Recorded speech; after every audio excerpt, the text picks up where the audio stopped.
Meeting to order at 30. Agenda additions or approval. We've got a full agenda today. I'll move that the agenda be approved. Okay, one addition, if I can jump in before you make that. I just want to move consent agenda item, the fire agreement, up into the agenda. I'd like it discussed separately as opposed to the whole package of agenda. Under unfinished business. So that doesn't need to be additional. That's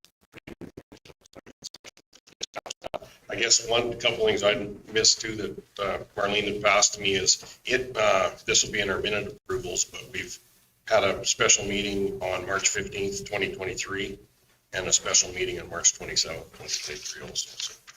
So they'll have to be approved together with our other minute approval. You'll accept that with the additions. I will do. I'll call the question. All in favor? Carried. Minute approval. March 8th, 2023, regular council minutes. March 15th, 2023, special council. 3rd, 2023, committee of the whole minutes, page 5, and March 27th, 2023, special council meetings. Is there any questions or concerns on those meeting minutes? Councilor Stolberg? I will move those minutes be approved. All question, all in favor? Carried. There's no public hearings today, and we have our first delegation here for RMA. It's 5.1, and Paul is away sick. Do we need to do introductions? Well, we should probably do introductions for anybody that's Again? David.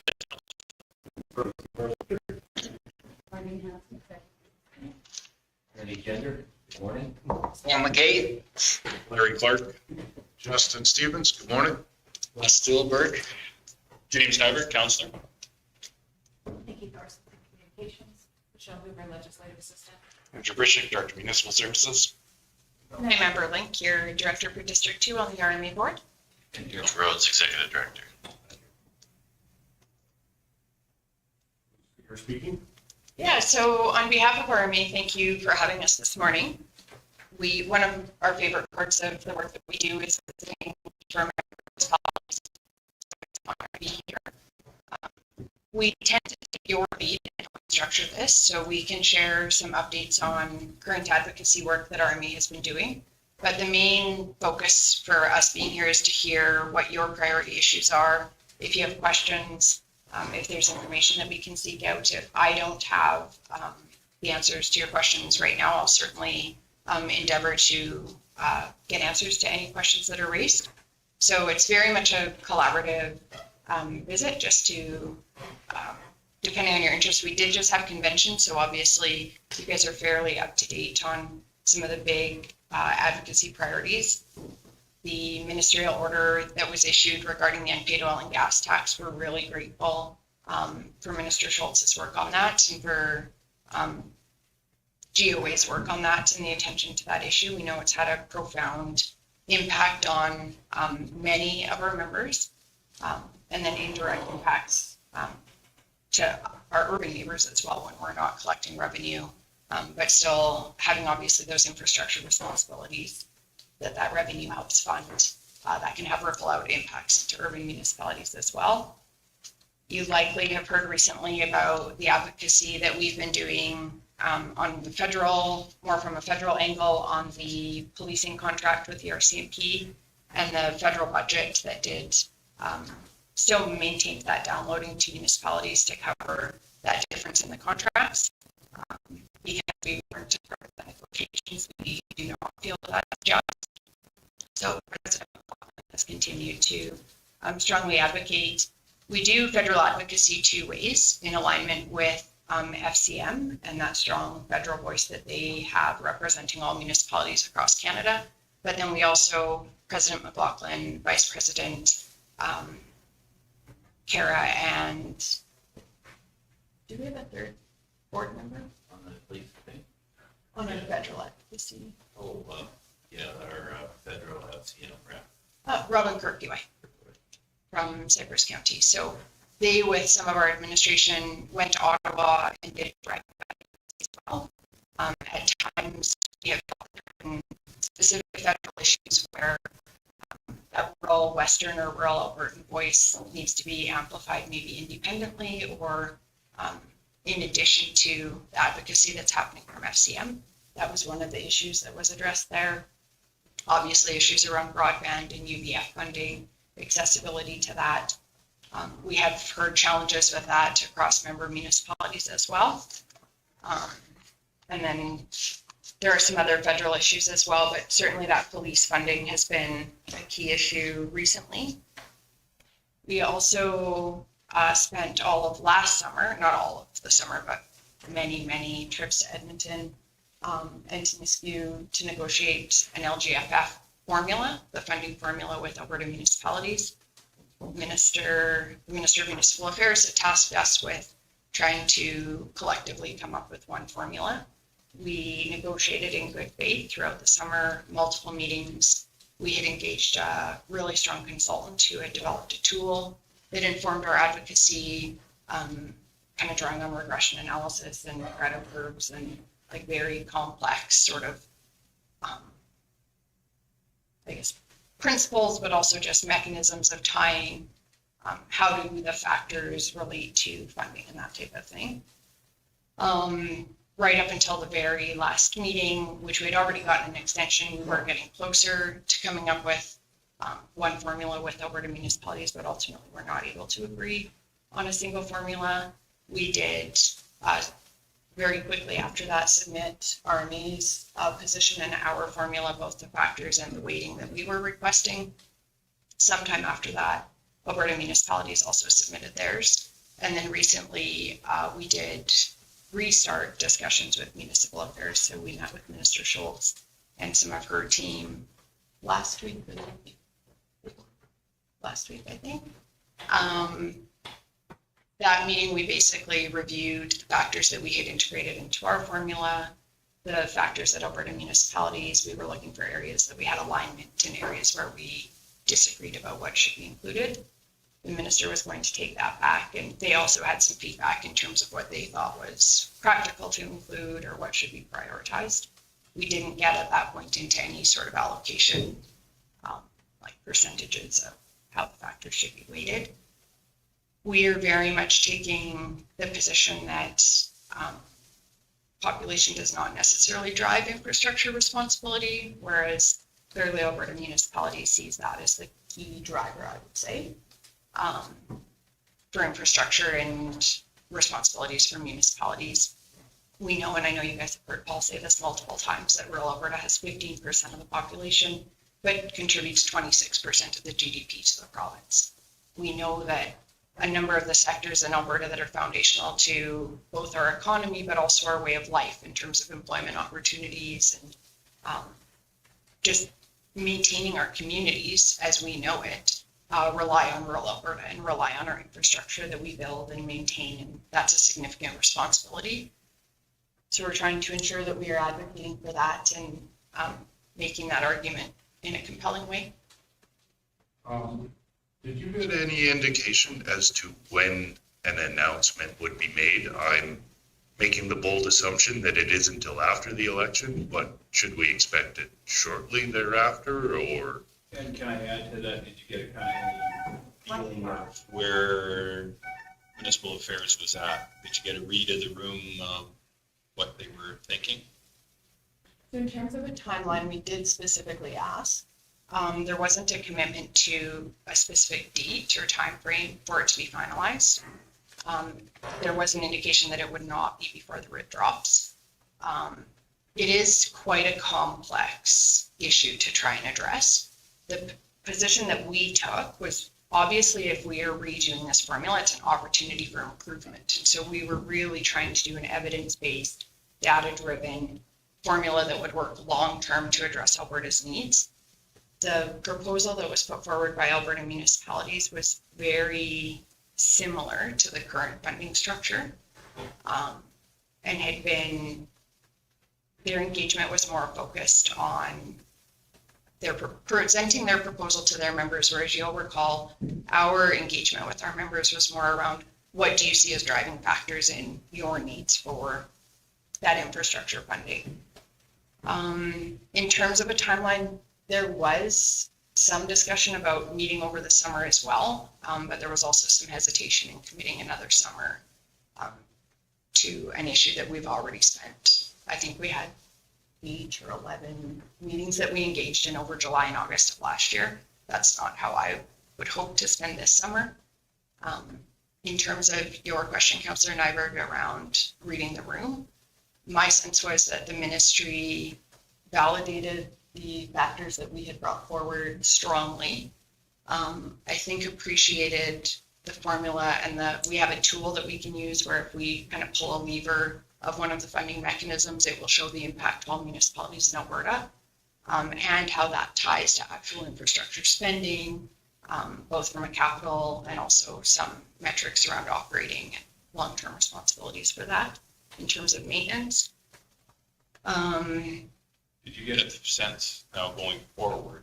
Do you get a sense, heaven forbid, we get an NDP government? Is this all going to be flushed down the drain, or is this going to be, because ministries don't necessarily change overnight, right? So it's usually the bureaucrats that are working on that. Do you feel from the bureaucrat side of things, do they see this going forward with a new government?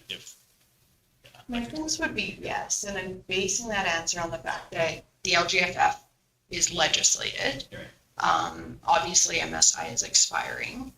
There was, what was new to us was some, and I believe this was discussed at the conference as well, that transition funding. So that can help municipalities plan in terms of budgeting, because we are getting close to where, this information of what this funding will look like is going to impact our members. So that transition funding, I think, is welcome news. In terms of if there were a change in government, I know when I look around the room at the team at Municipal Affairs, it stayed fairly consistent in the previous election when the NDP governed. I think we would want to really help cultivate that understanding of the importance of rural Alberta, which maybe I'm not sure was as fully appreciated with the previous, when the NDP governed previously. Good political answer. Thank you. But we also have, and full disclosure, we do meet with the NDP. We always have met with whatever party forms government, as well as any opposition. That's strategic, because you could see, I know in Alberta, maybe for decades, we never thought it necessarily possible, but we're very acutely aware that government's parties can change. And so we do take our nonpartisan or multi-partisan positioning we take that very seriously. That's a strategic decision. So we have engaged with the opposition, both with leadership and the shadow minister for municipal affairs. I do feel like there is a better understanding of the importance of rural Alberta and how foundational we are to this province. But we would also very quickly engage in advocating for that if there was a change in government. We would maintain that if the current government wins the election as well. So Mayor, maybe I could add a couple of things to that. So, so with the LGF, for budgeting, in case this does take longer, they did commit that no municipality would receive less than they received the year prior for next year. So if this does drag on past when people are starting budgets, that's your benchmark. And hopefully we do a little bit better through the exercise and go from there. As to the question with what happens if there's a change of government, I think you're right in that this is a bureaucratic exercise at this point. There's a commitment, there's a line item in the budget to distribute money, and we just have to come up with a formula. So I don't think anything physically will change. But I think the interesting thing, James, is that the UCP government came and dismantled the MSI and reduced it greatly. And the LGF formula, the amount of money under the NDP was greatly higher. So we would obviously, if we had a change in government, be arguing, we liked your previous number, can we go back to that? So there might be an opportunity, should there be a change. We're going to advocate to both parties in the next month and a half that this funding pot has to be bigger. We're the ones that took the cuts when they did all the cuts, and so there is a challenge out there that exists, sort of thing. So we're definitely going to argue. I don't know if the package has come out yet, but there's supposed to be a little kit sent to all our municipalities about the election to assist you and telling your candidates what your priorities. And one of those is a bigger pot for LGFF to bring that up to a higher level that makes more sense in the whole bit. And we wouldn't go there. It always surprised me, the LGF exercise. You think, first of all, the MSI, the word sustainability was in there. So the goal originally was to help those that aren't blessed with natural resources in their counties and their villages and towns to have some access to stable funding to keep them viable, to go from there. When the pot shrunk, I couldn't believe how, I don't know, how less caring people all of a sudden came. I don't know what the word would be, but there wasn't a lot of love being espoused. And it really got into a battle that the growth municipalities that you think they're you know, the mid-sized cities and the ones that got a whole bunch of assessment coming in because they're blessed with growth are pushing that this has got nothing to do with sustainability. It's all about growth. We're the engine of Alberta and we need all the dollars and the whole bit. And so really a complex discussion because, you know, we took the approach that we're worried about the viability. Of course, we had the drop in oil and gas and unpaid taxes. And, you know, we have people that are in really, really challenging financial situations that we should be looking at this from a different lens. So it was a very frustrating exercise. And to this day, there's the belief by those on the other association that the growth is just a significant part of it, that it's a growth program and the whole bit. So I got an email from the other association asking me to fill out priorities for the LGFF. Yeah. Quickly, I got another one right after. Oops, we sent it to the wrong because I was trying to fill it out as quick as I could. Oh, definitely, we need to share with our rural counterparts. Yeah. That's happened a couple of times, and I think does point to there's obviously some challenges just in terms of maintaining that rural voice. And we do think it is really important to maintain a rural municipal association. There are specific considerations that need to be advocated for from a rural lens that we think could be lost if there was only one municipal association in the province. To Gerald's point around the funding, we've estimated we're about 37% below the 10-year average, what MSI was historically. And so we have been continuously and strongly advocating for an increase in that. The shift to the 100% modifier is interesting because with current projections around commodity pricing and that type of thing, that could be beneficial. Of course, that's going to come with that double-edged sword of also seeing that sharing when we do see downturns and that type of thing, and could counter our prioritization of sustainable and predictable funding. So that's one of those trade-offs where we will enjoy the benefits when the economy is strong, but there will also be those challenges when it's less strong, whereas our infrastructure responsibilities do not reduce even if commodity prices are reduced. So. Jared touched on this, and I just want to dive a little deeper. It's always been a bone of contention with me regarding the cuts in funding. And there was a lot of grandiose gesturing by the province. Look at the things we're doing to stimulate growth. And the shallow gas tax, the new well 3-year tax holiday, the drilling equipment tax change. And they advertise these as, look what we did, look at how much we helped. And it may have had some nominal effect on growth. I won't deny that. I think the prices had a bigger effect, but it may have had some. But how can you sit up there and brag about what you did to help when it was rural counties that footed the bill for every one of those. They had the option to give the exact same incentives on royalties, but it would have cost the province money. So it's really easy to say, look at how much we helped when someone else is picking up the tab. And that's always been a bit of a bone of contention. And we, Agreed. yes, it's 100%. And it's an important point that you raise, Councillor Stevens, because we have to keep LGFF within the context of the entire funding framework between the province and municipalities as partners. And so some of those mechanisms that were legislated that do impact our finances need to be considered when we're discussing LGFF, things like AMWIP, things like Water for Life or STIP funding. We really need to look within that entire context of that funding framework and ensure that we don't want to see an increase in one area and then, you know, a concurrent decrease somewhere else that leaves us in a deficit position, and it's not even because of the position it leaves us in, but in a position where we are less able to sustainably provide services in rural Alberta, as well as fund that infrastructure that's so critical to our residents and to industry, both agriculture, energy, all of those pieces. Amber, I think I think in your campaign kit that you're going to get, these are points of contention that are in there, sort of thing. You're right that there was a lot of things provided to industry that weren't directly anything that the province had to lose on. Others had to lose to get there, sort of thing.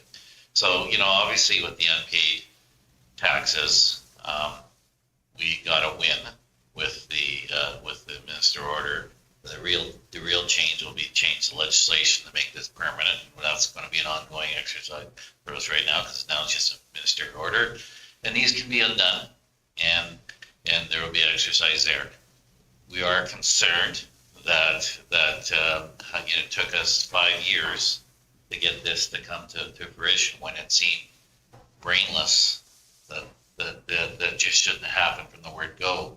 That just a simple change of a couple words that you shall pay your taxes would, and I would add surface leases. What the heck are we letting these people get our resources from the ground and they aren't meeting their obligations to get it and the whole bit? So I am concerned that the industry lobby will be very strong, that this has been punitive to them, and there has to be some give and take. So it's an the energy industry is one industry in Alberta that gets some bones thrown to it, and not all industries get that, right? There isn't an equal playing field. So it's something we're clearly going to watch, but we will be pushing to permanently require. I think Yvette would have received an email from the minister yesterday talking about what we need to do for the unpaid taxes on April, was it May 1st that they start that? I think it's May 1st. Yeah, start that exercise. So point very well taken, Justin. It's certainly an issue of concern. And we know very clearly, I sat at the assessment model review, I went through the MGA exercise. Property taxes for municipalities are not a major input cost to what you do on the land out there. I mean, you got pump jacks that are making you $46, a well site, $46 or under $100 a year. Now, one trip away, one service guy out there blows that cost out the window, sort of thing. It's a ridiculous premise that we were picked, but it was something that could be seen as doing something positive. So for the industry, so well, I agree. I mean, the other side of this, clearly, it is an industry you all support. So I'm not whipping the industry. They provide good jobs. They produce important products, and they're very important to our economy. It's just that there wasn't. If you're giving gifts, you don't give gifts paid by someone else. I totally concur with you on that. And I was wondering too, if a one-size-fits-all formula can't be agreed on by the urbans and the rurals, would it be feasible to develop a dual formula for on the rural side that would weight miles of infrastructure heavier, and for the urbans population heavier? It might not be out of the question, because rather than dilute a formula to please both, we're not going to get much for our infrastructure miles probably. So, yeah. So to do that, we're gonna have to decide how much of the pot we get and how much they get. Hence the problem. 50-50 works for me. It has been floated, the minister didn't necessarily seem open to that, and there is some risk there as well. As Gerald said, depending on how. Get it even your rural municipalities. So, kind of changing the subject a little bit, but staying with oil and gas, the feds made the announcement that they're looking into getting a new NEP, National Energy Program, up and running. The Minister of Justice, I'm not sure why he was the one who made the announcement or was musing about looking into taking away the oil and gas rights for Alberta, Saskatchewan, and Manitoba. Where are you guys at? How much is this on your radar yet? We haven't had a board member since that, or a board meeting since that announcement, so we haven't established a position. The majority of our positions are based on either resolutions that come forward, so that could be a really good resolution topic for the next convention. But we're not limited exclusively to forming positions based on resolutions, so at times we do member engagement.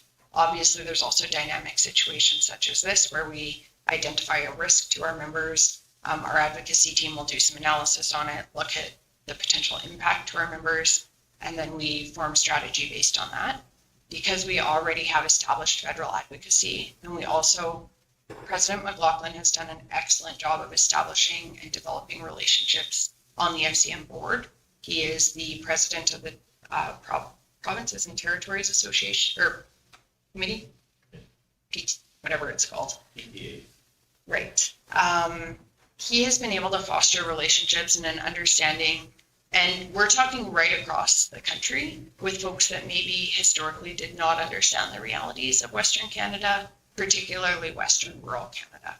And so I think we can't underestimate the importance of that understanding with our municipal colleagues across Canada, and also just that appreciation through MPs, even if they're maybe not from, we have worked with MPs that are outside of Alberta when we had no governing MPs in Alberta. It's not always the easiest work to do, but it is important. It's similar to our nonpartisan approach with advocacy on the provincial side. Because we already have those relationships established, I think this would be something that we would be able to respond to, be agile in our response to that. And certainly just hearing the early comments coming from the province, I think we'll see some strong response from there as well. And Yeah, James, it was amusing at this point. I mean, for us to take a policy position, there has to be something a little bit more concrete than what transpired. That doesn't have very much wings when there's actually 5 provinces that will be impacted: Newfoundland, Labrador, and certainly the prairies and northern BC. Right. So it's a pretty big impact that just probably isn't going to go somewhere. I mean, he's already did a walk back this morning. I saw that, yeah. So I think it'll probably dissipate with that. So. Well, it was, I mean, the biggest fear for me is it flames, the flames of separation come raging on, and everybody was, this is the time to separate now. So, I mean, that could be more than they take it away, is that it just is so divisive. I'm not sure why they would even muse about it unless they're just poking the tiger again. Maybe Junior wants the same reaction his father had. He's already got it. I don't know why. What do you think? Mr. Chairman, can I ask one more? Just to change subject again a little bit. With our perk, the county of Stettler was definitely a major advocate in making that go forward. And I'm cautious about this one, but we also are in requisition disparity when we're going to senior housing.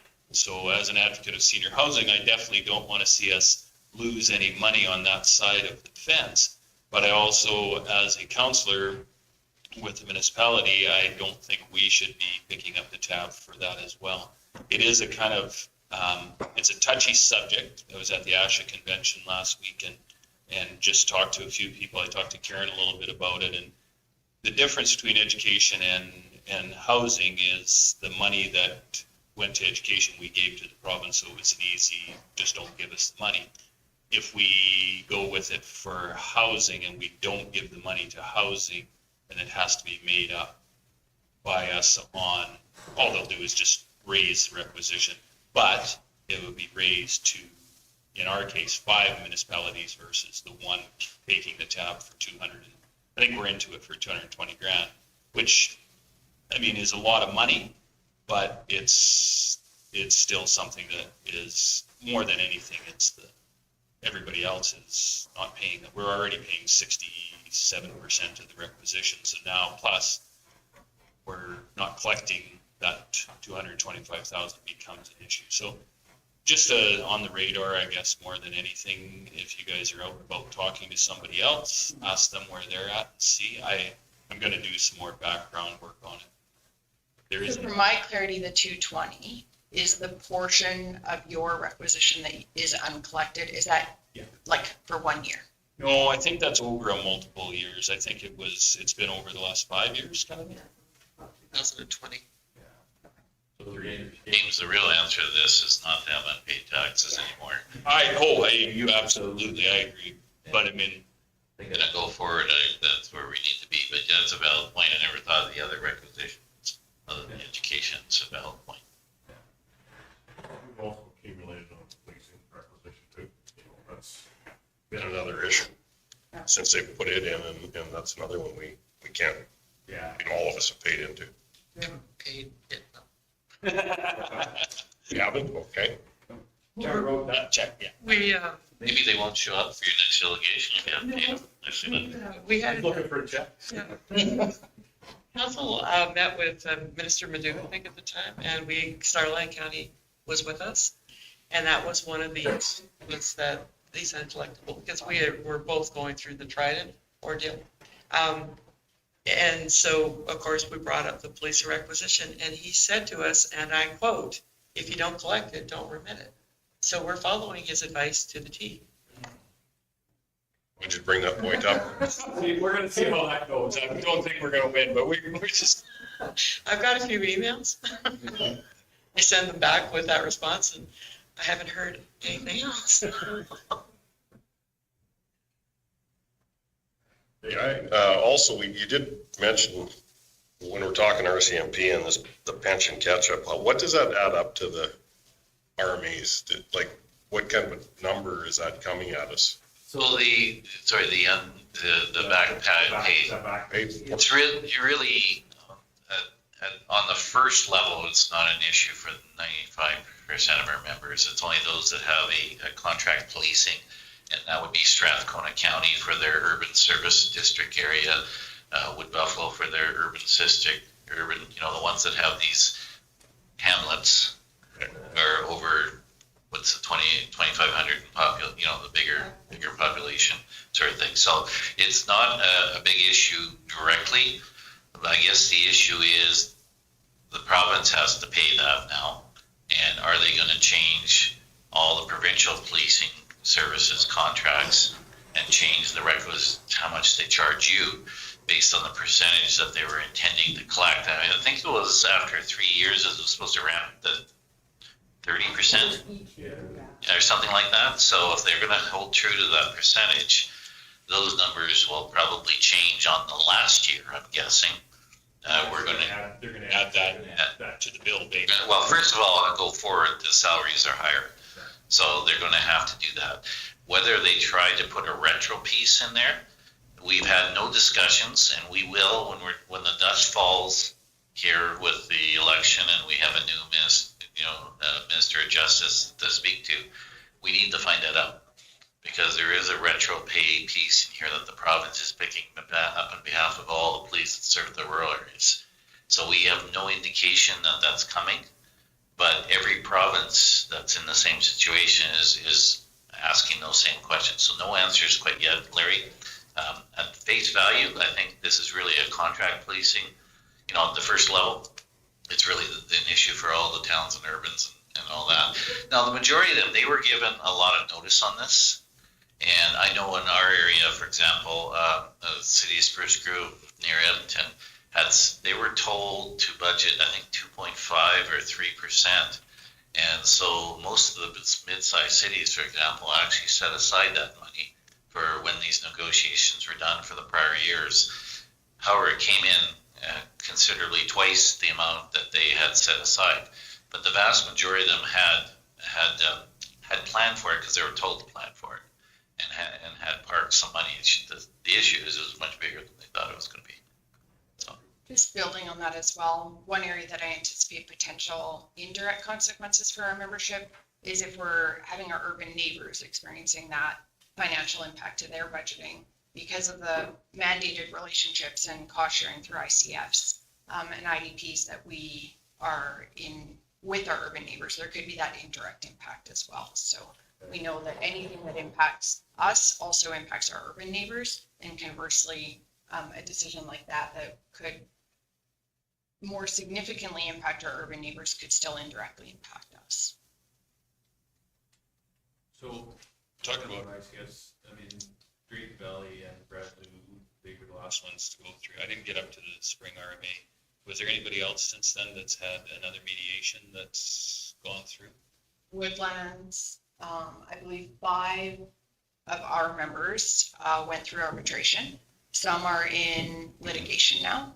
And so President McLaughlin has been asking for essentially a moratorium on opening up ICFs because there should be some precedents established. There was one established through a decision where Cardston County was litigating the province over a decision through their arbitration with libraries. Yeah. That I would say was settled in our favor, and that it was determined that the library service as it was delivered there was not a municipal service. It was delivered through a third party and therefore did not qualify for ICF. The more case law that is established that sets precedent and provides some clarity around the ICFs, the better in terms of for our membership anticipating what services will be included. We have been advocating strongly for clearer regulations to go along with the mandated ICFs, things like defining what is a municipal service, defining what are some recognized ways to establish how that cost sharing should happen. It's relatively new legislation, so I think it's fair to anticipate that there could be improvements to how it is implemented. And obviously we are advocating from that rural perspective. So that litigation, Court of Appeals or Court of Queen? Yeah, I need to add, it was the province that litigated the town of Cardston. Oh, okay. That's what it was. It wasn't. But so did Court of And so the county of Cardston was on side with the province. They shared legal expenses in the process. And it's because they added libraries in, which was outside the scope of direct responsibilities of the municipality because they have authority as their own legal entity. And the ministry wanted to make it clear that that's a line you're not going to cross. We just went to Alberta Municipalities President Summit, and they were just losing their mind that they had this in here. How dare the province do that? So they're not happy about that because they suggest it should be an open potpourri and you can put whatever you want in there. I think, guys, when we're all done this in the exercise from the bureaucratic level, the ministry recognized that there needs to be some guardrails put around this to keep people within the lines. And unfortunately, we have these 5 arbitrations and legal challenges that have to be concluded. I know from other member visits, people are starting the next rounds of ICF. So we've asked for the minister to say, park this for now, please, so that we can finish this exercise of reviewing the first round and come up with some amendments to the process that we can all agree that's fair and reasonable. And it is a priority for the ministry. It clearly was a priority when Rick McIver was the minister, and then we had this whole leadership exercise, and it got parked. And in the meantime, we had some legal challenges. So it's certainly going to be a big issue this year. I think once we, hopefully the minister responds. We may not get one before the ridge drop.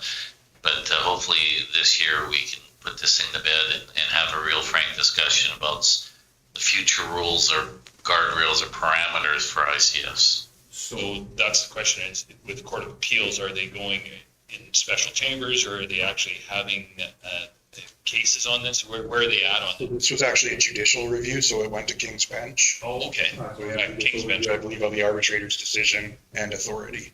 Okay. Which is good. Yeah, no, so that should speed up the timeline a little bit, right?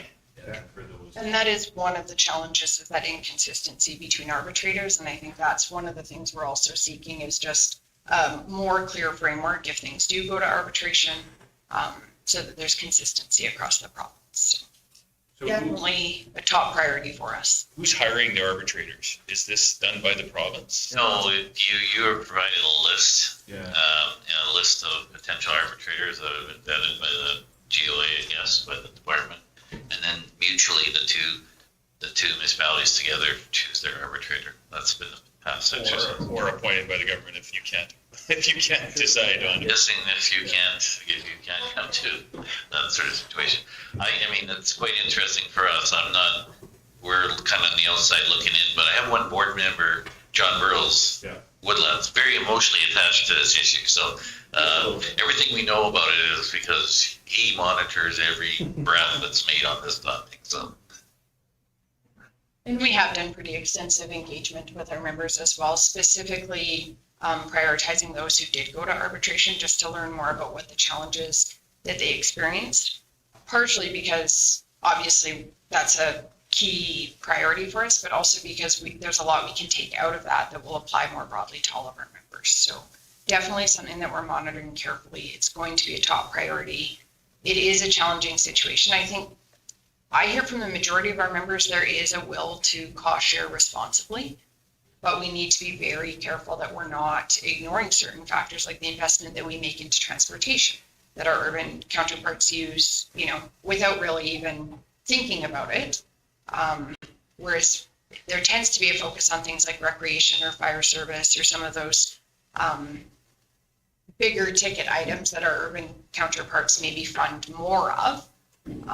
We all just need to be very strategic, but also recognize it's very similar to the LGFF conversation. And I think we tend to underestimate the investment that rural Alberta makes. And we shouldn't be hyper-focusing on specific services or infrastructure investments that one type of municipality is making. We need to keep it within the context of how Alberta is, what makes Alberta Alberta.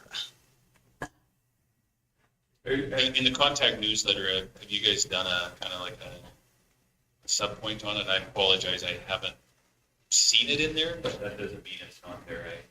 There was definitely a things I link like to and the then I- decisions around Cardston. There was several articles that were linked. yeah, nothing lately that I can think of on that. So. Good session at RMA on ICFs. That was repeated a couple days. It's nice you said it was a good. Thanks for rubbing that in there. Yeah, I forgot you were the One question I have is just on AHS and ambulances. We won the battle, but we're going to have to keep our foot on it to try and win that war when it comes to our rural ambulance services. So how many months do we have now before that contract is up about? We would be sitting at under a year now. November 224. That's right, you have your own ambulance service and your contract. That's right. So you're gonna see, so that, To our old contract, so that would have been November. Yeah, boy. It's gonna be on our radar because it was, we actually improved our service here based on work-life balances for this population, and it has worked, but it took a lot of time, a lot of effort from the staff and this council, so. It was the one thing I think that both our town and our county were behind. It was definitely something that, if you want to bring us together, that was one of the things that brings us together. But RMA represented us well in that meeting with Minister Copping in Calgary. We had our pit bull on the ambulance review committee, so that was, you had lots of very good detailed information to assist you in that process because of Paul's involvement with that committee, so. I would add that leaving this too long is a substantial risk based on some of the tactics that were used last go around. When we were told that if if we don't have an agreement by X date, you risk losing your service and your contract. So waiting to the 11th hour to open up negotiations and putting ourselves in that potential pitfall again, I do not ever want to be in that position again.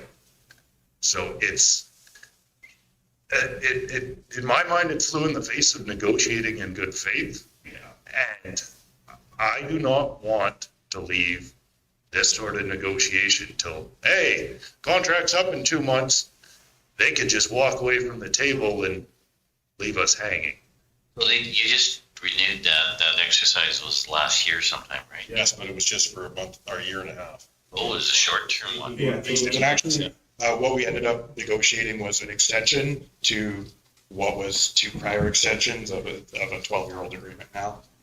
So it was extended to March 31st, 2024. Ours, we actually had to have an extension to finish negotiating the extension, and that's when we had the threat, because they were very much on the topic of, we're not changing anything, it's just an extension, we need more time to negotiate, and we didn't like that. We did eventually get our way, but it was this interim extension to give us more time to negotiate that they said, if you don't sign this, then I'm bringing in NHS ambulances next, basically. So you're going to see in the election materials that come out, we've established 3 documents. So one is going to be a candidate guide for candidates seeking nominations or election in the provincial election. One is going to be a public-facing document that includes our positions on a number of issues that impact rural. And then one will be a guide for our members to use in terms of engagement with potential candidates. The 6 issues, we started this work in 2022, identifying what are the priority issues that we want to focus on during the election. Those priority issues that were established are around adoption of a rural lens, municipal funding, unpaid oil and gas taxes, municipal access to property tax revenues, which gets into some of those well drilling holidays and the tax holiday and some of those things that are currently in play, rural internet, and then the one that's most pertinent to this discussion is rural healthcare and social services. And I think it will be critical that we make this an election issue and that we hear from all candidates and we endeavor to get commitments from whoever your local candidates are on what they will be doing for rural healthcare, because this is another example of where we need to look at what the core function of healthcare, specifically EMS, is. And yes, it makes sense to use things like algorithms and to, place that appropriately and use some of that. But at the end of the day, EMS needs to be in rural communities because it is time critical. And so we need candidates to understand that. President McLaughlin did an excellent job of helping the committee understand our issues and the life and death consequences to decisions that are made around this. There's life and death consequences to a lot of decisions, but they are acute and exceedingly clear with EMS. I would dare say that the average Albertan has no idea whether you have a BLS or a ALS out there, right? Because they don't understand the difference. If you're in downtown Red Deer, you were literally 5 minutes. So you have a BLS, it's not a big deal. But if you're in Bymore, downtown Bymore, I definitely want an ALS on us, right? And that's when they come there, I want them to actually be able to just not scoop me up and take me somewhere. I want them to be able to help me on the way home or to the hospital.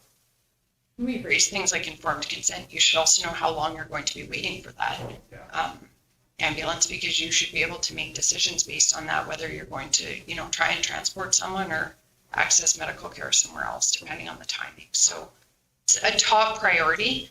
I am grateful from conversations with MLA Sigurdsson and some of the other committee members that there is a significant understanding of what the issue is and the complexities around it. We need to continue to advocate for this, both EMS, but also hospitals. We're seeing the impact of, emergency room closures and reductions of services, and it is hitting rural Alberta the hardest.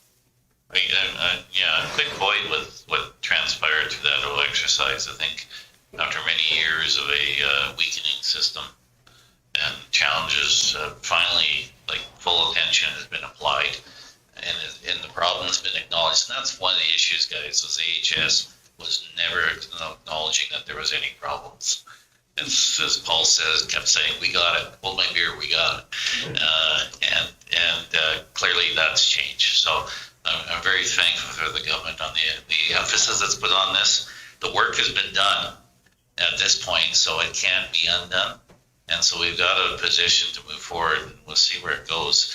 You know, but you have to know that the ambulance problem is just not an Alberta problem. This is national, and it's a huge issue. And just an interesting note, with our canoe procurement group program, the province of Manitoba purchases through our program and ordered 55 new ambulances through us. So that was their answer to the Manitobians, is we got it. We've ordered 55 ambulances and we're going to staff them all up. Now, what they're not telling their people is those ambulances won't arrive in Manitoba till 2024, I think it is, because of the supply chain scenario that's facing to get that many ambulances built all at once or thing. But this is a problem we hear all across Canada. And I'm really pleased to say that the emergency service side of it, the emergency response system, it took the cities to have some issues, guys, to make the rural issue get addressed. And so it was equally a problem in the big cities, even though we have different needs. And as you said, the ambulatory side of it is probably even more important when you have distances and the whole bit. But it really, what got this thing moving was some challenges in Calgary specifically that moved the ball, and we'll take it, whatever it takes. It had to become an urban problem before it all can be addressed. And I think the most important thing that came out of this is our ambulances get to drop off and go home now. And that was the biggest scenario, was AHS was using our ambulatory system as employees of their hospitals. And that never used to exist when we ran our own ambulance systems, but when they became under the arm of the AHS, that got manipulated. Now we can focus on staffing. Yeah, I mean, obviously there's going to be a cost to this, and they got to staff up. But I think we all appreciate it was hobbling our emergency services in our rural areas to have those ambulances parked in the city. If AHS had a mascot, it would be the ostrich. Councillor Stolberg, we've got down to our last 5. Okay, I just got a quick question. When I was at RMA convention, I thought I heard from Municipal Affairs that they were going to update their 2019 Municipal Affairs population list. Did you get that same message that they were bringing that one up to date?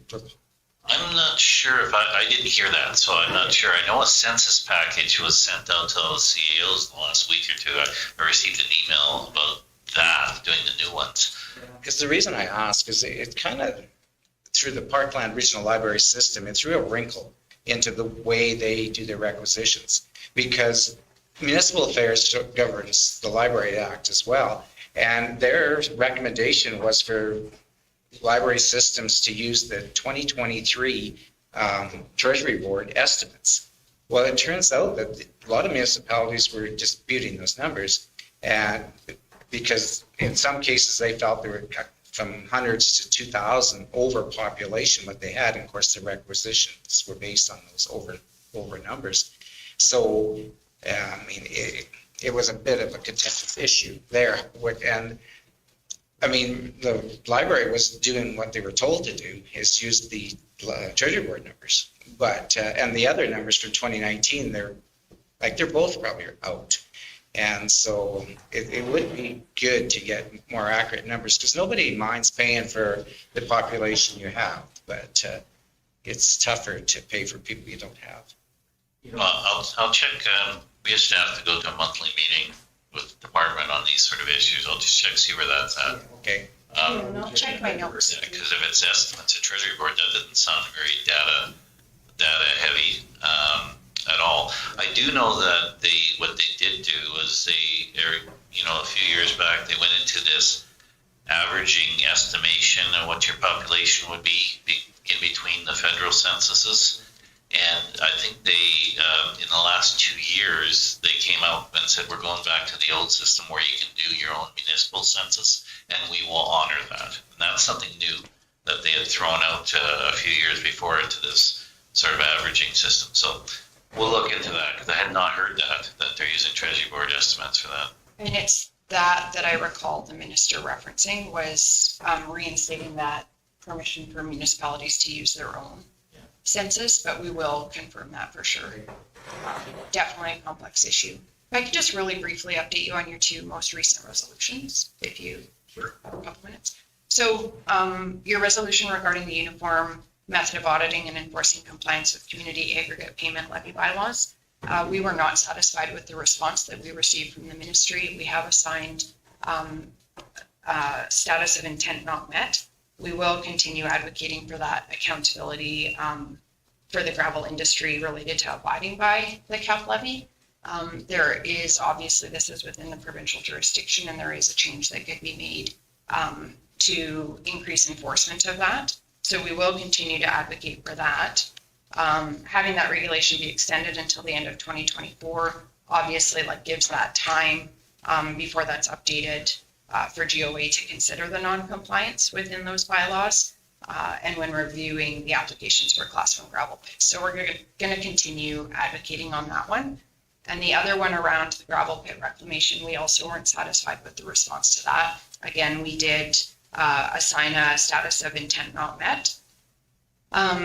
We have heard, and we've heard this in subsequent follow-up meetings, that gravel pit inspection, that backlog has been reduced due to hiring of additional inspectors and improved training. That is positive, but obviously the request, and I appreciated the resolution that you brought forward in terms of amending the act to allow the hiring of qualifying third parties.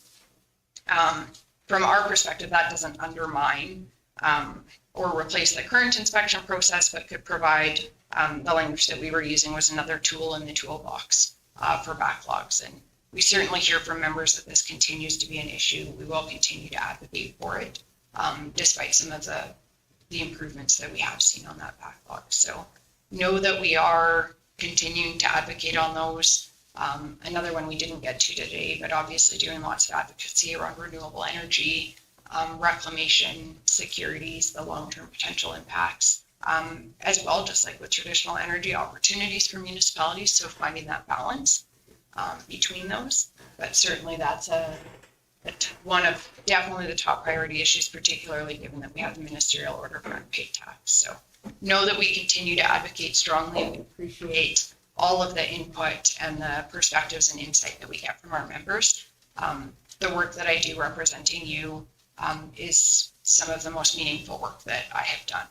And I'm very grateful to be able to do that. And I know President McLaughlin is sorry that he couldn't be here today, but he is a fierce advocate for rural Alberta and unrelenting in terms of his advocacy on behalf of us. So Amber, just so you know, we brought 2 officers in case you 2 got routed. We know where you guys. We are fierce, great grace. It's strong. We figured to bring RMA right to the news for that. No, thank you. Everybody got questions? We could go on for quite a bit longer, but we had an hour allocated, so I do appreciate you folks coming down and talking to us and updating us. And doing the fierce advocacy for us through our resolution. We need to book you closer to lunch so you guys can stay for lunch. Or you're still more than welcome to stay for lunch. We're going to go do this all over again in 2 hours in Mountain View County. So, well, safe travels. Yeah, we do appreciate the time, and of course, we're always available if there's issues that emerge. Please don't hesitate to reach out. Yes, well, thank you. Thank you.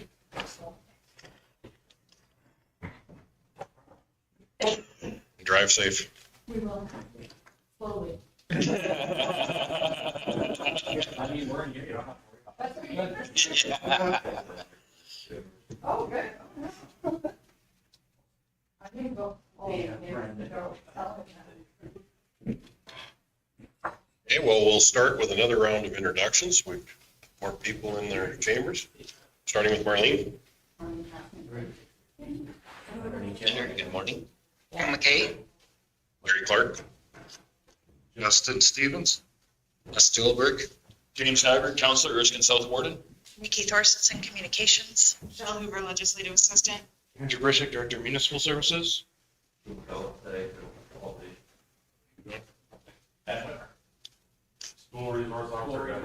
Okay, That's Staff Sergeant John. And Clifton Son, Director of Emergency Management, Manager of Executive. okay, thank you. You want to move up to one of the mics or? Yeah, maybe up at the podium here. Sure. Good morning.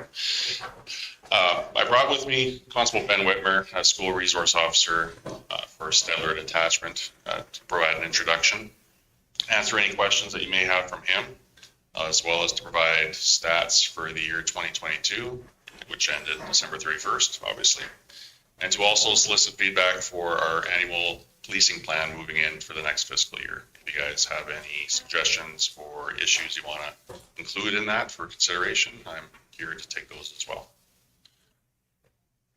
Bring Ben up. Hi there. Like John said, yeah, Ben Whitmer, the school resource officer for the area. So, yeah, here to see what questions you guys have, see if there's... Ben, where do you come from? Where you been?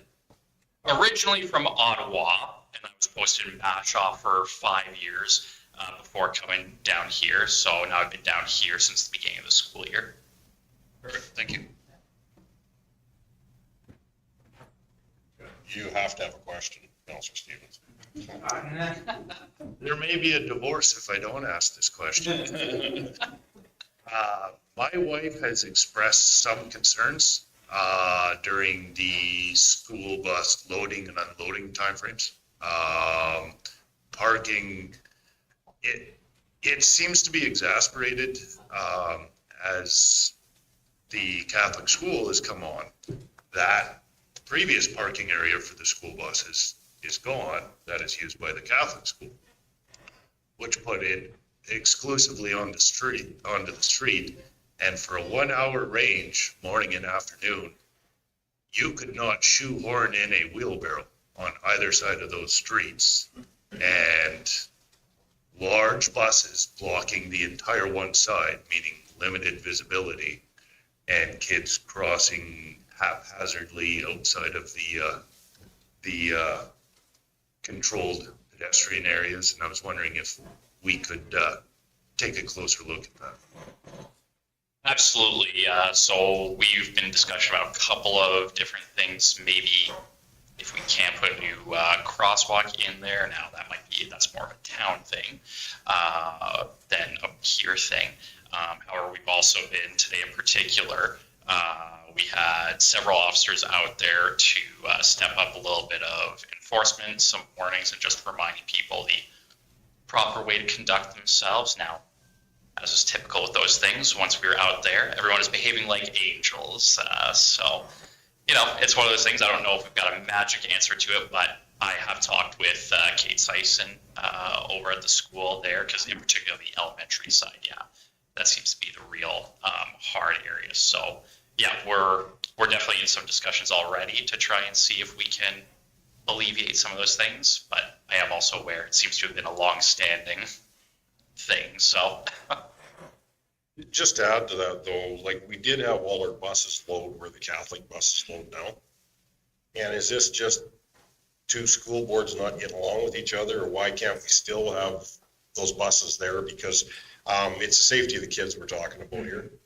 It's been an ongoing issue because before it was the county school, right? But This particular issue has been going on. when it was Waverly there, we were still loading at the same area.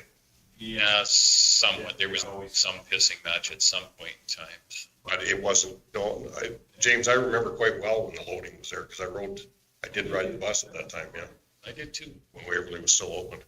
So it is the safety of our kids, and we talk about people jaywalking and everything else, but people kind of set up to what we set them up for too. Yeah, and that's where, like, I don't know if there's an easy solution to it, because ultimately we have to take into account the Catholic school board as well, and in particular with it being a one-way street there, that's also frustrating on down by the Catholic school. I haven't, the Catholic school board hasn't said anything to me in particular. I do drop in on them once in a while too, to just see how things are going and, be of help where I can. So I don't know of any butting heads per se. That hasn't come to my attention, so I don't know if that's the issue, but that may be something to ask as well and see, okay, is there something going on there that if we can mend some fences there, can we, alleviate it that way? So, But if it was all there, we could put lights at Tim Hortons for people when they get their coffee. We could maybe put a light up so the buses could safely enter onto Highway 12 at that point too, because it's chaos coming out of that area. Oh, yeah, because turning, if you've got to turn left at all, well, good luck, turn right. That is the issue.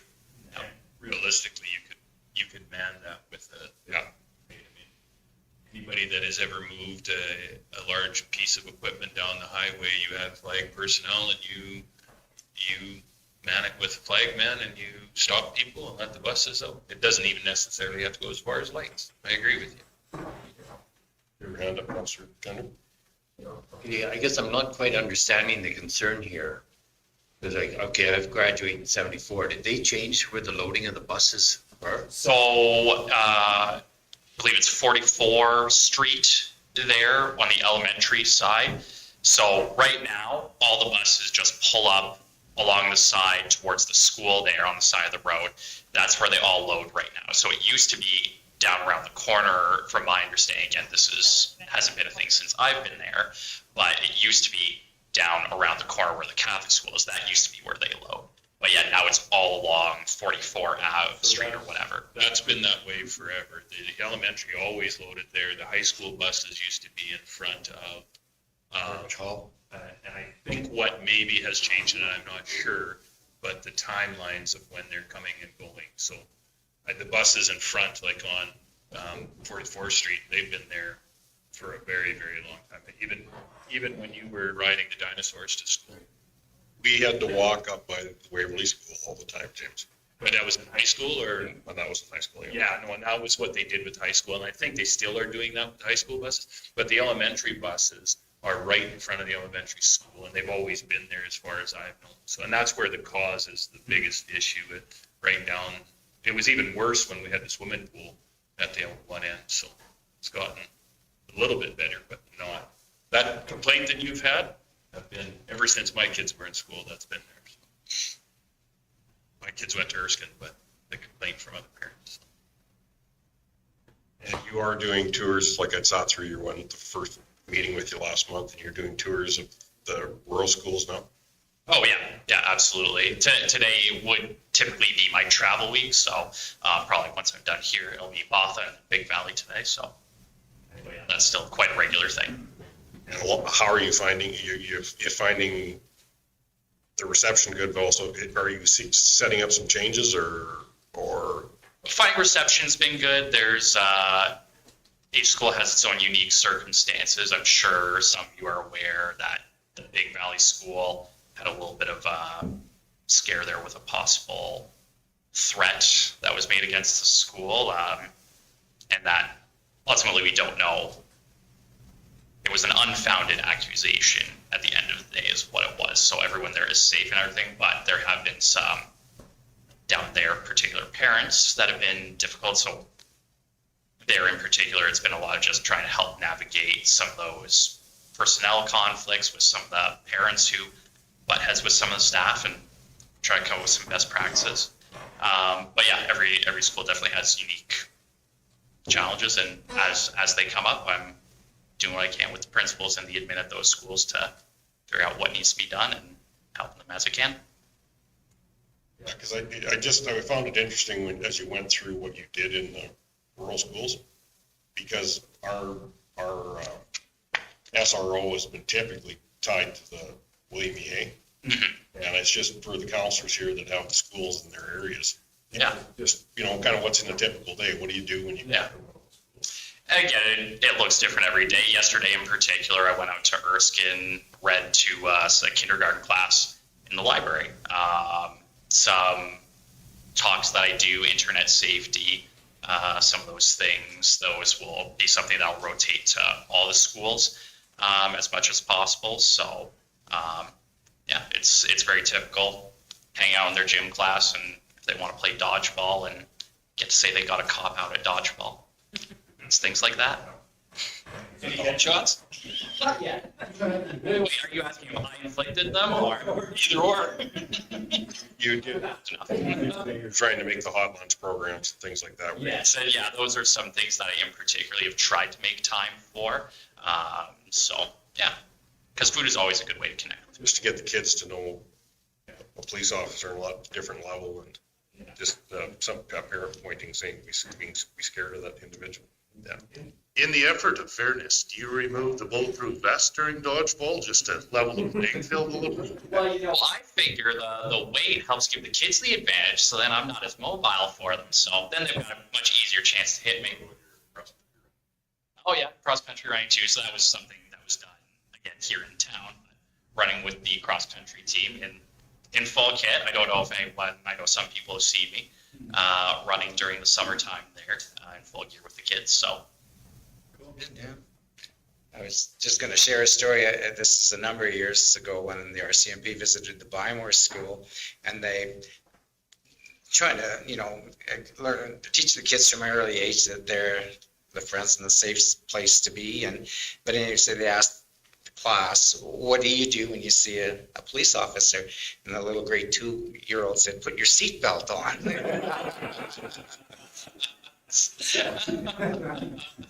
But anyways, I mean, it is good because I remember there was an incident in our area and the RCMP were looking for someone and they stopped in our place to see if we'd noticed any certain vehicles go by, and we had our little 3-year-old grandson with us, and they showed him the lights and the whole bit. They took, even though they were busy, they took about 2 minutes extra just to make contact with the children, and I think that's awesome of you guys to do that. Any other questions? Good. Okay. Well, thank you for coming in and taking the time out of a busy schedule. Yeah, absolutely. Thank you. Okay, now to some quick stats. I presented these a couple of times. One was at the town hall on April 22nd. But the crime severity index for the Stettler County was 77.3 for the fiscal year 2021, which corresponded to almost 1,200 calls that year. This year, in 2022, our call volumes in the county of Stettler dropped to 981. Keeping that in mind, the CSI index for the county of Stettler should come down a little bit more as well. And just for a reference point, the provincial average for the CSI, it was 101.4. And the town of Stettler was up in 170 rank based on significant manslaughter investigation from the year 2021. So keeping that in mind, the CSI index for the county should be coming down this year, but it's going to take some time for our analysts to crunch all those numbers and bring them down. So far in the year 2023, there's been 210 occurrences in the county. The majority of those, 66 to be exact, are traffic collisions. And I'd be willing to bet 66 of those were with deer. Just from the highways, obviously. And provincial violations made up 53. A dangerous operation of a motor vehicle was 3. And really, there's no areas of significance after that. So things are trending downwards. I think it's going the right direction. And with that in mind, I'm here to have your feedback on what your priorities are for the upcoming fiscal year. Councilor Lambert? So, just a quick question. In the past, when previously what we've been told is about reporting incidents so you guys can get an idea of trends coming forward, and it may not even seem like a big deal, but if the general public could, and it doesn't seem like as big a deal, but it could be something very significant in a further investigation if someone stole your, something out of your backyard, if they stole a hammer or, a shovel or something. How are those stats showing? Like, where are they at as reported incidents? If it's reported as, say, a theft, like you mentioned, under my stats polling, it would show under criminal code, property-related offenses. Oh, okay. Back down.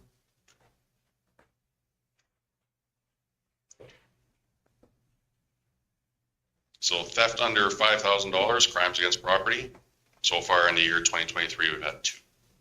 So, and I think it's important that the general public, when times are good, still to, if something does get it reported, because it can make the difference of, we can all of a sudden see that out in, Botha, there has been it might be 6 items that are started to go, but all of a sudden that shows that, hey, there's something going on out there. So Certainly, it shows a pattern. It could even show times of day, times of the week, things that might become important to us to direct rules down to those areas if there's a pattern developing. And yeah, the insignificance of a hammer being stolen from one place might not be significant to yourself, but down the road, maybe it was a generator, and further, maybe the truck was stolen from the farm down the road. So it could all come together. break the window of the truck and so forth, yeah. All the reporting is significant for us, not just in stats to show how busy we are, but to provide us with that intelligence to lead with intelligence-led policing. On our other, like detachments, like Bashaw and surrounding detachments, are they showing the same trend, or are they trending opposite directions? Do you know that? Bashaw is. I had a quick look at theirs. I haven't looked at anybody else around. I haven't looked at Hannah. I haven't looked at Drumheller. They're quite a bit further away. But Bashaw is trending downwards as well. They do all border our county the way. Yeah, that's kind of can indicate what's happening with us too, I guess. So. Especially down in the Bymore area where it's kind of the convergence of 3 detachment areas. Well, yeah, Hannah, Drum, and us. And same in the north with Camrose, Bashaw. So, yeah. So on a go forward basis, what you're looking for, I mean, as Councillor south of Erskine and Councillor north of Erskine Highway 12 going through town is a big one. And then my wife, I would be having a divorce if I didn't bring this one up, is passing on the right-hand side of the road there. That's not a passing lane, and we do it on a regular basis, and maybe we should give them a reminder. We talked to Alberta Transportation to try and either put up some signing, and that went nowhere.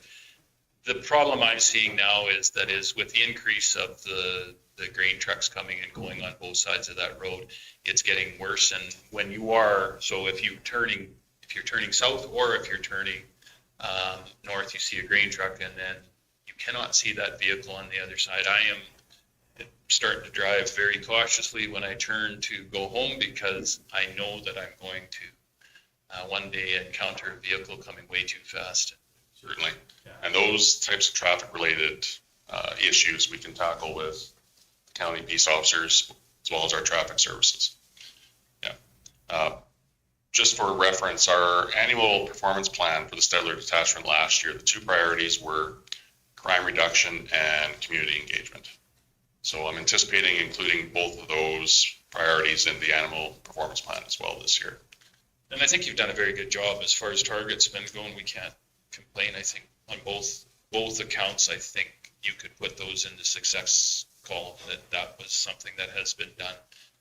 Talking to the general public, I think most people are feeling the same way. So. While we're advocating for our awards, I'll go one step further. Come May long, not very long, the traffic patterns are going to change substantially in my ward. 8:35 will be incredibly busy and throughout the lake area. So any additional patrols we could do out in that way would be greatly appreciated. Yep. That's already been on our radar with my meetings with Roshan Sands and White Sands.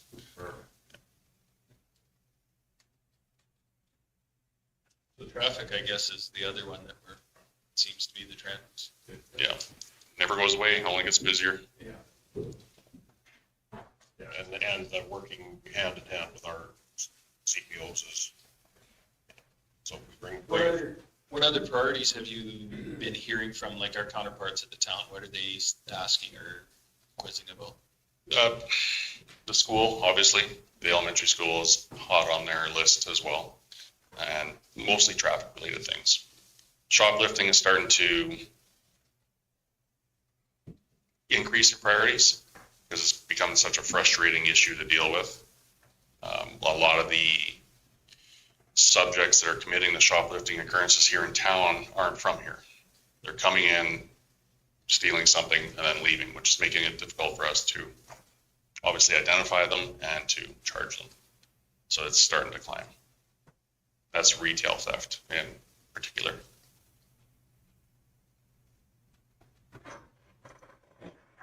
Sergeant England came yesterday to the Board of Trade and did a small presentation about that. We had some discussion with some of the businesses in town too. Smart, like how to, What's that? how to set your store up smarter too. No, more along of more community involvement, and I think Sergeant England can talk about it, but you know, these guys come from out of town and they hit 3 or 4 stores. So there are a number of businesses in town that were already working together, but just maybe to formalize that a little bit more. More of a quick awareness, a kind of Business community watch. What that was. Well, they come in and there's the one store talked about, they had 5 guys come in and do the distraction, and then the other 4 cleaned out, walked out the door, and they were gone. They quickly showed up at another store, but they were texting back and forth, the owner. So yeah, there was some, but that all costs us. That shoplifting costs us. Absolutely does, yeah. If only that amount of dedication, planning, and work went into jobs. Getting a job. Exactly. Yeah. You guys can run a business, very successful one. Any other questions for Staff Sergeant? Mr. Stevens. Question, but just a recognition. I have noticed a ton of community engagement that you and your detachment has done, meeting with municipalities, public engagement sessions, Board of Trade. The outreach has been quite noticeable, so just credit where credit is due, that is appreciated. Thank you. I'll pass that along. And also your community engagement here. I don't think any of us attended because we were all up at Edmonton at the same time as the Army Convention. Yeah. We plan on hosting a couple of those for sure a year, not some more.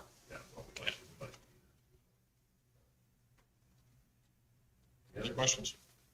Keep up the good work. Thank you. Thank you. Keep up the good work with our schools. That's a welcome addition. Thank you, Ron. All right.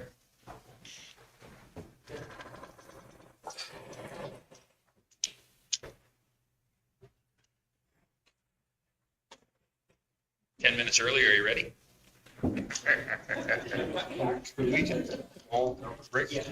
Absolutely, I'll give you a motion to recess. All in favor? Sorry. If this is your story, it'll be full.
Carried. And delegation number 3. Thank you from Gitzel, going to tell us all good news on our audit, I hope. Pardon me? You're going to tell us all the good things on our audit, I hope. Absolutely. So I'd like to start by thanking you for having me here and thank Krista, Yvette, Teresa, and their staff for helping put this information together. Start with the auditor's report. We have a clear opinion, no reservations or qualifications in the report. Emphasis of matter is your gravel inventory and gravel reclamation. We're not saying that we have a concern about it. It's just that's a big estimate on the statements. I'm going to start with the statement of position on page 4. Please stop me if you have any questions as we go. Of the cash and short-term investments, we have about the 14.2 million. We have 560,000 that is restricted for grants. The remainder, you have reserves that aren't quite funded. So that means that of the reserves projects you've set aside, you would not quite have enough cash to commit to all of those projects at that point in time. Taxes receivable, again, a bit of concern for the last few years. It's up. Page 19, we have a little bit more detail. If you flip to the note, we can see that current and arrears are up a bit. Allowances are down simply because we've written off a bunch of ones that were deemed uncollectible. And it's still an ongoing challenge working with legal counsel to try and do some of those oil and gas type linear collections. Right below, you see the trade and other receivables. Most of your receivables are from other governments. Again, nothing that's old or concern in there, just timing in terms of projects and application for the relevant grants. Back on your statement of position, local improvement levies, this is where you've gone in and done some work in a subdivision and you're charging it back, and or the water lines where people are paying over time. Long-term investments, that's your investment in Shirley McClellan to date. And no change in that in the past year. Liabilities, accounts payable and accrued. Will that change? Yeah, well, it depends on whether they debenture as they do new lines, if they debenture lines and then you acquire a share of that debenture, then that will change. And it should, at that point, if they debenture, does our share go up or go down? Go up because your investment in the commission goes up. But we don't physically have to put money into it, do we? You will pay over time. Okay. Or you could choose to pay out instead of debenture. You could always choose to pay your share of when they go to debenture. They give the municipality the choice. I see. Okay, thank you. Peggy, does that change? Like other people have paid out their debenture rate, members of Shirley have paid their debenture, but would they have another number come forward as you put more line in the ground? Yes. Yes. We can actually look at the offside because the long-term liabilities, note 10, is your share outstanding of the debenture, the 2.2 million, and its note 10 is on page 20. So it's right at the bottom of page 20 there, and you can see that there's 3 debentures that and this is your share of those debentures, but you can see the interest rates. They're 3%, 2.6, 2.065. So like right now, you can get more on your GICs. So don't pay these ones out early right now anyway, right? So. But on a go-forward basis, depending on what the new debenture would be, it might be advantageous for us just to pay them. Yeah, that's a decision at that point, depending on rates and cash flow. Yeah, for sure. Accounts payable, current, nothing unusual there. Employee benefit obligations. The only thing that I wanted to mention here again is part of it is the vacation payable. And once again, we have 3 of your top people with payouts during the year for vacation, and that's Yvette, Andrew, and Jarrett. So again, the challenge to try and get these people so they have their time to take away. And we look at this as assistance where someone's coming in and assuming their duties while they're gone, some cross training and some, diversification in some of those roles. So the challenge there. She's looking at you too, Yvette. It's not just me.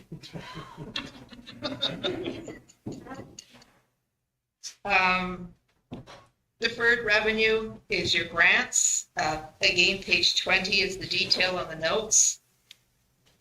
Again, the only comment there, most of your grants are fairly current, that you're expanding them as they become available and you have projects. The only 2, there's a couple of older ones with regard to the Botha and Gadsby. So again, I know that there's been some ongoing discussion on these projects. The province kind of did an indication of a use it or lose it. I don't think there's any concern there right away, but Yeah, I've got to the end of the year, so I think I took care of the Botha ones. And I'm working on the Gatsby. so, yeah, just on your radar there. We talked about Shirley McClellan and the other long-term liabilities. Your debenture debt for the county was on page 21, and that one is, there's 2 for gravel and 1 for grader purchases. The grader purchases one is just about done. Those 3, the top one, the 5.2 million is at 2.5%. The middle one's at 2.9, and the greater one's at 1.1. So again, in terms of today's rates, pretty good rates. What's And capital finance now? Just roughly. The last I looked, it was around between 5.5%, 6%. yeah, so you're not going to prepay anything on these either, just as you scheduled. And I guess since we're looking at that page, just to sort of go down that page to the next note while we're talking about debt, your debt limit for the county, because you've also then guaranteed that debt by your share of the debt for Shirley McClellan, your available total debt limit available is another 16 million, and servicing on that debt 3.3 million. So not that I'm advocating for another 16 million, but that's your limit under the regulation. Okay.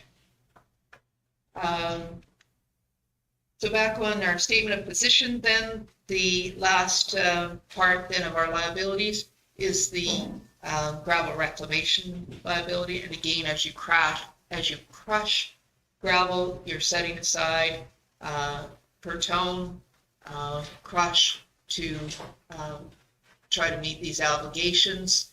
And again, it's an estimate that could be a long ways in the future, especially for lands where you actually own and are taking those out of the land. So Peggy, is there a provincial or national accounting kind of standard to say that that's what you should be doing? Or is this just kind of, this is what we feel we should be doing?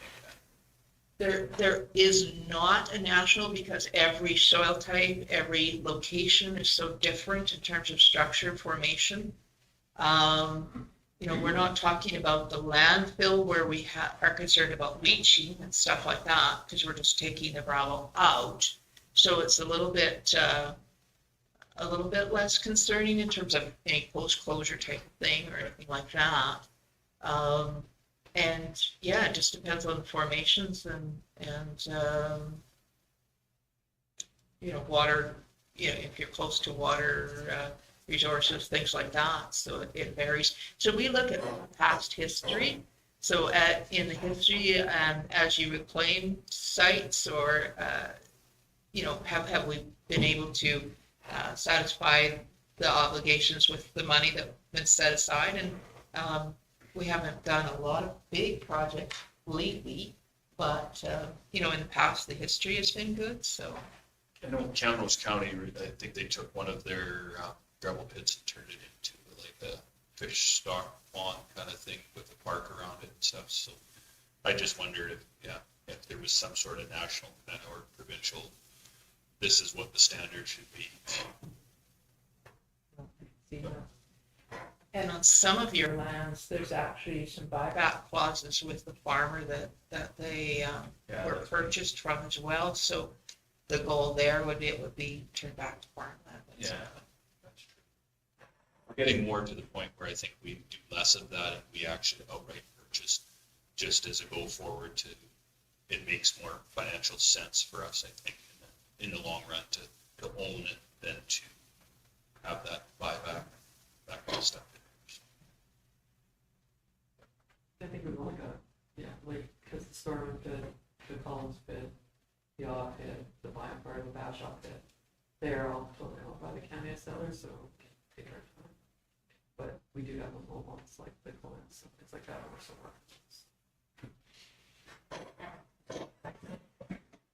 somewhere. So we have a positive net financial assets, which has grown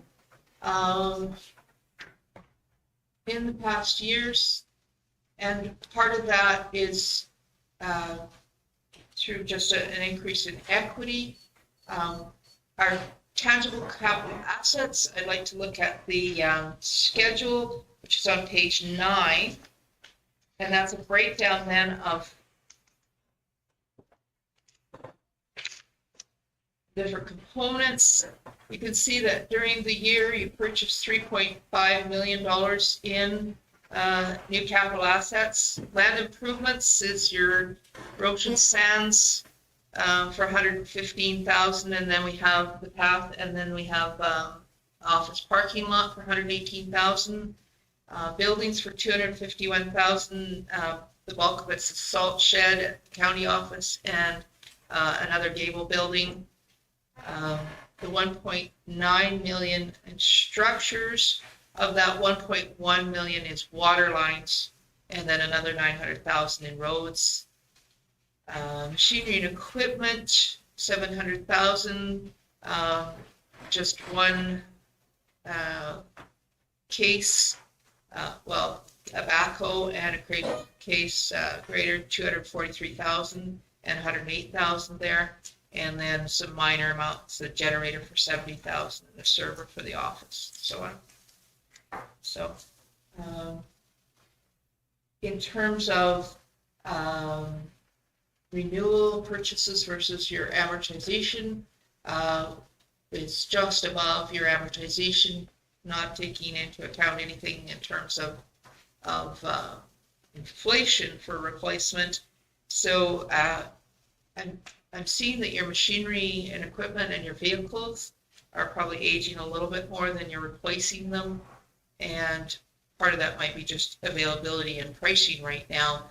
And or sometimes maybe we're just taking really good care of what we have and we're amortizing it too fast. I'm not sure. We're going to change that this afternoon. Well, isn't that one? No.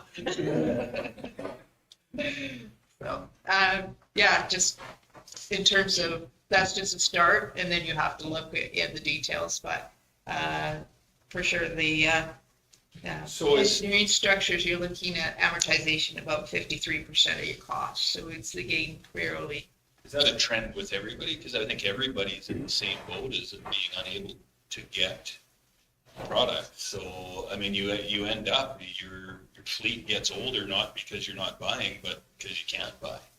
Depends on how they came into it too, I right? see. Whether they were forced to pay some of bigger prices or not.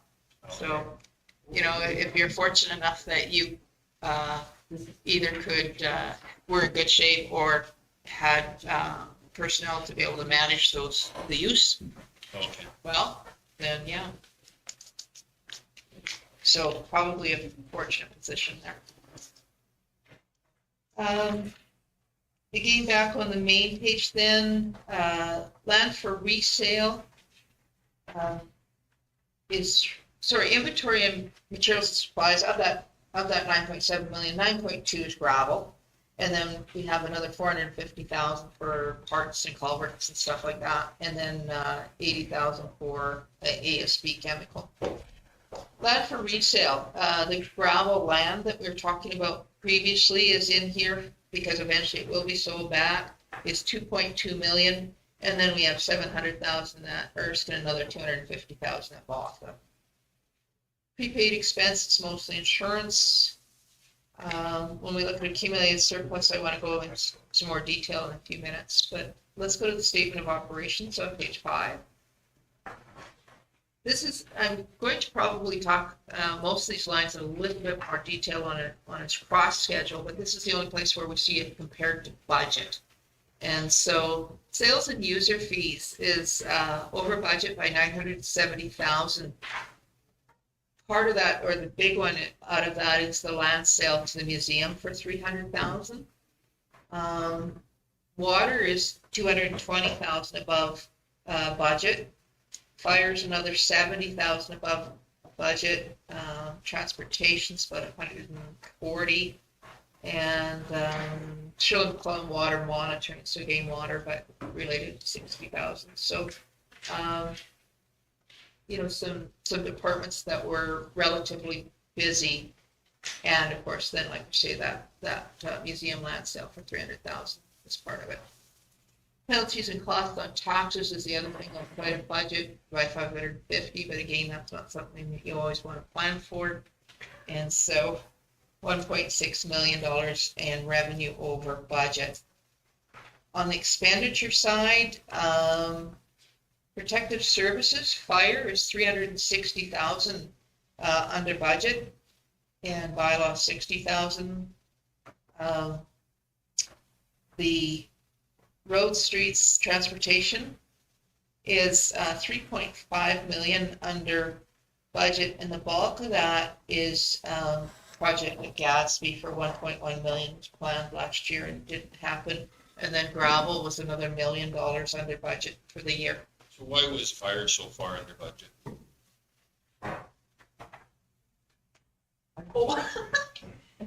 Well, we had capital expenditures planned that didn't happen. Krista can probably, and Denell that didn't operate, remember? So. And just accounting for further emergencies, over budgeting, planning for worst case scenarios is more the thing, not necessarily over budgeting, but planning for those worst case and those situations not transpiring. We had budgeted for that brat that never showed up, correct? Well, the radios were supposed to be purchased last year, and I think that had a lot to do with supply and demand. Things like that we just couldn't capitalize on some of that. Denelda was down. I don't think there was a lot happening in Weimar and Big Valley. So. Because I know in Weimar, I was talking with the fire chief, and he said like last year, we had a wetter summer down there, and the calls were a lot less. The year before, it was so dry. And he said they were just about like full time. They were going out constantly because there's between that area and back up in other areas, they were really busy the year before. So last year was a bit of a breather in that regard. Yeah, and I think we saw that kind of throughout the county. Also, the decrease in gravel. We saw that with the big gravel that we had laid that before didn't require us to go in and do so much graveling this or last year. And we talked about that at several council meetings that, we didn't think we were going to spend much of that budget. Water and wastewater were one of the few that was over budget, but again, the sales and user fees and monitoring and so on, stuff Shirley McClellan was up. So corresponding increases in user fees compared to their budget increase. 230,000 was a provision for allowances, and again, this relates to this penalty and costs on taxes as well. So overall, your deficit before capital transfers is $6 million, less than planned. And when we look at after the capital transfers, your planning was for 5.6 versus actual was 3.3 on the transfers because the projects gained Gadsby, the main one. So 3.7 million is your net excess compared, 3.7 million difference, planned deficit versus the excess that occurred in the end. And like I say, part of that is just capital. But, the changes in accumulated surplus then, if we look at page 8, we follow that 1.7 million through where we allocated it then.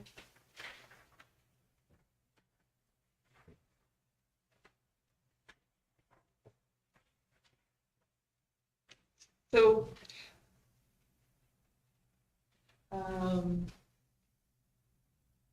page 8 then is we can see that the unrestricted surplus end of the year is 5.4 million.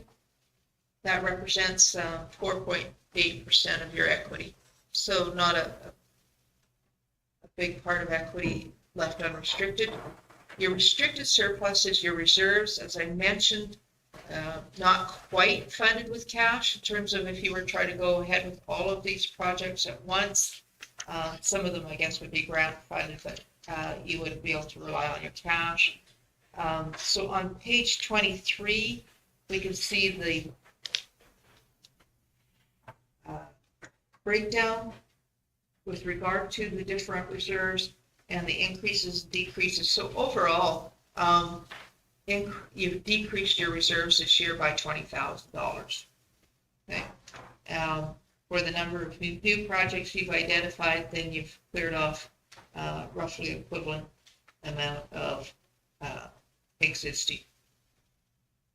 And one of the things that I guess I noted here is that your general reserve has gone down just a little bit. So again, a little bit more focus on specific projects of various kinds. Equity and tangible capital assets very close to what it was, up a little bit, about 800,000. 800,000. It's a fair number, but in terms of equity, it's huge. Page 12. These are the expenditures by type, by object. Salaries and wages are 629,000 under budget. Contracted services 1.5 million, and materials, goods, and supplies 1.6 million. And again, some of those looking at some of the big projects that we mentioned before, and that's the spread with regard to and materials, goods, and supplies. Again, that $1 million in gravel is the big one there. So overall, again, you see the same expenditures with regard to their budgeted amount. Page 13 is the next page, and that's where I can make some comments about some details in some of the numbers, because you see the detail cross between the department and the type of income or expenditure. So if we look at in the income, first of all, the unusual items in here, water and wastewater, the user fees, 785,000. Of that, 212,000 is water monitoring, and most of the rest is water sales. So quite a bit of increase over the last 2 or 3 years in terms of your water as a whole. Planning and development, that 392,000 includes the 300,000 for the sale of the museum lot. On the expense side, if we look at general government contracted services, $1 million, main things there, we have assessor for 200,000, legal for 160, and insurance at 100, just under 140,000 for insurance. In protective services, big items there. In contracts of that 523,000, 350,000 of that is the community resource officer.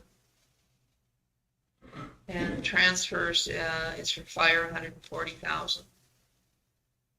Under transportation services, materials, goods and supplies at 2.4 million.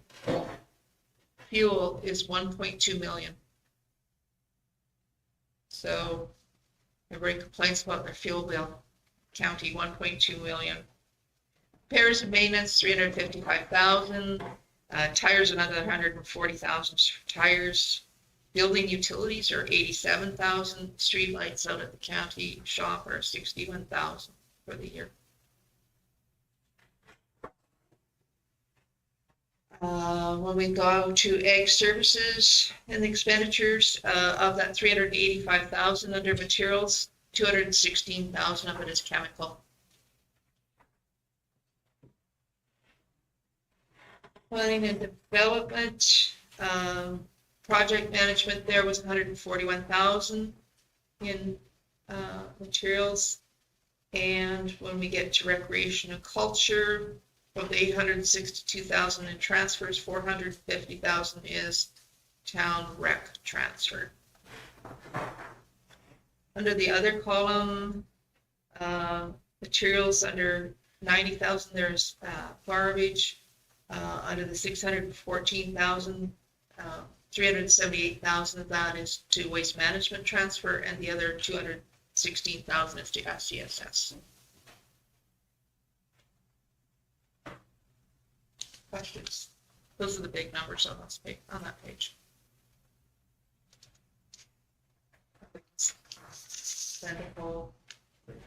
Questions?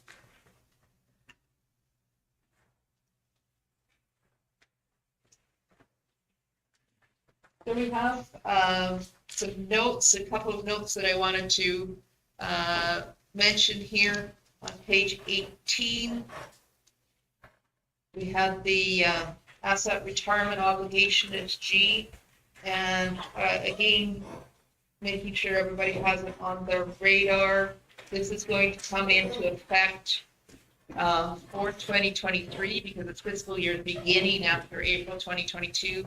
And right now, if we have a location that is in use, other than something like a gravel pit or a landfill, we have to book an asset retirement obligation. If it's in use, we do not. Starting in 2023, regardless whether it's in use or not, we have to book a liability if we have a retirement obligation there. So it would be a net present value calculation. So for example, if we were to decommission a road, we would have to book what's it going to cost to decommission the road. Right now, if you plan to run your roads basically forever, net present value should be minimal, right? We're not going to calculate what it would take to decommission the Erskine Resource Road because we intend to run it long enough that present value of decommission it would be minimal. How does that work about degrading a road? Like when I say degrading, like it's a high grade road and we take it down to basically we rip it up and turn it back to gravel. And we have a number of those that we've done that. Again, that probably would not qualify because this is where we're actually retiring the asset. Yeah. We're trying to take it back to another use. So probably the places for the county would be to look at any fire halls, grader sheds, anything where you might have had oil or gas concerns, soil contaminants.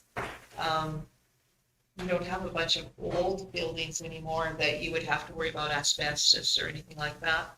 This one, I guess, is old enough to have something in it, but tiles, floor tiles up until 1970 actually had asbestos in it, some of them, so it's fairly recent. So your schools have had a big project around this, right? Because even cement blocking has glass in it. Up to late 60s.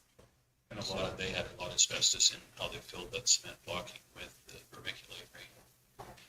Do we have any of those buildings? Cement block buildings?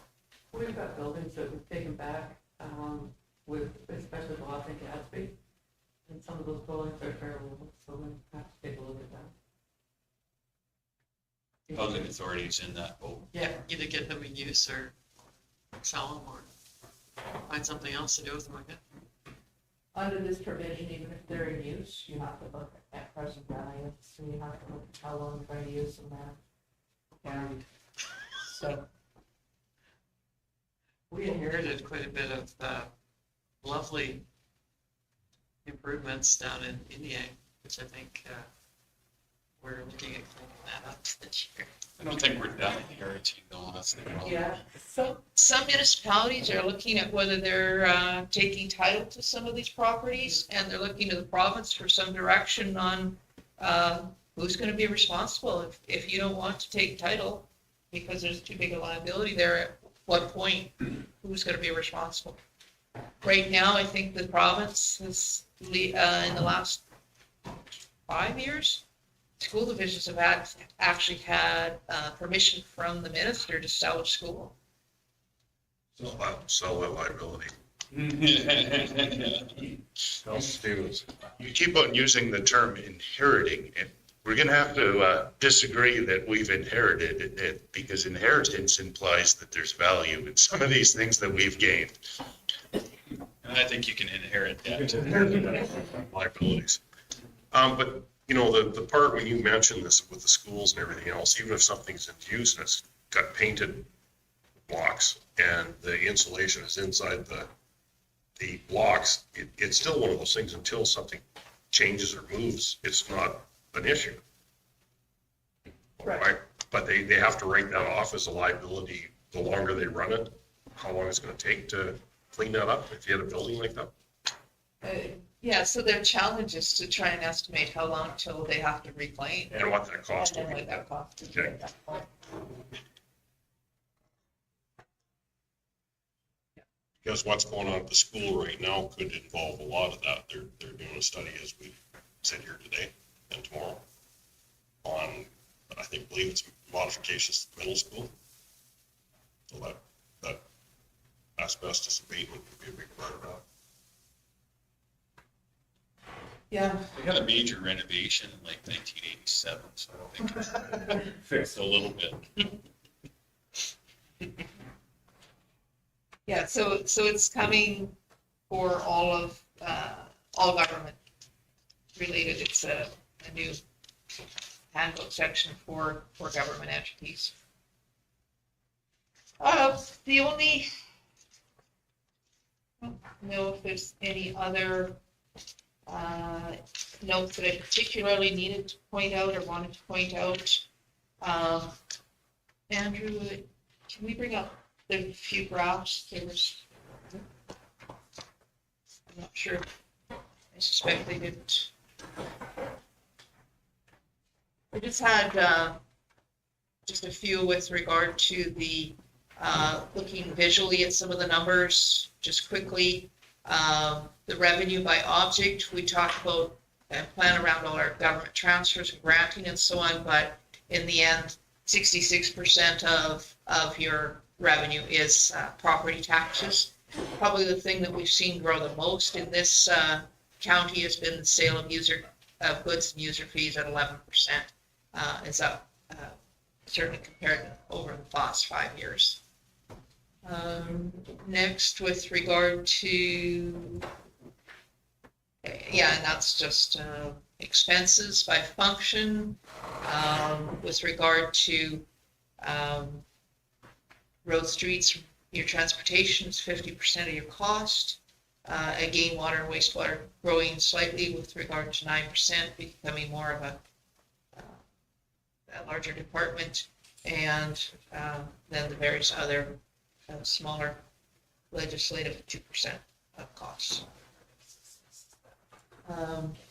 Expenses by object, just looking at the relative cost of different items, and you can see that your amortization, sorry, missed a legend there. Your amortization is your big cost there in terms of the big blue block at the bottom, by far, your capital intensive. What's the provision for allowance? That's your property taxes, your linear. Okay, so what's on 22, the purple line on the bottom, transfer from other government? Towards me, right? Sorry? On very bottom of 20, like there's a little line. Oh, because it was negative in 2022, your provision for allowances, there was actually a recovery. Oh, I see. Oh, okay. Right, Okay. yeah, sorry. Yeah.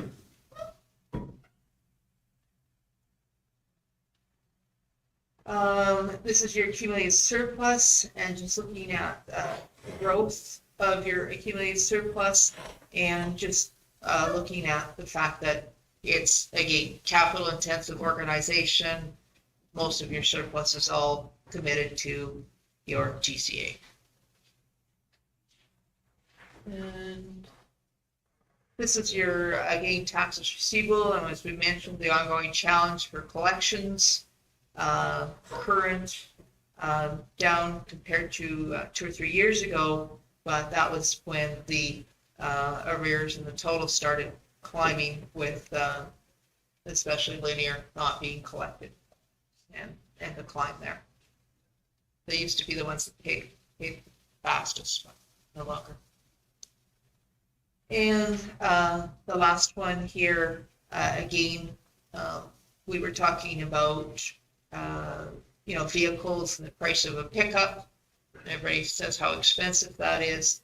And then you can see compared to, your graders, machinery costs and so on, graders being very expensive, and compared to roads and maintaining roads and building roads, right? Drop the bucket. Drop the bucket. Barely on the. And again, now you're changing your water systems and the amount of money that you're putting in to bring water to your rural locations. Certainly shows up in this. I did have a couple of letters to share with you. I think we usually go in camera for that part. Yep. Quick one. Andrew, do you mind emailing out these graphs to us? Yeah, absolutely. Mr. Chairman, I'll take this into camera. All in favor? Carried.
So There we are. we would, yes, we would be a 7.1 request for decision. Approval of the financial statements, page 8. Chairman, I'll give you that motion Any questions? as presented. Questions, concerns? Seeing none, I'll call the question. All in favor? Carried. And 7.2, request for decision appointment of auditor for the 2023. Will they work with us again next year? Question, okay, we had a nod, yes, yes, they were. I'll make the motion that we reappoint them as auditors again. Any questions, concerns? Call the question, all in favor? Carried. Now, And I'd just like to comment too on our staff, our CEO and all the staff that works on our financial side of things. I'd like to offer a great depth of thank you and for doing such a great job again with such another clean audit and no letters to indicate otherwise. I mean, you've done a great job and we're really happy what you've done and we want to say thank you to you all. We can't stress how amazing that is when you talk to other municipalities. This is unremarkable how well it is run. Just thank you very much. So gives us a lot of confidence and it is to your guys' credit, all the hard work you do. So thank you very much for that. Yes. All joking aside. We're scared of our auditors. that's why we keep bringing that on. Yeah, no, and Peggy too, thank you for the work you do and when you do your presentations, they're concise and easy to follow and we certainly appreciate that as well. And as, I guess for those listening in, I mean, audit is far more than just making the numbers balance. There's so much more to it. And that's where the hard work comes in and that's where the good work's being done. So thank you. So we can recess and we can sign these papers afterwards, yeah? Sure. Okay, Mr. Chairman, I'll give you a motion to recess for lunch. All in favor?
Our 1 o'clock delegation is Stettler Handy Bus.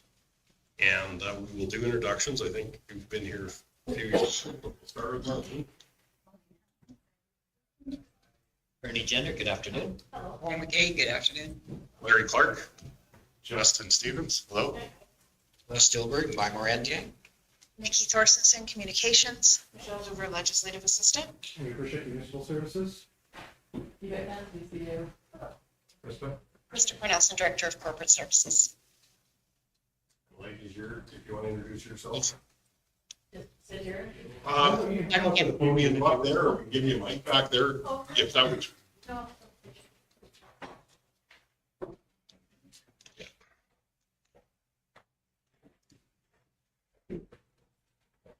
Good afternoon. My name's Judy McKnight. I'm the program coordinator for the Stettler and District Handy Bus Society. I'm Vicki Savage. I'm a Handy Bus Board member. Take the mic if you'd like. Pardon? I said, go ahead with your presentation. Take the mic, please. The reason we're here is we're just hoping that we could receive your usual funding of $20,000. As you've seen, our deficit has kind of grown. And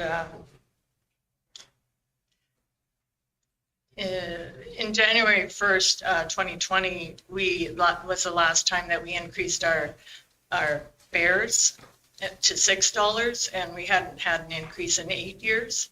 We just don't feel that it's fair to ask our passengers and seniors, because a lot of them just can't afford an increase with everything else that's going on. And we did sell our van last year in 2022. We always had to come up with our own funds to purchase the medical van. And we just could not replace it. This was our second medical van, but we couldn't afford to replace it after it was 7 years old already. It was starting to cost us money, so we ended up having to sell it. So now we don't have medical transportation for out-of-town services. And we also, in 2020, our last bus, we've decided to lease our buses now instead of purchasing, because we just wouldn't be able to do it. If that's a steady cost, you know what your cost is every year. And then in 5 years, we don't have to worry about trying to sell the other one. We can just renew our lease and get a new vehicle. Is it warranty, does warranty kind of follow with that, or do you run out of warranty within? Everything's covered through, like we have to pay for our, the vehicle inspections that we get done every 6 months. And then, but the warranties on the bus, like it's included with the lease.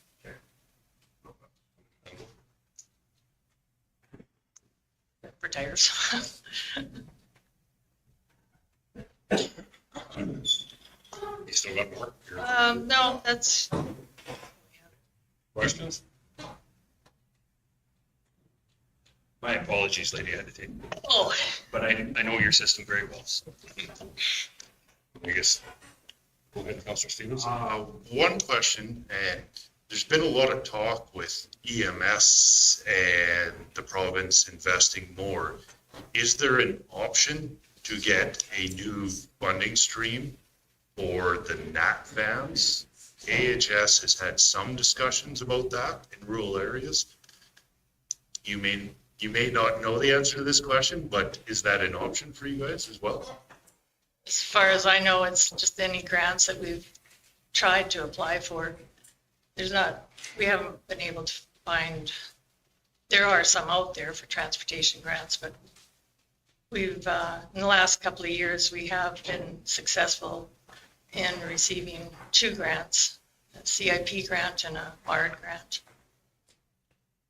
to use towards the bus. Mr. Chairman, if I may ask the ladies, do you think you're gonna be able to cover your deficit this year? Because you guys work very hard and you never ask for anything. So I was just wondering if you're gonna be able to cover off your deficit this year. If the county gives you the money, you will. Yeah, would help. Mr. Chairman, if I could, you're not asking for more than what you had. No, we'd be grateful to have the 20,000. That's getting at it, if you could, you would like more. Oh, if it was offered, we certainly would accept it. I'm just wondering, okay, this 20,000, how long has it been in effect for? Pardon me? This 20,000 that we're providing you with, how long has it been in effect for? What year did it first come in at that amount? It was about 4 years ago, 5 years ago. I think it was actually longer than that. Yeah, we used to give the handy bus what we called our unconditional grant, and it was around $16,000, $7,000. And then we upped it to 20, and I'll bet you it's been over 10 years. Yeah, I'm guessing it has. I started with the handy bus in 2014, and it was 16,000 some odd number when I started then. And it's probably at least got to be 4 or 5 years, I think. And we did have the 1 year where your funding was cut right in half. Yeah. Yeah, so I mean, when we survived, I mean, you know, but it's hard, I mean, for that much money. Well, and that was a tough year on everything that we're. Yeah, absolutely, yeah. Well, I know you guys are struggling, and I know costs aren't going down with fuel and cost of living and all the expenses that you do face. So I would like to put forth a motion that we actually increase our funding to the handy bus by $5,000 this year to bring it to 25,000. Awesome. My motion, see if it passes or not, but it is my motion. Councilor Jenner? You said that you have to have it inspected every 6 months? Yes. And is it a service within? Yeah, we take it to Aspen Ford. They have the proper lift to put the bus up to do the servicing. Okay, I'm just kind of wondering, like, the county certifies, do they certify the ambulance? The ambulances, they do, yeah. Oh, Is it possible? I'm just asking administration, is it possible for us to be able to do that? For this also? I don't know. Mr. Chairman, I think part of it is that Aspen Ford also does the lift itself as well. It's not. no. No, that's separate. A service person from Red Deer that I just called if I have any trouble with the lift. Okay, but does it have to be inspected as well? No, Okay, as long as it's working. not if it's working. And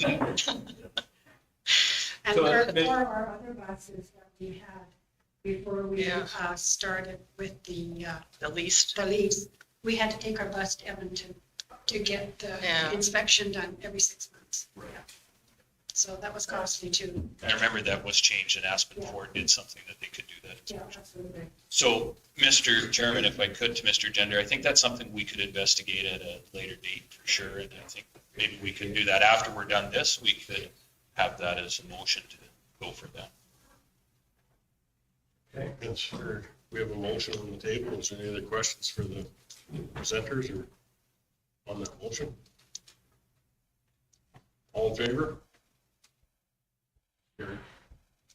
Thank you very much, ladies. Thank you very much. Have a good day. Thank you. You as well.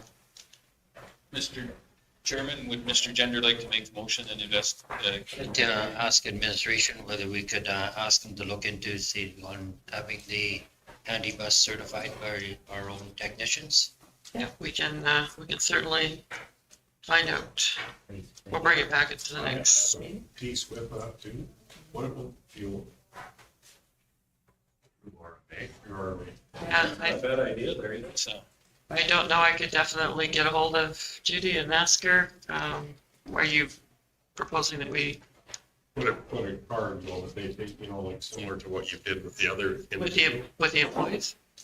yeah. Yeah, We could do Well, RMA wouldn't matter, and I think that's a great idea, Larry. That would be an opportunity. If we could save them, I don't know how many cents a liter it is, but any saving like that for vehicles running all the time would be huge. Would you put that in that motion to investigate both of them? You bet. We will report back at the May meeting. We should be able to get that done by then. Councilor Stevens? If we're going down that road, we might as well open up the door of insurance as well, since RMA offers a discount on insurance. I mean, the more we could keep their costs down, the less funding they would need. Is that also an option? So we have to investigate that, but I think their insurance is already with us or with the town through that insurance. But double check that. I don't think their insurance through the FCSS. But we can look into it. But if I remember right, it is through, because we talked about that when they did the presentation to FCSS. But we could look into it for sure. So you're fine with those friendly amendments? Have another. So it would be inspections, it would be fuel and insurance. Sure, please. Any other questions? Call the question, all in favor? Carried. Okay. Now we're into new business. 7.3, request for decision awarding the South Shore Traffic Study, page 10 of the package. Thank you, Mr. Chairman. Is Craig here? Yeah, right there. Oh, there he is. So quiet. I'll let Craig report to you. Thank you. Thank you, Clark, members of council. So the South Shore traffic study, just a quick recap, is about the South Shore growth node and looking at what we need in terms of a long-term road network and intersection improvements as that area grows from its current level of development to probably adding another 1,400 to 1,500 development units in houses or other forms of development up in that area. So this study is looking very much long-term, and it is a joint effort with the Summer Village of Ocean Sands, Summer Village of White Sands. We were fortunate to be successful in getting an ACP grant to cover this, Alberta Collaboration Program. And so the study is fully funded. The county is a managing partner in that grant application, although decisions such as which consultant to select have been made in concert or with those two summer villages, with the CAO. Including myself and some other county staff, running a request for proposal process, which we ran through February and then in March evaluated. We sent out requests for proposals to 4 selected firms that are from Alberta that have experience in traffic planning and traffic engineering and the capability of delivering on the type of project they were looking at. That was Stantec Consulting, WSP Canada, ISL Land and Engineering and Land, and Castleton Consultants, which is a consulting company based out of Calgary. We received 4 proposals back, 1 from each. The 4 proposals were evaluated by the administrative team using a preset set of criteria that includes their corporate profile for a certain amount of points, the team's capabilities and qualification for a certain amount of points, their proposed methodology, and then pricing for around 30 out of 100 available points. After we undertook the evaluation, the Stantec Consulting proposal was the one that came to the top, although we should point out that in terms of price, it was very close to the WSP proposal, which is the second runner-up, less than $200 separating them. So what really made the difference was the methodology and the teams in those particular cases. Our collective recommendation from the administrative team that reviewed it is that the Stantec proposal offers a good price, a good consulting team, the actual people that we work with has experience working together as a team, and all the lead staff have at least 10 years experience, and they were able to meet our project schedule, and that's what edged them out over some of their competition. There's more details in the RFP. You can see the ranking of the other 3 proposals as well. The recommendation is that the work to undertake the study be awarded to Stantec Consulting Limited at an amount of $38,395 plus GST. So, Mr. Chairman, thank you. So what did we have budgeted for this? I can't remember. Technically, this one is not in our budget, so it'll be using the very tail end of the authority of a project approved by council. And fortunately, the grant application we were successful at is $75,000. So that definitely covers the Stantec work and leaves some space for any additional scope or additional items that we want to within what's allowable under the grant while we're undertaking that work. So this will be covered by the grant money. 100%. Yeah. And that was in conjunction with the two other municipalities? Did they join that? Were they going to participate in financing of it at all? Yeah, Mr. Chair, we did have a kind of a backup plan if we were unsuccessful in the grant that would have seen a cost sharing formula based on the relative number of development units each municipality is assigned under the Buffalo Lake IDP, which would have been the county share would have been in around 78% of the total project cost. Okay, fair enough. I make that motion that we go ahead with Stantec then, Mr. Chairman, if there's no other questions. Any other questions, concerns? Seeing none, I'll call a question. All in favor? Carried. Thank you, Craig. Request for decision, 7.4 National Volunteer Week, page 13 of the package. Thank you, Mr. Chairman. Nikki, did you want to speak to this? Lorraine, oh, sorry. So, good afternoon. National Volunteer Week, which is next week, April 16th to 24th. And the theme of National Volunteer Week is Volunteering Weaves Us Together, reveals the importance of volunteering to the strength and vibrancy of our communities through the interconnected actions we take to support one another. These diverse forms of sharing our time, talent, and energy strengthen the fabric of our community. During National Volunteer Week 2023, we celebrate our collective impact. Through our kindness, generosity, and commitment to volunteering, we weave our lives together. Some options for consideration: the County of Stettler proclaim April 16th to 24th, 2023 as National Volunteer Week. We're sponsoring popcorn at the theater on April 16th for all families. And then on April 20th, we're having a come and go beef on a bun entertainment at the Agriplex for volunteers. Yes, I did. I'd like to make the motion that the County of Stettler proclaim April 16th to 24th as National Volunteer Week in our county.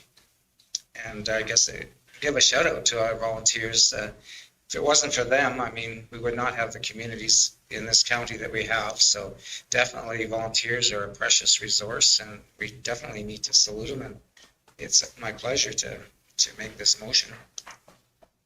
Any questions, concerns? Call the question. All in favor? Thank you. Request for decision, 7.5 Ag Services Vehicle Tender, page 15 of the package. Thank you, Mr. Chairman. Quentin's here to speak to us on this. Afternoon. So on the second round of accepting tenders, we got 3 bids. We got a bid on a Mack truck, a Isuzu, and a Freightliner. The dollar value is very close between the 3 trucks. When we reviewed the spec sheet, shop foreman Kerry George and I reviewed the spec sheet. 2 of the trucks did not meet spec.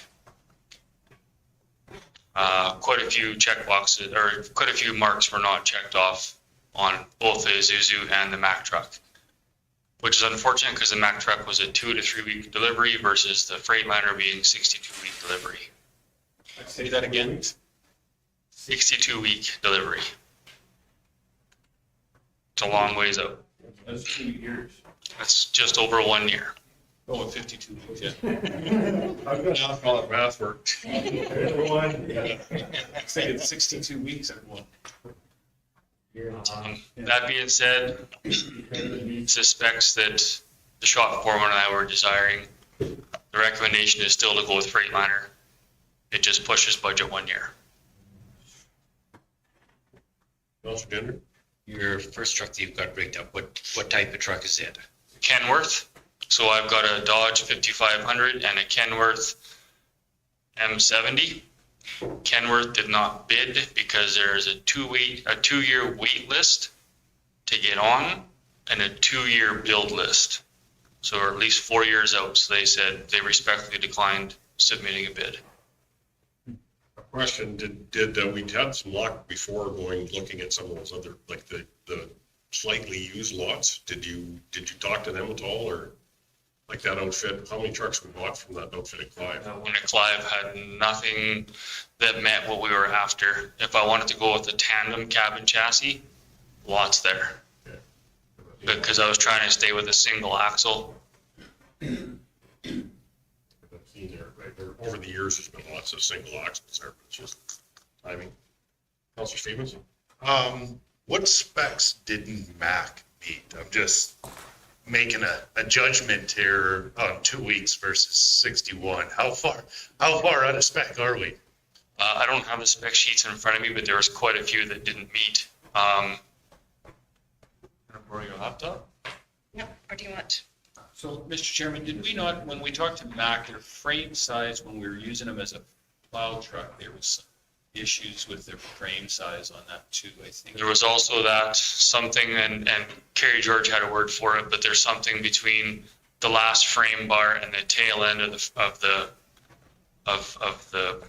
the frame itself was the wrong size. He said it doesn't fit well with when you're trying to structure your loads on it.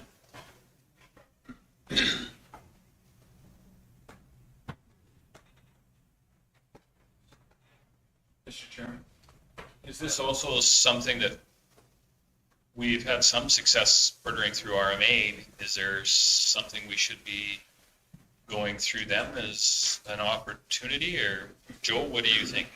Yeah, thank you, through the chair.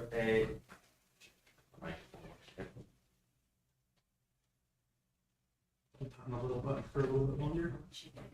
There you go. Thank you, through the chair.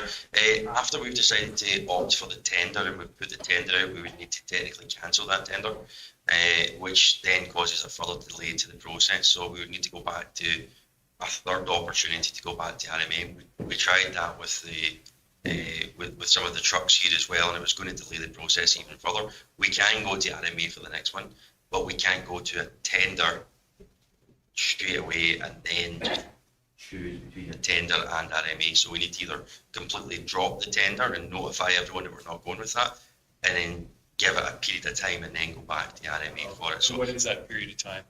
I think after discussions with RMA, it was a minimum of 2 weeks, but they would typically want to make sure, and we would need to give justification back to these applicants as well, and really let them understand that. So it would have delayed the process even further.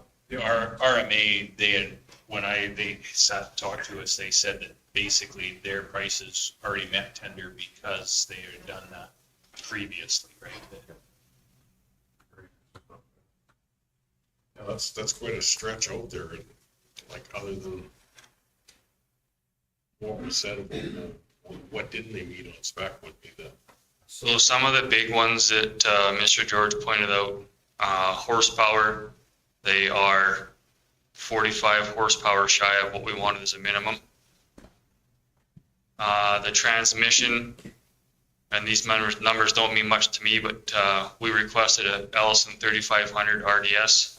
They could only give us an Ellison 2500, which would cause some heating issues.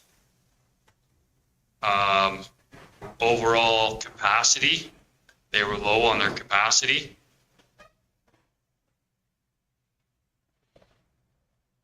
And it's a steel cab versus aluminum cab. So it's extra weight, plus I'm trying to keep trucks on the road for 20 years, so I'm gonna have some rust issues.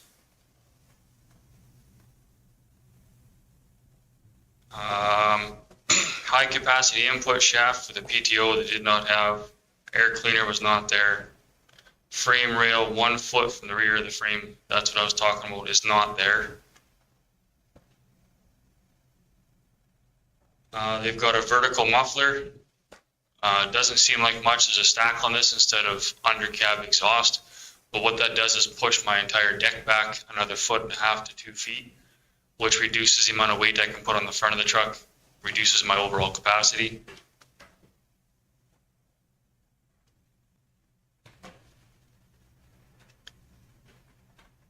Some small stuff that means more over time is air suspension gauges, fuel restrictor gauge, oil temperature gauge on the transmission. Those were not included in this bid. Those would be extras.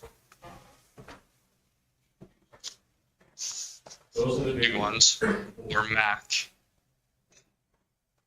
I think one of the biggest there would be the overheating of transmission.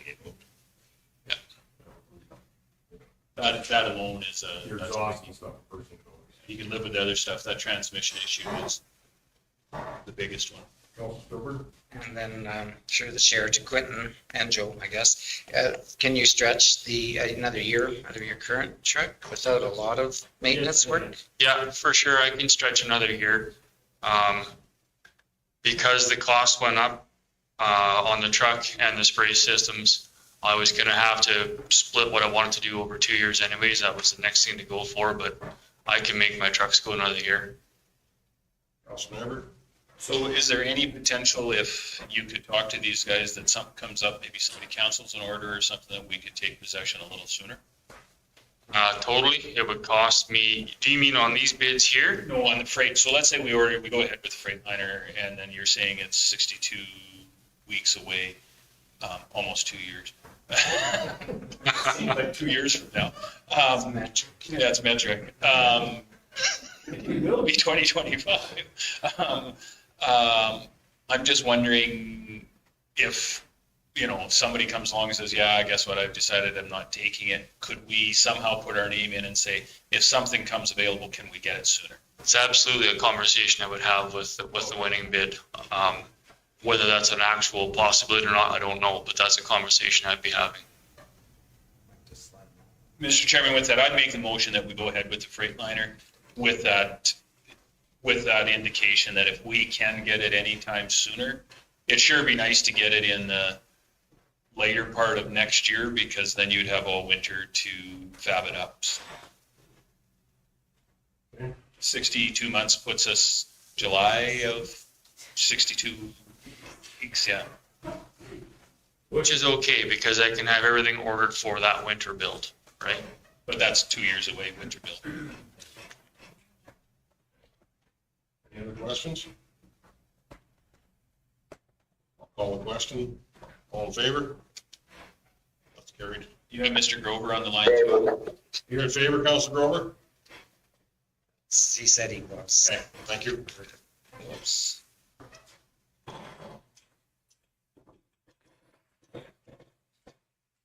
Okay, 7.6, request for decision herbicide purchase number 1, page 17 of the package. Thank you, Mr. Chairman. I'll let Quentin speak to this one also. This is the Viserys one. Yes. Just had that up. So this is, again, I have 2 retailers I can purchase herbicide through. With those 2 retailers, I have access to Corteva, and used to be Bayer, is now Enview products for industrial use. This purchase, or this RFD, is for a purchase through Viserys for industry product only that I cannot buy locally. This is for the use on roadside herbicide applications, our gravel pit applications, our green space applications.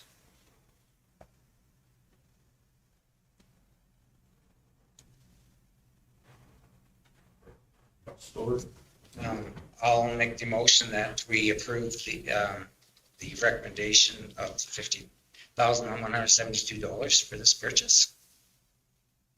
Questions, concerns? Seeing none, I'll call the question. All in favor?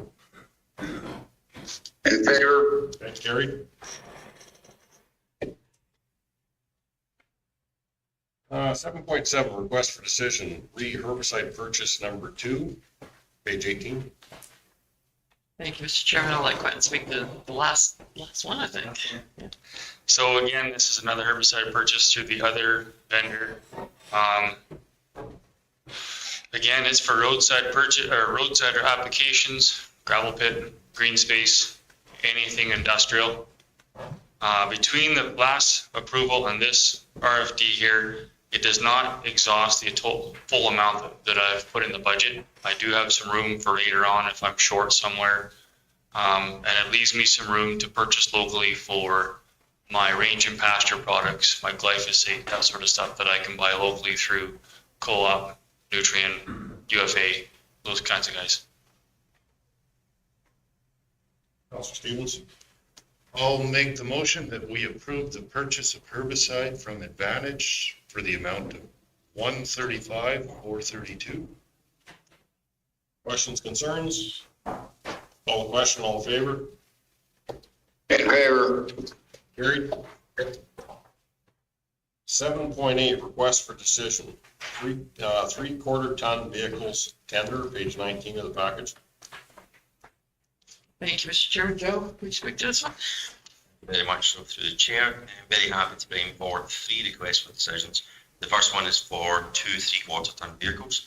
We did have the option to go through RMA, but as this was the second time we wanted to put it back out to tender, we wanted to give our local dealerships the opportunity to bid on this. So we went back and put it back out through the Alberta Purchase Policy and Agreement, and we also went local to try and see what we could get. This is the first of 2 vehicles. This is our 2 3/4 tons, which we were actually very surprised to see them under $70,000 for a 3/4 ton. But Gary Moe came back with a $69,000 price ticket for it. So very happy to have those 2 vehicles brought forward for council's consideration just now. Slover? Yeah, I'm very pleased to see the local tenders being the lowest. So I would like to make a motion for that the county purchase the 2 3/4 ton pickup trucks from Stettler, Gary Moe, Chev, Buick GMC for the price of $69,375 plus GST for the total of the 2 of $138,750. Any questions, concerns? Councilor McCabe?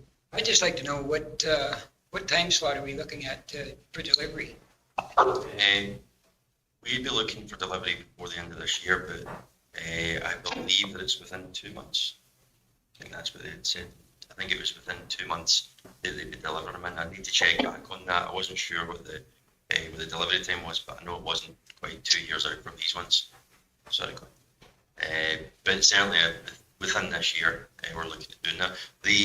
There was actually 3 separate tenders that went out for vehicles. There was 3/4 tons, half tons, and then a small vehicle, a small van as well.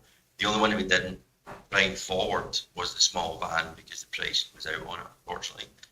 But we had a budget for this for around $320,000, and we'd allocated $70,000, between $70,000 and $90,000 for 3/4 tons. So I believe that it still comes in before the end of this year's delivery. But I can check that for the next council meeting. Sorry, I don't have that. No, it's just that everything else seems to be put on hold and it's down the ramp or down the road. So I just wanted that question answered. So does that color scheme, are we going with white or any color that happens to be available? I mean, we're getting to that point on delivery, and I think if you want that, if the color doesn't necessarily make a difference, I think we can get. Yeah, it's still white. Okay. I think it looks better to have a matching fleet. No, and I agree. I just wondered if we're at that point where we did for a little while there, some of the Shirley McClellan or We do have a couple of silver vehicles in our fleet, yeah. and I thought it was a little bit of delivery issue too. Councilor Grover, were you going to say something? Okay.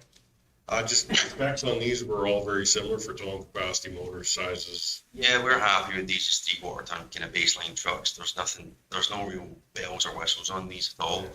We did have quite extensive discussions with all of our local dealerships as well in regards to their specification and what we're looking for these trucks on.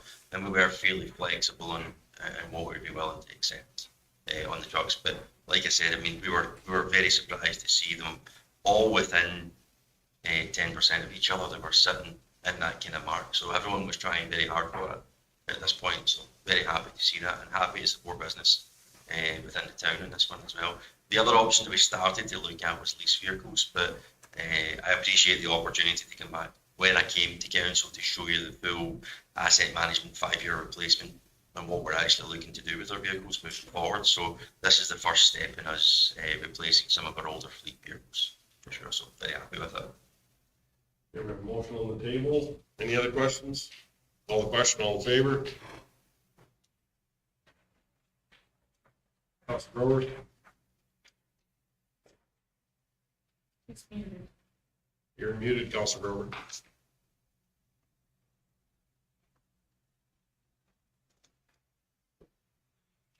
Councilor Grover, you're muted right there right now. Take a break. And I think you have your motion forward. Yeah, we can get that from. And, were you in favor? Oh, yeah. Yeah, that's like Mr. Hand, so, but that's carried. Oh, Yeah, Put it up, put it up at least 2 years. just trying to, my deodorant might be running out. I don't. Yeah. Yeah. Okay, 7.9, request a decision re half-ton vehicle tender, page 20 of the package. Thank you, Mr. Chair. I'll let Joe speak to this one too. Okay, thank you very much, through the chair. This is our 2 half-tons. One of these are for our utility department and the other one is for public works. So again, we're kind of splitting the budget here with what we're bringing forward, but again, happy to see that Stettler Dodge came back and the approved price of this is $55,000, just over $55,000. And again, it's for delivery within this year.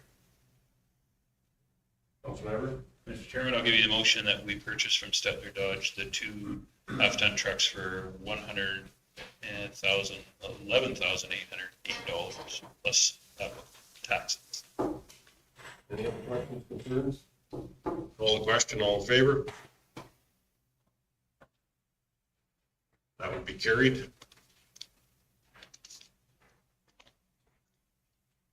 Request for decision, greater tender, page 21 of the package. Thank you, Mr. Chairman. Joe, if you want to speak to this one too. So very grateful that Canoe and RMA came to discuss with us the opportunities for us to buy large capital purchases through Canoe.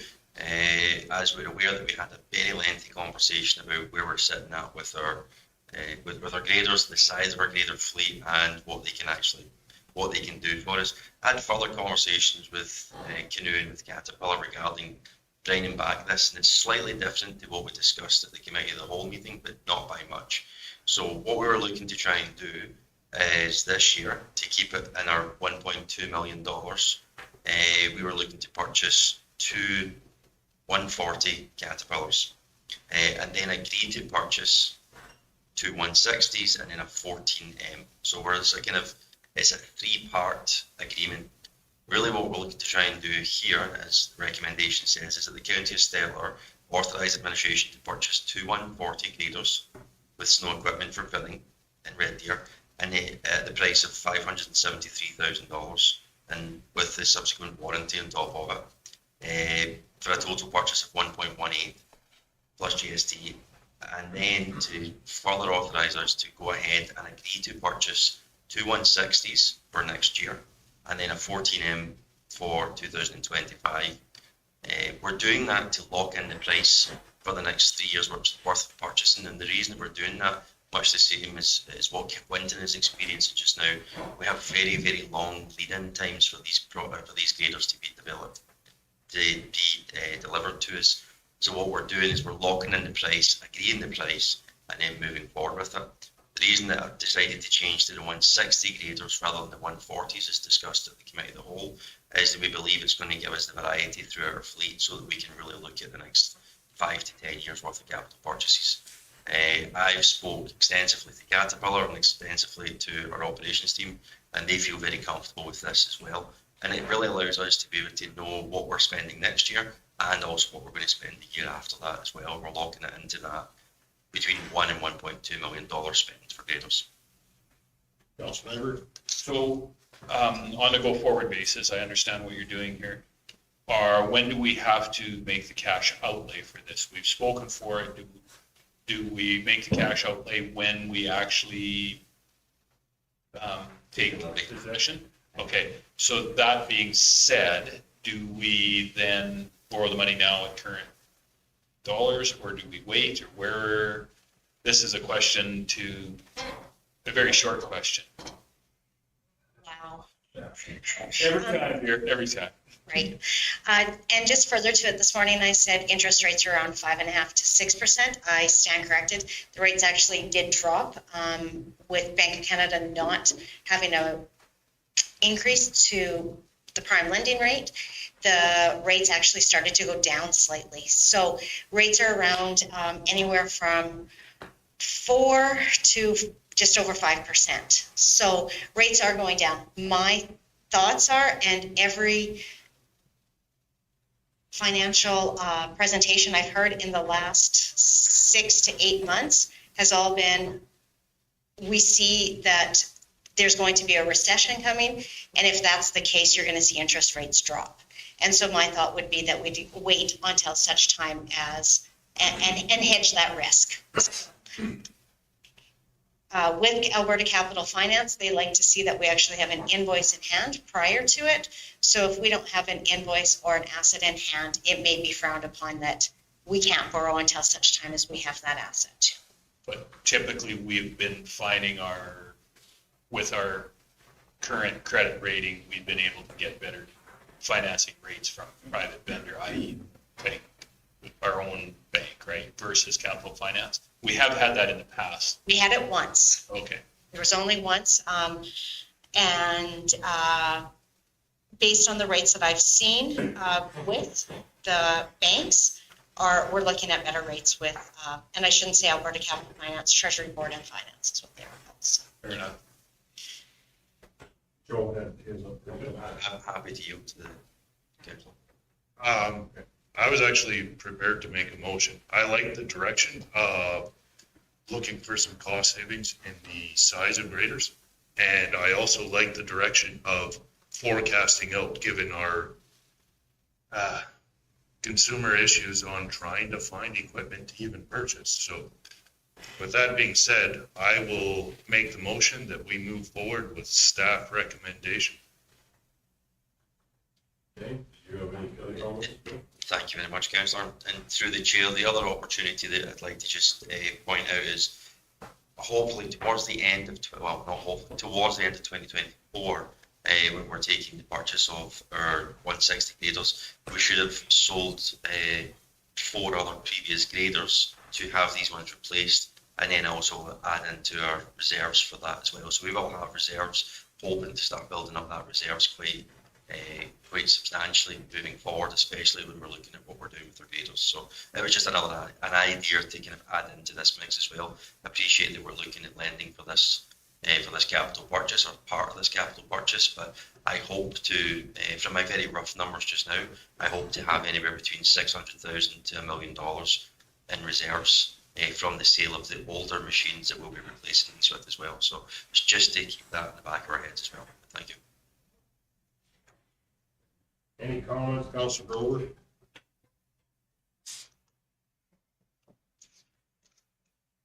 Any other questions from any of the other councillors? Oh, okay. I just have one question. I know, I see that the 2 140 graders have snow equipment. What about the other 3?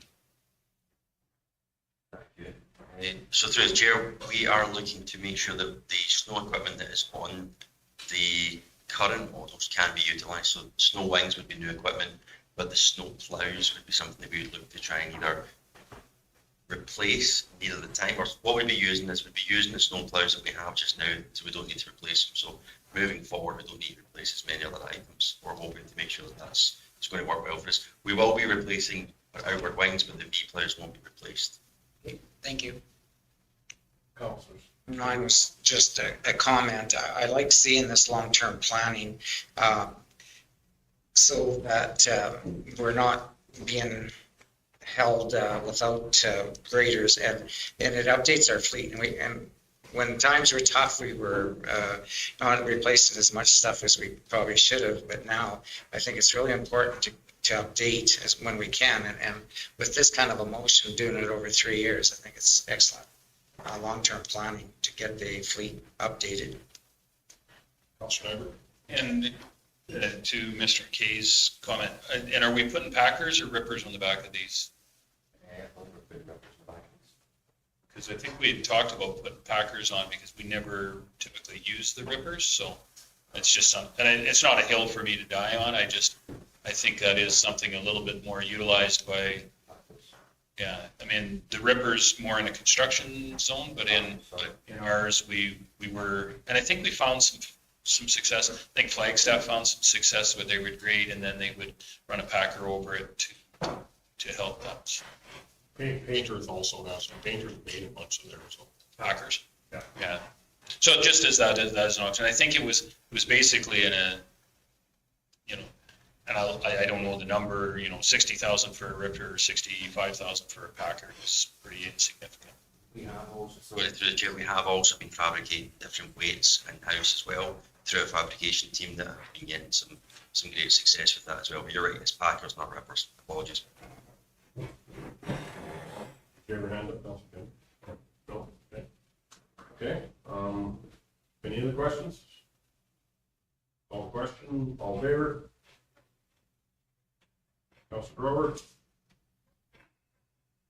And that will be carried. Thank you. Okay.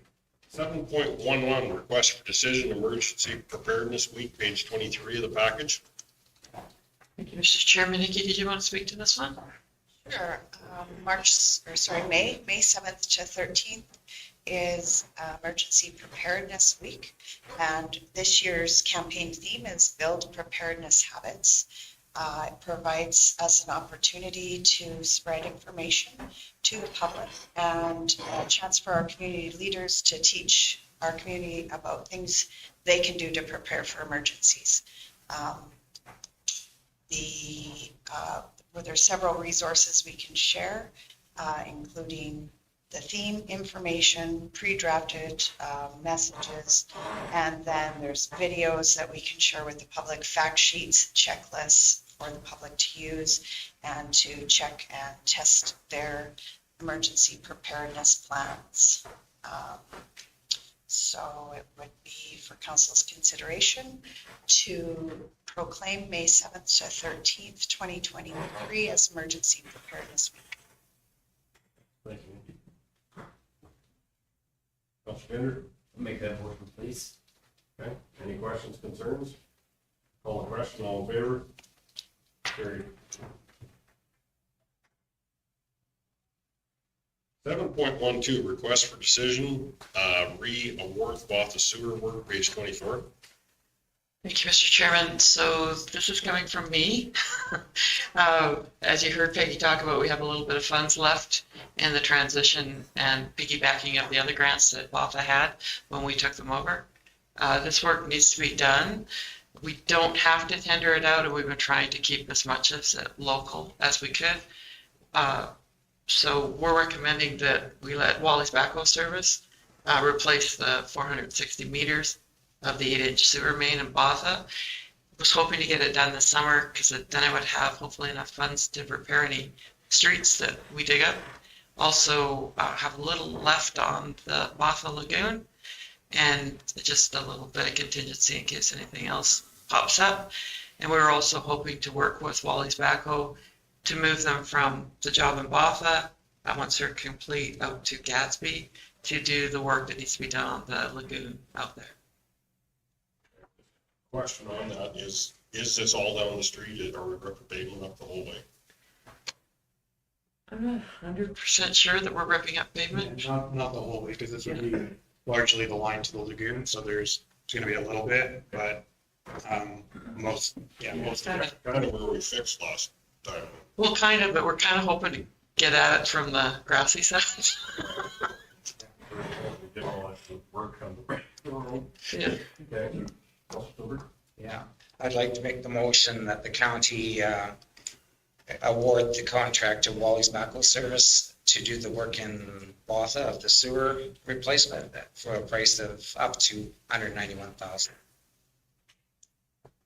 Okay, any questions, Councilor Bender? So does this include the replacement of pavement if it's on pavement? Not in this price. So we've kept some funds aside to be able to do that. We still had, what, 374, so we still have $180,000 somewhere in there. Yeah, I have a little bit of land acquisition to do for the drainage of the Botha sewer. So I'm hoping to be able to get that completed right away, and then it's a little contingency left over in case something else pops up. But that's why I wanted to get it done this summer, because we do have a contract out right now to repair some paving in Gatsby, so maybe we could get them to bid out at the same time. Thank you. Any other questions? Call the question, all in favor? Carried. Unfinished business, 8.1, Denelda Fire Recruitment. If I can speak to that, Mr. Chairman? Yes. We just wanted to give a bit of an update on the progress that's been made up at Denelda. Obviously, it was a big priority of council to try and get volunteers back in that hall. And we've been undergoing the screening process and getting applications in. And as of last week, we had interviewed and done physical fitness testing on 22 applicants that all passed with flying colors. So we're really excited at the number of volunteers we have in place. So we're going to start turning our attention now to training and getting these guys ready for wildfire season. Guys and girls, I should say. We have 22 volunteers or applicants. Yep. We haven't been able to find anyone in the last 4 or 5 years. 6. Yeah, so it's been 6 years. I think it's really helpful, and I want to give props to the community here because this was really a community-led recruitment. It was grassroots. It came from the community, and they came to us. Just absolutely terrific to see the community come together. Some of the councillors got up there the first night that we had the open house for information, and beyond just the volunteers that wanted to sign up, there was a huge attendance by community members just looking to show support. Members from adjacent communities like Bashaw firefighters came to show support. Really, really proud of the Denelda community. Councilor Gender? Do they require any fire retardant clothing or anything like that in order to fight grassland fires? Yeah, typically with a grassland fire, we would do like a No Mexico overall type situation or what we call a flight suit, similar to what ambulance attendants use. They're a lot. It sucks to fight grass fires in full bunker gear. It's a lot. Never cool when you're fighting a grass fire. So that would be the first step. And we've got all of the, I believe all of the applicants or the vast majority of them, we've got sizing information for them. So we will be able to order the various types of equipment we need as we need it. Good, thank you. So we will be proceeding forward like with getting the Nomex gear and or equivalent, whatever's the equivalent here. Yeah. And then also too, we'll be looking if grassland fires, we'll be getting a brat up there and putting that fire station back to use. Okay. Hopefully. Yes. So the equipment we've got up there right now, their engine was out of service. That's going into Rocky Mountain Phoenix for repairs right away here. No, they're gonna do it at the county. Oh, the county's. I'm sorry. Not Rocky Mountain Phoenix. We're gonna be able to redo that pump pack if the packing around the pump is leaking. So we'll be able to put that back in service. 3.5 is ready to go back in service up at the shop. That's the tender for Denelda that's been used since the department's been suspended. We've used it throughout the county. It's both a backup unit and just an additional unit, so we can keep that water shuttling going for rural calls. And then we do have not a brat, not the big new kind, but we will be able to put in the traditional brush truck that was in service up at Denelda back into service and then we would expect within the next year or two to be presenting as part of the fire capital budget for that would be the last brat to put into service, unless we do some rearranging of where brats are now. If I could, so just back up, you said there's another one on order, right? We've got, as I understand it, we've got one on order for Bymore. It's not on order. But it was budgeted for. It's been budgeted for. The money's been sitting there for some time. But as far as I'm aware, it has not been ordered. Yeah, we need a bit of a status update on that, but the intent is with the money that council has currently allocated, that money was to go towards a brat for Bymore. And then we don't have money allocated at this point. We haven't brought it to you as part of the capital budget for the next brat. We always put these together piece by piece. And that would go presumably into Denelda. So with that, Mr. Chairman, I apologize, but we're kind of in a limbo spot. Not sure what direction council is looking for us to take. Do we look through the transition agreement with the town of Stettler, which we have not heard back from them yet? Do we look to Stettler to provide the training for the Denelda firefighters, or do we look at contracting it out? We need to decide, I guess, basically what the future of the County of Stettler Regional Fire Department is, because it's making it very difficult to keep the momentum going in our rural fire departments without some clear direction. Councilor Stevens?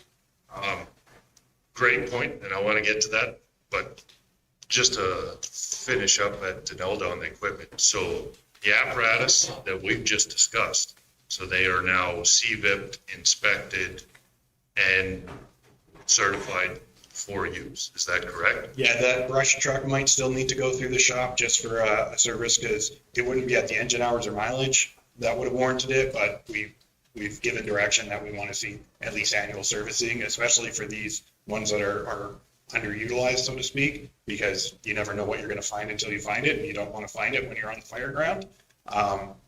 So that would be my only question mark, is whether we've got that truck been through the shop, but that won't take long. It's a light duty pickup. Fair enough. Next question is more the gear and equipment required internally of the home.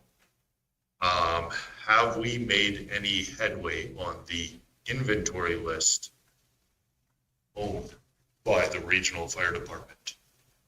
It was a functioning hall at one point. Do we know where that gear went and what is still usable or certified? It's been 6 years since that hall's been open. I do understand though, and Andrew, Joe could back me up on this.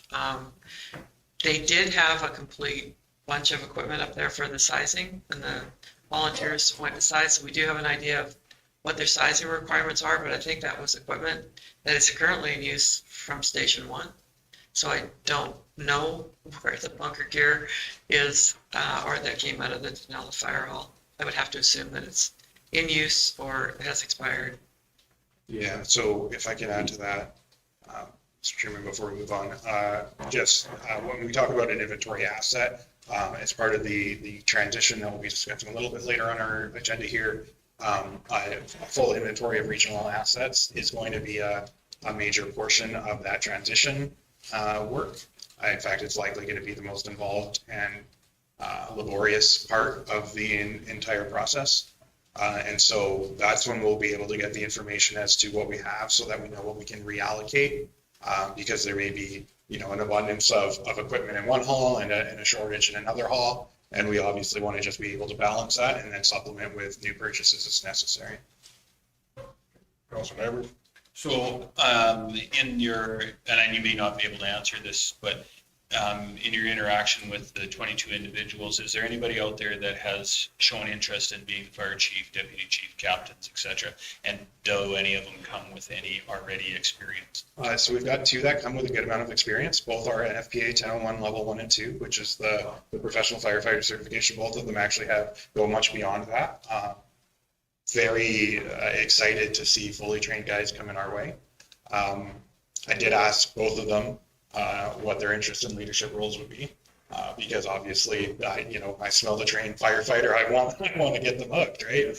So one of them did indicate that they weren't really interested in the leadership position, that they preferred to be, fire ground in the action, and that's where they wanted to stay. And the other one did have a bit of interest a bit more interest in command, but currently he is on a 16 days away, 5 days home schedule, so it would be challenging if he were wanting to run it. I mean, there's always the opportunity that we can support and work around that, but both would probably make good captains, though. Absolutely. Yeah.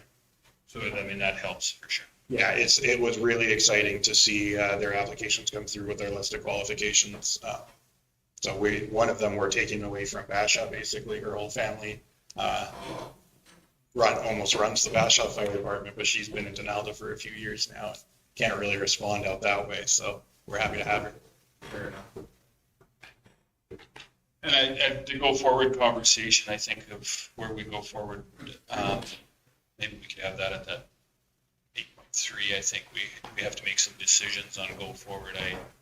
I do think we've got to, we're looking at equipment, we've got to look at what we need. Well, the bare equipment we need if we give training for the fighting grass fires, et cetera. What do we need up there? And we need to make sure it's there. Yeah, where I was getting at, Mr. Chairman, was just is on our next go forward philosophy. I understand that, but no, I agree.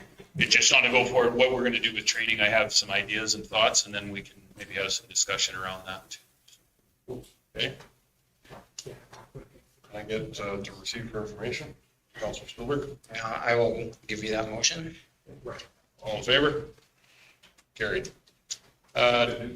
Doctor recruitment, 8.2.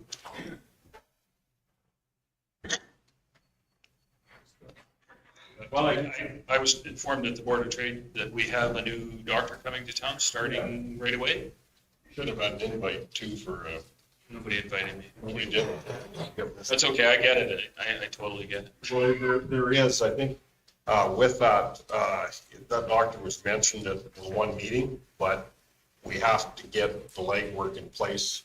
If we're gonna be holding a carrot out for incentive, we have to get it, we have to let the Board of Trade know what the rules are and how to follow through with it, because all of a sudden, we're just getting a request to give that funding. And kind of caught a vet off guard.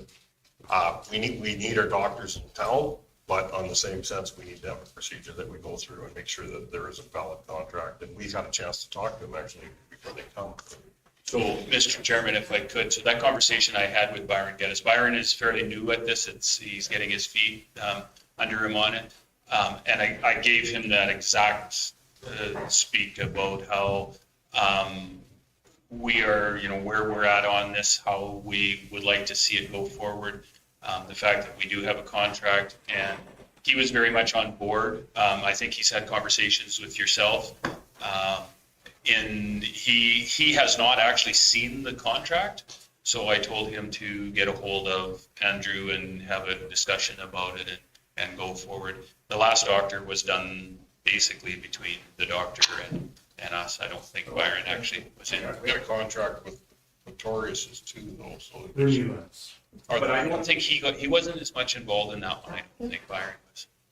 Yeah, I mean, he's largely, the Board of Trade has largely stewarded bringing the doctors to us, but I think what Reeve Clark indicated about there may be a bit of a disconnect in understanding what our process is, because it's not an unconditional county grant, it's a discretionary county incentive. So that just maybe needs to be clarified, that it's an ask, not a given. Right. No, and I think that's where I got at that. And Byron wasn't, Byron was just in his role when the rulings come on. I think Stacy had done most of the late work, and so it was right at his transition. Right, but I do think that we did share with him a copy of Dr. Sun's contract, but maybe not. But one thing I just wanted to bring to council's attention is that in our reserve, I think we have close to one doctor, which would be this new one, to cover. Then our reserve for doctor recruitment is empty. If you want us to replenish it, then we have to give the Director of Corporate Services the ability to bring that back in the amended budget. So if you want her to put in for 2 or you want her to put in for 3, you should give her that direction. Mr. Chairman, we should actually have that conversation with the Board of Trade then, I think. No, I think we need to decide how much money we're gonna put in. No. Tell the Board of Trade that, so. I think where I'm at is that there's no use us getting excited about doing something if there isn't an immediate need for it. It could come in our next budget year is what I'm saying. I just, sitting through that last, call it doctor recruitment meeting, clinics stated that the one clinic, if, to replace Dr. Drummond, they would have one more position. And then, so that was two positions that they could have there. And the clinic across the road could, if they did renovations, could end up with up to 5 more doctors. So I believe the doctors are asking for more doctors. I agree with you, but and the way I understood was the renovations across the road may take some time. There's 2 that would take some time. The bottom 2, they can go at the back of the building. Right. So in the building, but out the back. And the only caution, and I don't have a problem with that, the only caution I would have with it is that I'm not sure if it's an immediate need for us to get that. We could probably have some more discussion about it. It's just, we don't need to be blindsided. And if we, as a council, are supporting this, we need to make sure we have the funds in place. And I still think we need to have conversations with our partners, who would be town of Stettler on if this is being used, yeah, Dave, I'll just, that this is being used as a carrot by the Board of Trade, that we need to show our people what we're doing. Yeah, no, I agree with you 100%. I'm just wondering if it should not be brought back to a committee of the whole and have a solid discussion by council to go forward with. Other than, I guess we have to make a decision on the one that we have funding for that one doctor right now. Yeah. Councilor Grover? Yes, I'd like to talk to that. I think we should put about another 60 grand into the budget for doctors. At the last meeting, Mr. Sean Knowles and Reeve and myself were there, and they decided to go back like the chair of doctor recruitment being the county does it one year and then the town will do it the next year. I think that them doctors should have to come to the doctor recruitment thing and instead of the Board of Trade. And another thing is when they come to get their money, they should come to the county council, and it should be like everybody should have a chance to ask this guy what, and welcome him to her to the area. That's my opinion on it. Okay, and like and I would make a motion to put 60,000 back into the doctor recruitment. Dave, I don't think it would hurt if we could put that to our committee of the whole, just to have a more of a rolled up session. Okay. But we do have enough to fund this one right now, and if we have room in our next committee of the whole, like to be some, yeah, and I'm getting a nod that we do, so we can discuss it there. Because the son doctor there, the 20 grand, and then another 50 from the Health Foundation that I said on, they're big things for a young doctor coming here so they can get set up. And she'd be in favor of some more coming and working with her too. But we got to get ahead of this somehow before they already are here. And that should come to doctor recruitment. I feel. Okay, well, we can talk about this committee of the whole for our council's decision going forward, and funding or how much per year or whatever we can come up with. As need goes, I think that if they sign a 5-year contract and for $20,000, that's a pretty cheap way to recruit doctors into the area. I think it's a great thing. If they leave, the contract that Yvette drew up will be they have to pay the money back if they take off before 5 years. I think it's pretty straightforward. Yeah, or a portion thereof, depending on what part of the contract it is. Yes. CEO Kesting? Just looking for a motion today to fund this new doctor. No, then it's in the minutes. Have they approached you already then? Oh, we've got a letter from Board of Trade. Okay. Conversation I had with Byron seemed that he wanted to talk to you guys, but yeah. Yeah, so he has touched base with us on some of the AHS paperwork showing that. Okay, yeah, that was the unity. I told him to contact you. Fair enough. Councilor Stevens? Yeah, I'm prepared to make that motion, but I would like to add a request that that doctor come before us as a delegation. Come before us as a delegation, and then we give them the money then. Sign the thing too. I mean, I think it's good that the public sees who is funding this, that we are showing support for our healthcare system. And I would like to see that happen in our forum. In our council. You mean Justin? Correct. Correct. Any other questions, concerns? I'll call the question. All in favor? In favor. Opposed? There's two parts to that. I'm in favor of funding. I'm not necessarily in favor of making somebody dance for the money. They don't have to dance. Come in front of the people that are giving them the money. All I'm saying is that I'm not so sure that may be in our best interest. I'll be opposed to that. I tried to word it carefully, as in send a request for them to come. If Yeah. The upcoming doctor is someone that is shy, not open to that sort of public engagement. I would accept that as a response, and it would not change my motion to fund that doctor coming to the community. So I tried to word it in such a way where if that doctor is unavailable because they're in the process of transitioning, if they are intimidated by the public gesture of it, I'm good with both of those responses, 100%. In most cases, though, they come to a meeting with the Board of Trade, so they should be, I would think, they have typically came here to pick up their checks too. And I have no problem with that. I just don't know if it's, But to present it, to take a picture. Our county ratepayers are paying for this. I do not have a problem with your opinion on that. I have a differing opinion, and I think I am entitled to have a differing opinion on that. Yeah, just you are, but you debate. Yeah, and I'm good with it. I'm totally good with it. I'm wearing my pink shirt today. I know you are, but you're setting us up though. Okay. So we have a motion on the table. Is that? And we vote. I'll go with opposed, and I don't have a problem explaining why. Yeah. Councilor Nyberg opposed to part of it. Hey, I can tie my own sandals. Big boy. 8.3 fire agreement. Thank you, Mr. Chairman. This came from Councillor Stevens.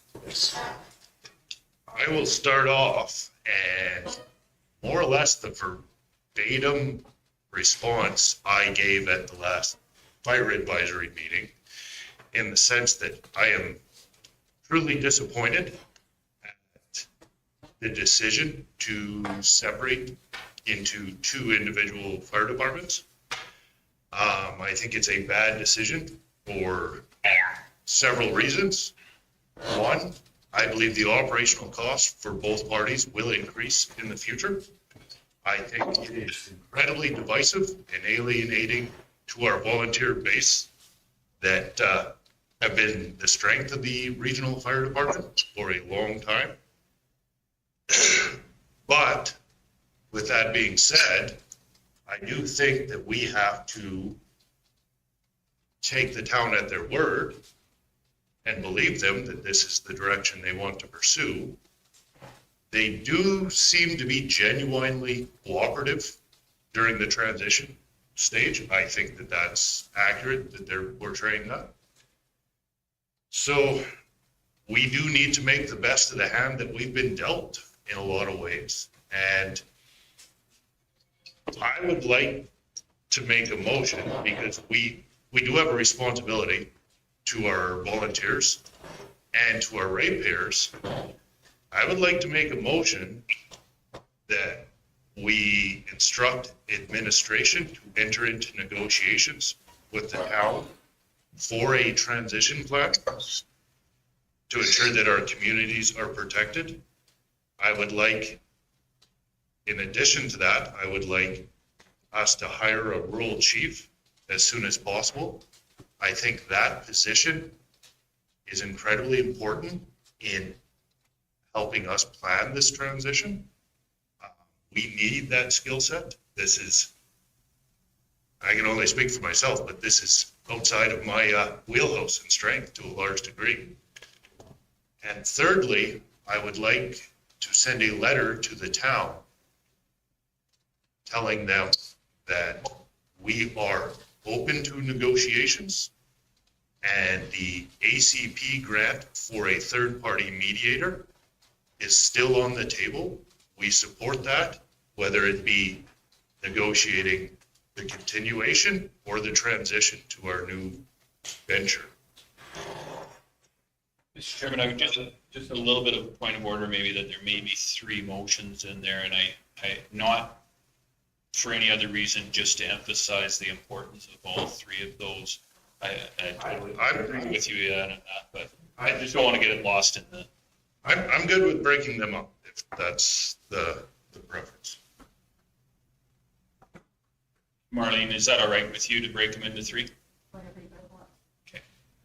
The reason I would suggest that is, this is very much already, we know that a contentious issue, one that's been very much on the radar of the public, and I think we would, just for clarity reasons, maybe have three different motions. I think it will travel better.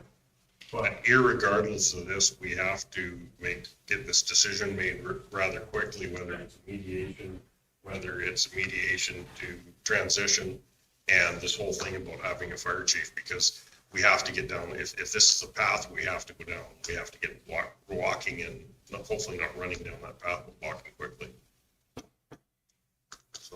So, Mr. Chairman, I think we can break it into three motions and then have some discussion on each three motions. I will, my first motion that I will make is to instruct administration to enter into negotiations with the town for a transition plan moving forward.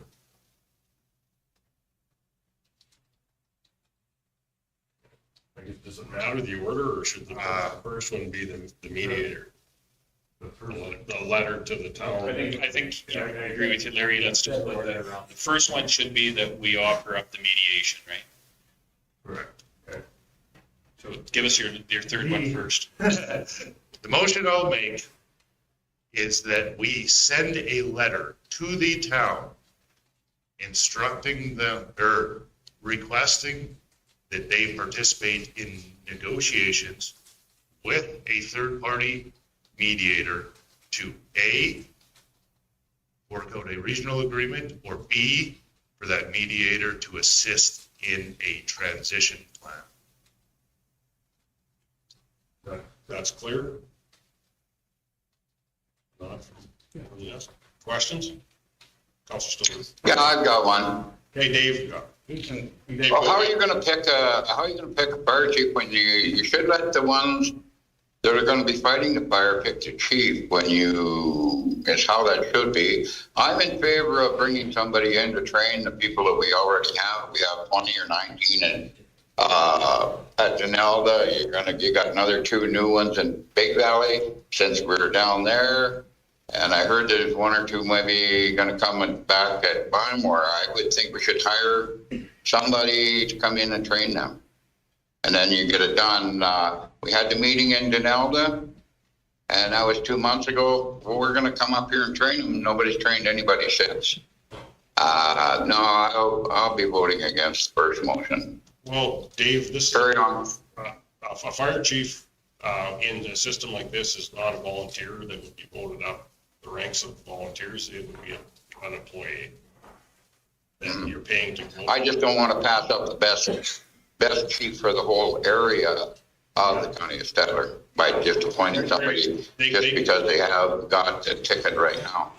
Well, they could be applying and with a plan on when they could be a chief too. So it is a thing that you need. It's either the horse or the cart too. So you kind of need a horse to start pulling that cart. Yep. Yeah. Okay. But we do have a motion on the table. Councilor Stewart. Yeah, no, I would just like to say that I would prefer a regional fire model, and very disappointed that the agreement negotiations failed so quickly, because we've had many excellent partnerships with the town of Stettler, and I was hoping that fire would continue to be one of them. So it's, in my opinion, that with only one full council meeting, perhaps we should have put more effort into working out a regional agreement. So for that reason, I'd like to see this communication door remain open. And so I support this motion to see if we can get together one more time with the town with the help of the mediator, just to see if something can be worked out, because I think it'd be a great cost savings to both municipalities. And probably better for the volunteer firefighters as well. Councilor Gender. So what's the time limit going to be on this? Your mic's not. Is the time limit going to be a week, a half a year, a year? Sooner or later, we're gonna have to get our butts into gear and let's get a week flat out. The town has made a very distinct line saying, okay, they want to kind of withdraw from this. So it'd be nice to be able to know when they are going to be doing it and not for, say, like sometime down the road. Councilor Nyberg. unfortunately, I agree with what everybody's saying here. I think we're in the same boat. I think, Mr. Gender, I think we have to work down two streams at the same time on this one. If we go to hire a fire chief, and that's one of the reasons I said we should separate these into three different motions. But if we go down the road of hiring a fire chief, it's going to take us, it's not something we're going to do tomorrow. If we get to the point where we're at that point where we're seriously got a short list for hiring a fire chief for the county, which I would dare say would be truly the regional fire chief, because he would be looking after more than one community. That being said, that regional chief that looks after Denell, the county of Stettler, the village of Big Valley, and the hamlet of Bymore Halls, that individual, if the town decides to go down the path of negotiations with us, at that point we can make the decision, okay, maybe we do have an opportunity to just put that on hold, or if we find, and I'm not sure, I'm thinking you would put out a hiring process. 6 weeks would be where you would get a short list to hire somebody. So by that time, we would know whether or not this particular motion is going to go forward. From what I've been hearing, I don't think we will get much response from this, but I do agree with Mr. Stevens. We have to at least try. Councillor Stevens. I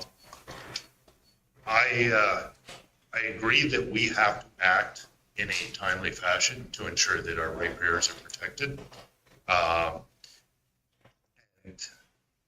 And I'm also in agreement that we need to do two things in parallel. I think we should start looking for a rural chief now, whether that is external or internal of the ranks. I'm open to either of those possibilities. But I think that if we do end up going independently, we need that expertise to help guide us through this process. And if we do remain regional, one of our biggest complaints that we've tried to solve is A, the communication between the fire department and the county has been lackluster. And B, we felt that we did not have any oversight or any input, or very little, into how the fire department operates and the supports to our volunteers in the rural halls in particular. I think that regional chief would check a lot of those boxes, even if the fence were mended, so to speak. So I don't think that it's an either or. Having sat through the meetings and it still bleeds commission is what it does.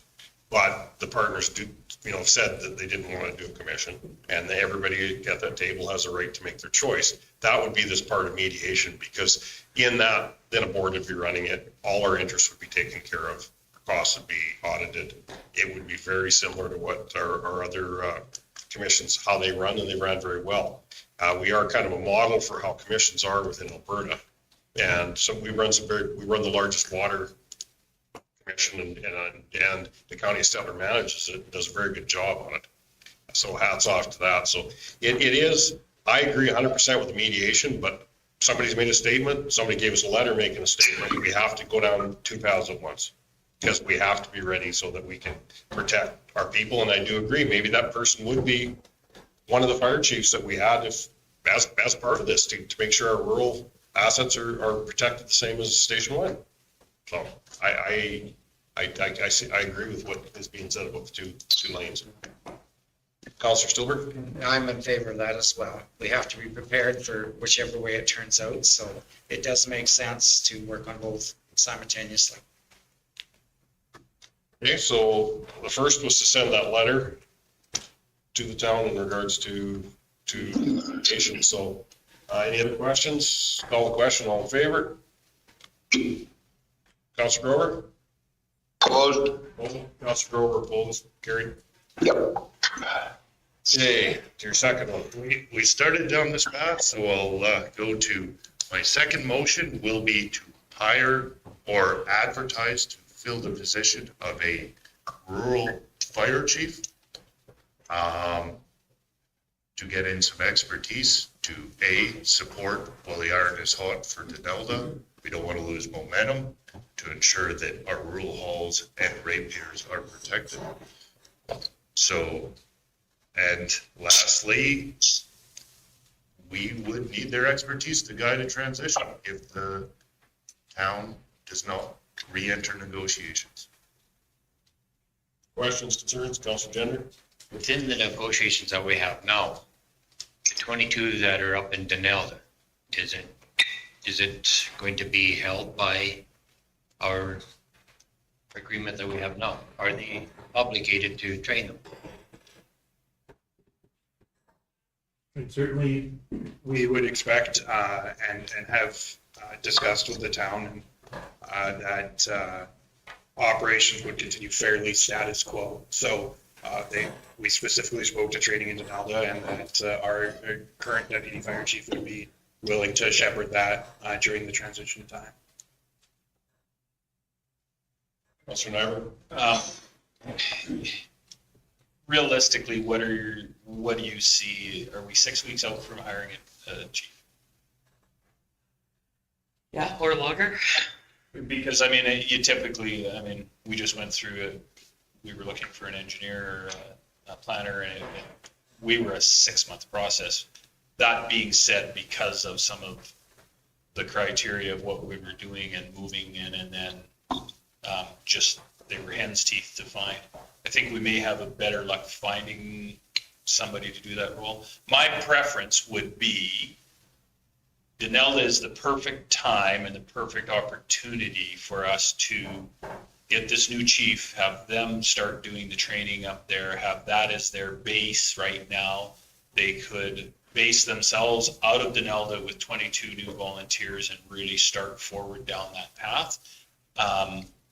I don't see a whole, in the next 6 to 8 weeks, I don't see a whole lot of training being done anyways, but you're going to do your sizing, you're going to get them some gear, you're going to show them some of the equipment.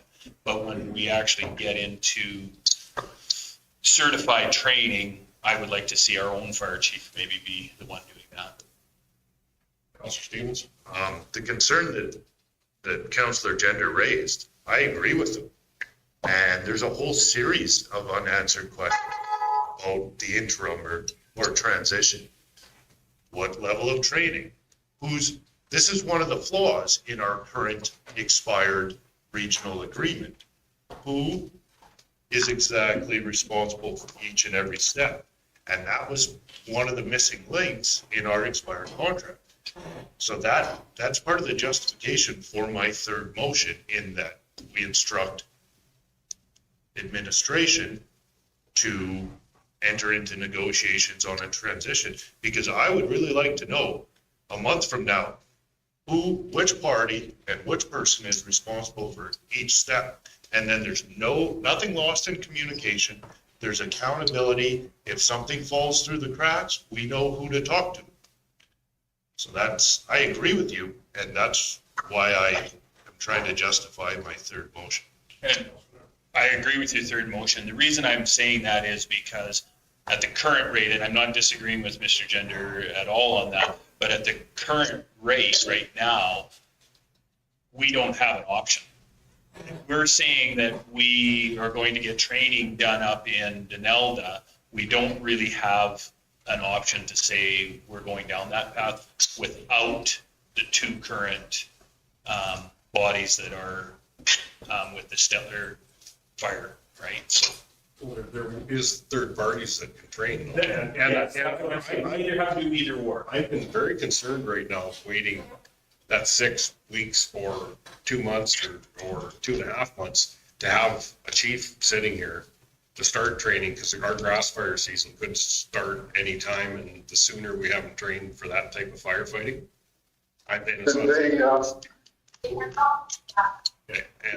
And so that would be my only thought is, do we look at alternate sources of training so that we schedule it how our volunteers want to be trained, because they appeared that they wanted to have fairly frequent training and maybe weekend training. So on his third motion, I think maybe we could have that discussion about where we go with that. And that was one of the reasons, because it's very complicated. I wanted to see 3 motions instead of a omnibus bill. We've talked about a lot of our third motion on our second motion. Yeah. Talked a lot about the second motion and the first motion. So, if I can just ask for clarification, what sort of timeline you would be looking at for the advertising? And the reason I ask is one consideration we had made is to build the ad, the job ad, with input from the firefighters who we're meeting with this week and next, that they may inform some of the requirements that we put into the job ad and may tell us, you know, I've got a long list of certifications, maybe we don't need them all.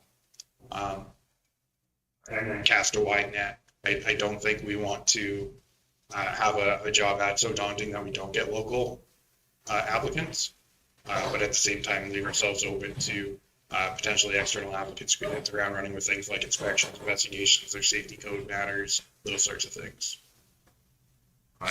Some of that stuff still could be, until we get fully trained chief, some of that could be done third party hired in, right? I mean, the fire investigations, we didn't always do those. They were done back when I was on the department. That was done out of Red Deer. The guys came out of Red Deer.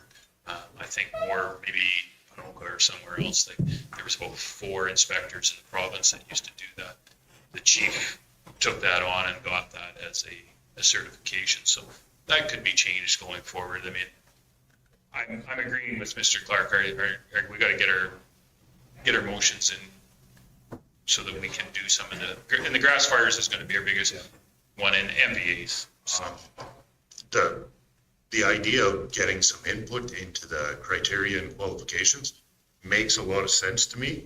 I realize it may delay things by a week, but at the same point, what is the most important thing that a fire chief can do? And that's instill confidence in the volunteers working under them. So I think that is a very valid point that I can buy into, that they need to feel comfortable with the chief that is being hired. So there is a risk though if they come out with expectations of a golden child and we give them a bronze statue, we could run into some problems as well too. So you got to be careful with that. You have to be careful, because if they're saying we want, you know, the guy that walks on water and we can't find him. Yeah.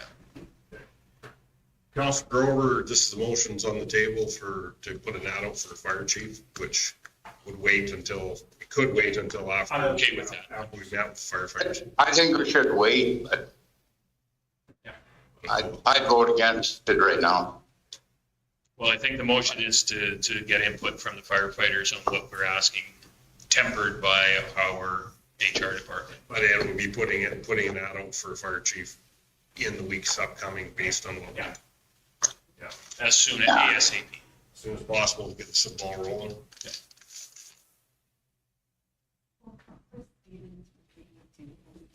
Would you redo your motion, Councilor Stevens?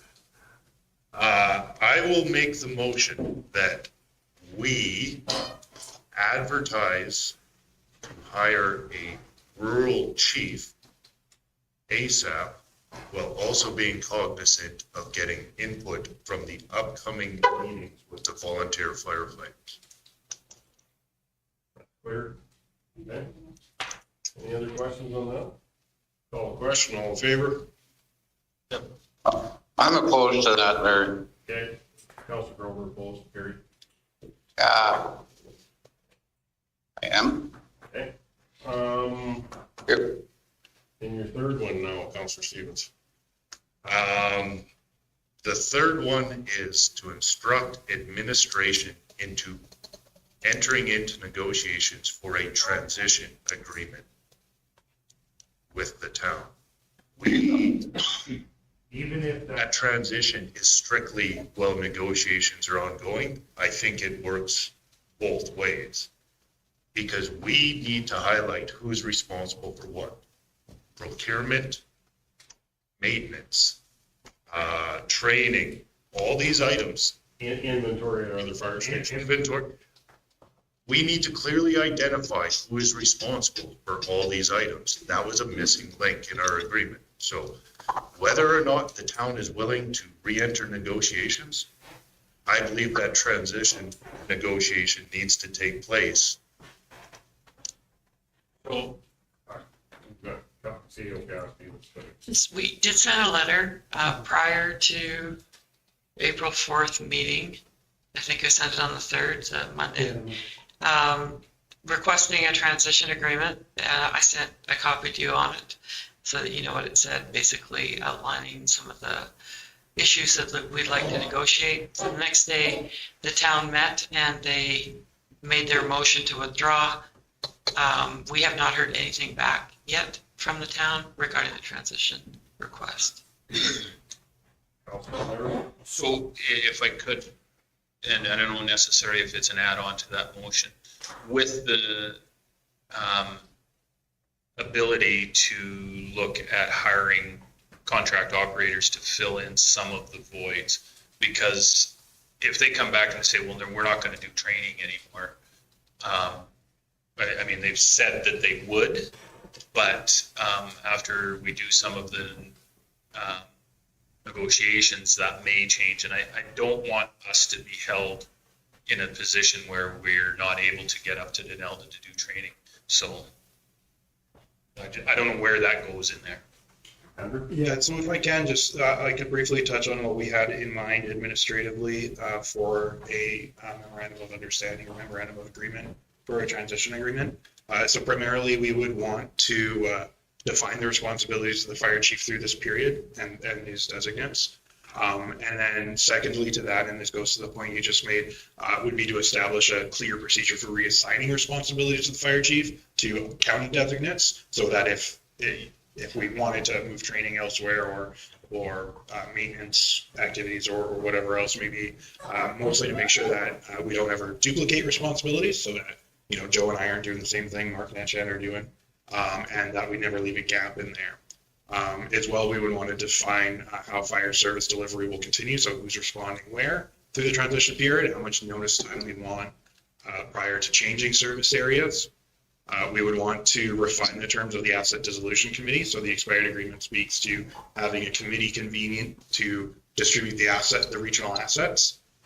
We would want to refine that committee outline in that agreement to include timelines to meet, confirm that administrative personnel would participate and determine the scope of their role and authority, i.e. does council or does that committee need to come back to each council to ratify their motions, or are they given that authority independently? We'd also like to outline how purchasing oversight will be administered in the interim and how finances going back and forth will work during the transition agreement. Indicate how we'll record and review additional disposal modifications to county and regional assets, because as that's ongoing with the inventory, we want to make sure that everything's kept up to date. And then as well address how we'll identify information that's confidential and coordinate communication of public information. So those are the things we sort of outlined for the town that we thought we would want to put pen to paper and make sure we're on the same page about. So is that more a request for follow-up then? So would that request? So would it be that we enter into a memorandum of understanding as laid out as soon as possible? It's the same idea of what you're asking for, Justin. And I like that better because it gives us a definition of what we want to go forward with. I think it's important to have that in our minutes officially, that we are requesting this. So when we said this, we did specifically identify that this was administrative ideas, that it hadn't been ratified by council by any means, so ratifying it now would be very appropriate. So I am good with a friendly amendment in that regard. And adding the memorandum. So the motion would be that, and I'm not going to be able to repeat everything you just did off the top of my head. I didn't do it off the top of my head either. I was reading. The motion will be that we instruct administration to enter into a memorandum of understanding with the previously listed items, identifying responsibilities in the interim and transition period. As soon as possible. as soon as possible. Listed in the request. Like if the request is without wording. Okay. Yep. It could be listed. I'm comfortable with that. That makes good sense. I just didn't want to get it missed. Thank you, Mr. I Chairman. just want to give a little recognition to Andrew and Joe, Quentin, Kara, like the staff at Public Works. They have been tremendous during this period. They've helped us get the rural fire halls in a much better condition. And we've been able to service our trucks and get all but one up and running. 224, we're hoping will be up and running and back next week. But I am so grateful that they're here, because fire is not my wheelhouse either, and we would have been in a tough spot where they understand the lingo, they understand what needs to happen, and I just wanted to let them know how much we appreciate their assistance. Yes, we do very much appreciate it. Are we going to be putting a time limit on this? I'm not sure if we, at the end of the day, you can't force a time limit. You can ask as soon as possible. As soon as possible. And then what ends up happening, Mr. Gender, as if one party drags their feet, eventually you will, that's why we're doing two streams, right? You're going to go down with the fire chief, and eventually that fire chief will, this stream's up here and it'll eventually catch together. And when it catches together, that fire chief hopefully hits the ground running and will be able to pick up and move forward with any deficiencies that we have. It's going to be a busy, no pun intended, but he's going to be drinking out of a fire hose for the first 3 months. Well, and even learning. Or her job. As we saw every department, how they've contributed, We got a lot of support. Even learning, as part of that team. I'd like to go a step further on what Yvette was suggesting. After we got more information about the condition of some of our rural halls and equipment and et cetera, the list of accomplishments in a relatively short time, when it was none of the people listed's primary position, is quite impressive. For example, there has been a ton of support by those people with Denelda Hall and getting the volunteers in, sized, vetted, and ready to start training. We now have just about all of our equipment serviced, CVIP'd, and legal to be on public roads. We weren't before, yeah. SCBA's have been moved out of storage, so now they can be utilized by our rural volunteers. We are actively working on the procurement process. We just got another quote back for our air compressor, frag, and cascade system. And I understand it came back 10,000 less than the previous quote. That procurement process is underway. Sizing and procurement for bunker gear, so that our volunteers will have up-to-date and certified bunker gear. We now have cleaning services. We will never ask our volunteers to volunteer their time to clean the fire hall that we want them to volunteer at to fight fires. We have sent maintenance staff to do repairs, shelving, storage. These are all items that should have happened years ago. We've made improvements to the Buy More truck fill station to better support our firefighters. We are looking at additional storage and overhead door improvements at Buy More to make these halls better function. When we found out that there was issues, our administration responded quickly, efficiently, to prove that we are going to do whatever it takes to support our rural volunteers.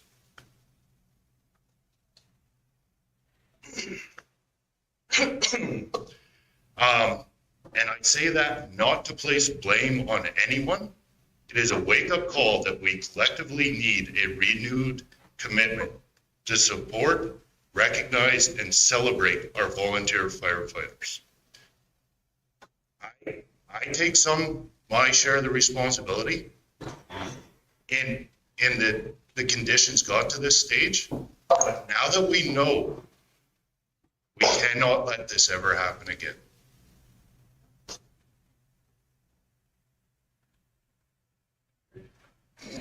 Okay, now that we're done that speech. Now that we're done that one, is there any other questions? We have a motion on the floor. Very well done speech, man. Councilor Grover, did you have any? Yeah, we had our own firefighting thing, and they had theirs, and we worked out of the same building. So this transition shouldn't be a real tough one, I wouldn't think. And, my ratepayers and of all the county of Stettler, they realized that we put 72% of the last budget, which come from the county coffers. Yeah, we have a lot of area to cover. And, but when you tell them that, they thought we were on a 50-50 thing. But I think we just got to get moving on here with this and get our 3-4 ambulance or fire bays. We should have them up and running. The sooner the better. If you want to, the town voted unanimously not to have us there. So apparently that tells me that they don't want us there. But I'll vote. Is that a motion what Yvette brought forward? I'm with that, but we work with them and stuff and make it a nice transition from, from the one hall to, we take our 4 halls and they keep their one and we work together on it if we have a fire. That's what I'd like to see happen. Thank you. Motion on the table for memorandum of understanding. Okay. Any other questions? All in favor? Favor. Mr. Chairman, I have one other, and I'm not sure if this is if we're down this right now. And maybe being a little not as optimistic as going forward, but are we at that point, Yvette, where we should be investigating another fire hall? The things we have to think about another fire hall is location, size, cost, and I'll go forward because we're not going to build one in a matter of months, but we do need to get something that is, if we're going to get down that again, I don't want to be held in a position where we're stuck in a location that doesn't work for us. I think it's something that we've got to work in parallel with, maybe trying to negotiate with the town of Stettler. If it doesn't happen, then, we've been starting to move forward because yes, we're going to need another strategically located fire hall so that we can support the other 3 that we have. So, Mr. Chairman, I'd make a motion that we instruct administration to strategically look at cost and placement of a fire hall within county's boundary, not immediately, but at least give us some ideas of what we would be looking at as a capital cost, what we would be looking at a location, and what maybe measures to bridge. Yeah. Councilor Stevens? I'm open to preliminary legwork on that. I'm hesitant to make any commitments in that regard prior to having a rural chief. Oh, no, I don't, I think a couple of things that you just don't necessarily go and, if land is going to be a procurement issue, if location makes a difference. One of the things that was brought up to me was if we are going to have a volunteer fire service location in or out, way out of town, you have to be able to get people to them, right? So where's the volunteer base going to be coming from? All that is something that we have to look at for sure. Council Stover? Yeah, well, I think maybe we're getting too many things on the go all at once here. I mean, and I know that's, could be important in the very near future, but I think we'll have a little bit of time to let some of these other things play out first before we need to go to that step. So I just don't want to get our staff spread too thin on too many projects that are so going on. And it takes the sentiment out of our offer to work together when we're already talking that. So I think we need to let some of these other things play out slightly, and we'll definitely have time to go that route. If we have to, even shortly, but I think today is not the day to start that process. And if I could, I think, I'm not asking there, I'm not thinking that we start down the road of going down there, but I'd like to know, I mean, we'd had some preliminary discussions about other municipalities that have recently purchased or built a fire hall. We could get their plans and get an idea of looking at it.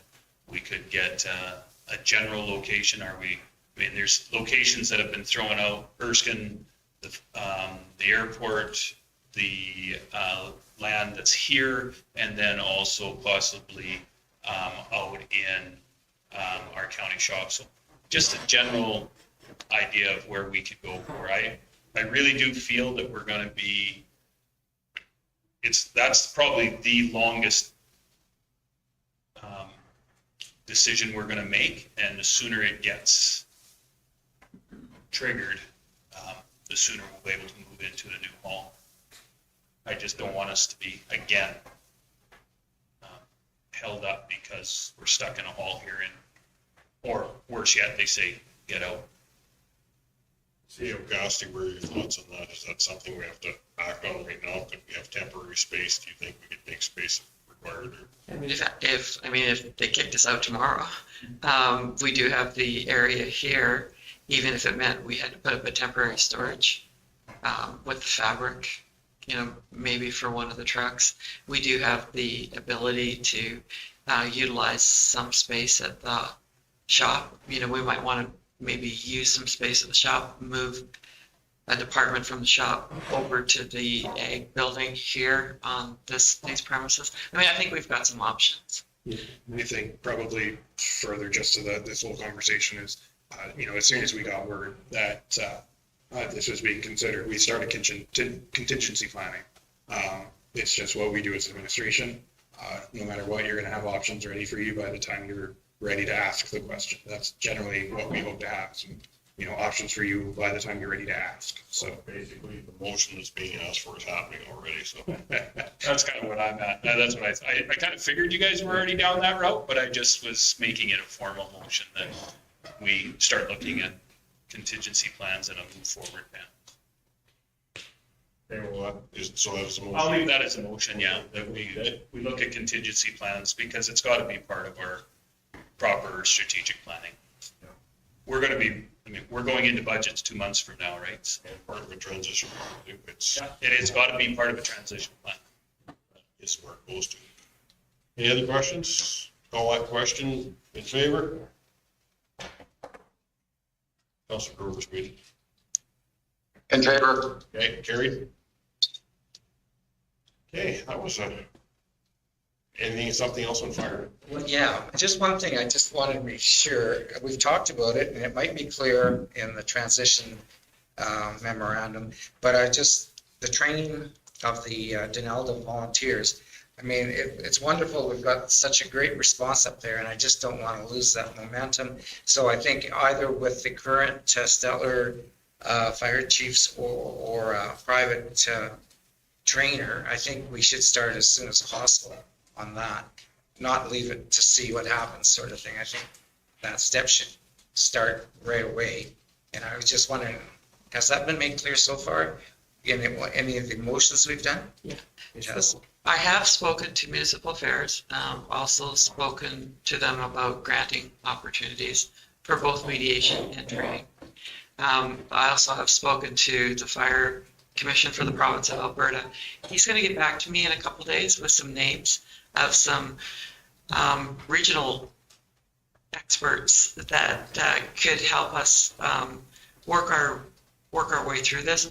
And training was the number one thing that I brought up to him, expressing that, we had such a great showing at Denell, that didn't want to lose that and keep that up. So we may have some options. I'm hoping he promised to get back to me by Friday. So. That sounds excellent, because I know there's so much happening right now, and none of it's going to happen quickly. But that is one thing I would like to see happen. Also, I got to give a shout out to all our rural counties that surround the county of Stettler. They've been awesome.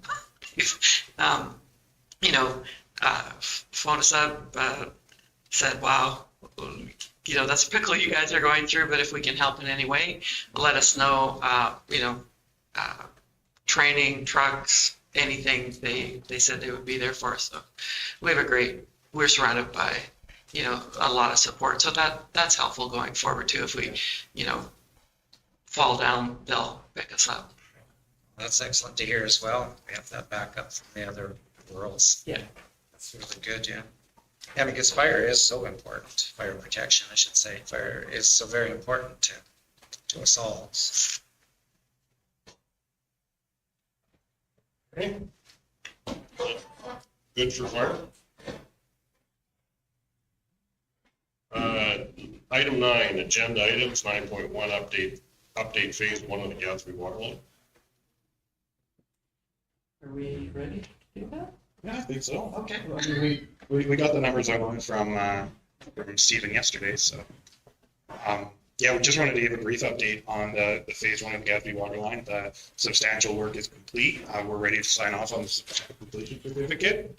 Obviously, there's always going to be cleanup things coming in the spring when you have winter construction, but all in all, things went very well. The only real change orders we had were either for new hookups or to accommodate for potential new hookups in later phases. So while our contingency, it looks like our contingency account was hit pretty hard because we spent about half of it. It was all on new hookups and expanding the reach that the line had. So that's what you want to be spending your contingency on. We've dipped very little into the provisional items. That was a big discussion we had, especially around phases 2 and 3 is, were our provisional items overinflated? And I mean, from working through this one, largely yes, we've probably got $150,000 in provisional items that we're not spending. That stays in the bank. So between that and the contingency that's left, taking out some of the engineering, we're probably sitting at about $200,000 under budget. So that's, I think, a really great win. United Utilities did the work for us. We haven't had any complaints about them, or if we had complaints with some fence line issues, they were very quick to resolve it. Yeah, we're very happy with the work that they've done. So that fence line, was that on private property or what was? Technically on our property, technically into the road allowance, it was too close to the road. So, we would have to take the fence down to do a borehole. And then we put them up back where they were rather than moving them to the property line because generally the private landowners are stewarding that land well.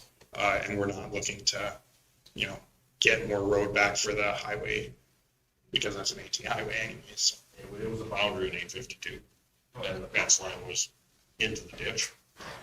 So the questions were like, it hadn't been communicated to landowners and most of them weren't even aware where the property line was versus fence line. So they did fix it up. Yeah. And our trek across the private land was okay, no issues whatsoever? Have we done that trek across there? Yeah. We put all the agreements in place. They're all going on title. Of course, that process takes at least 4 months these days because of land titles delays, but nothing we can do about that. But yeah, we're well, it's a really good news story. Very, very happy with how things went. Excellent. And commissioning start date, when is water flowing? I believe for some it's already flowing. We filled the lines. It was actually a while ago now that we filled the lines and did our back tees. the final bacteriological tests. So to anybody who was, it was just at that point, it was a matter of the private landowners doing their end of it and connecting from the meter vault into their homes or barns or wherever they were putting it.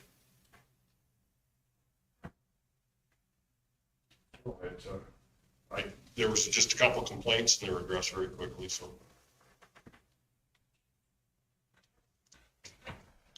So, accept their information. Councilor McKay? I'll do so. All in favor? Carried. Council chamber chairs. Favor. Okay, thanks, Councilor. Council chamber chairs, page 25 of the package. Kara? Thank you, Mr. Chair. Recently, we had Thank you, Mr. Chair. Recently, I have been made aware of some concerns regarding the chairs in which council is currently sitting and their life expectancy and their current functionality. Research that I have done has shown that the life expectancy of a office chair such as these is around 7 to 10 years. The chairs have exceeded that usage, and so we are starting to hear complaints of instability with tipping over, creakiness, the compressed cushioning, and the lack of adjustability of the chairs, which can lead to a myriad of complaints and injury illnesses in the form of back pain, muscle tenderness, stiff neck, headaches, and anything that might happen from being unceremoniously ejected from a chair. So features of a good office chair include adjustable seat height, suitable seat width and depth, lumbar support, adjustable backrest, functional cushioning, adjustable armrest, swivel, and stability. Based on that analysis, I have inspected the chairs and I'm recommending that these chairs be thanked for their service and respectfully retired. Initial investigations into the pricing of new chairs of a modern version suggests that the pricing will be between $500 and $600 per chair. If we replace the 16 currently in use, it will be in the area of about $10,000, given local pricing on those chairs. If that is the decision that council and the direction that council would like to go, we will undertake further investigation into pricing and bring back an RFD at a future meeting. Okay, thank you. It is one of those issues from, you look around our office, and if anybody wants to know who brought this forward, I tipped up the chair in here. And there's other people who've tipped up chairs in here. And I said to Kara that day, I said, is there safety on the legs or what's with these chairs? Because it's the tip, okay, you just grab it and push it in. And I have to be honest with you, I sat where a vet sits. I'd gladly switch back with her to the way we sat through COVID, because these chairs are I find very uncomfortable. So I asked that question to be asked from a safety perspective first and to be brought back to us. They have lived their usable life. I know we've had discussions about chairs in the past, but we're updating our office. This is not just used for council, it's used for the numerous other meetings.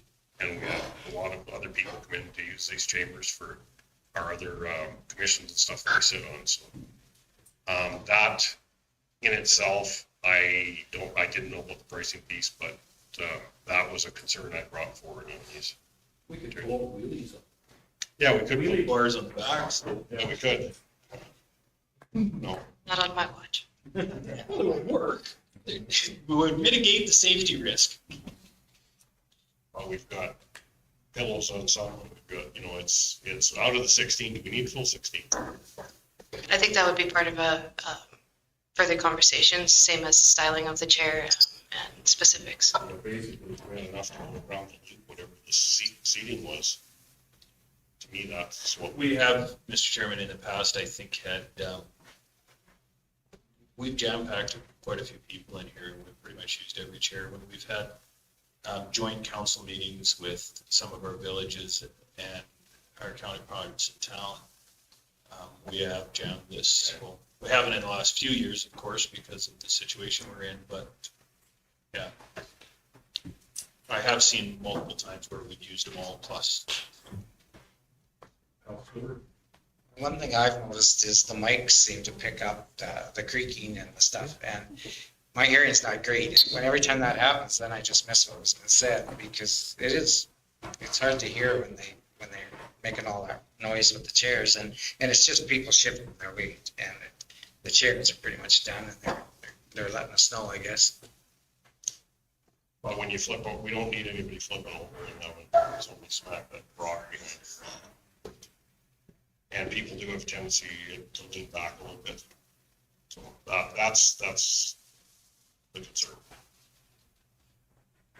Any other comments? Good, I see some smiles. Mr. Gender? I guess I just cannot justify it. And yes, maybe I can relate that to why I go to sleep a lot of times, is because it being damn comfortable, but at the moment, no, I cannot justify it. Library? Mr. Gender, you can't justify it at any price, is that what you're saying? Because I think we should go over an RFP and just see what the cost would be.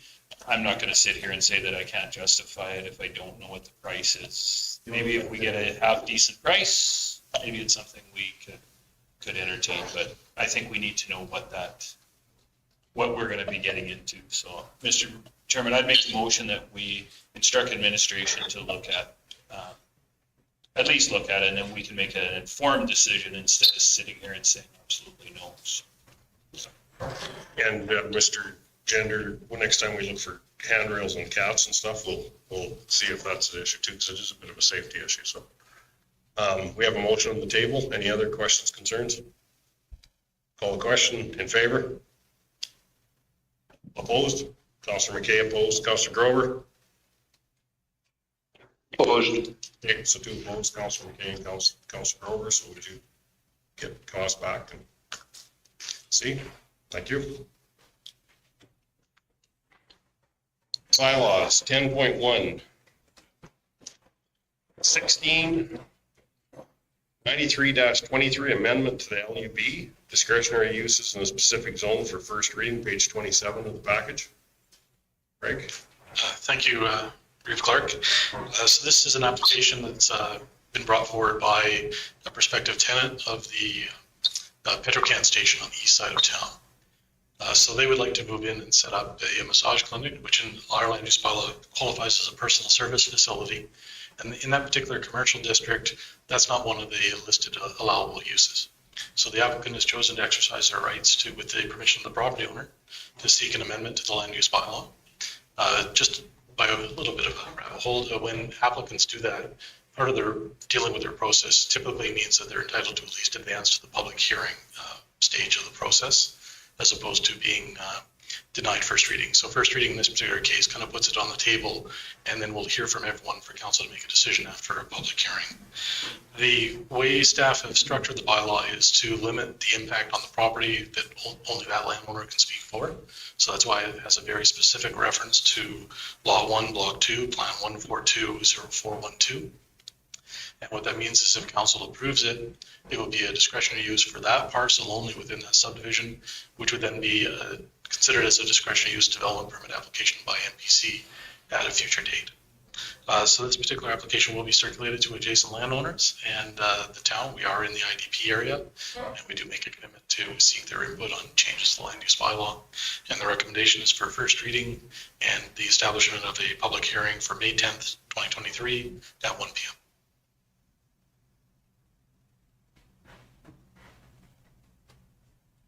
Councillor Stewart? I'll make the motion to give first reading and to schedule a public hearing for May 10th. 1 p.m. Any concerns? Questions? Call the question. All in favor? Councillor Grover, please. Councillor Grover? Okay, carried. 10.2. Carried. In favor. Okay, thank you.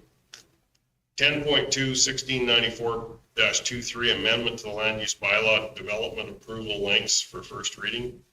page 30 of the package.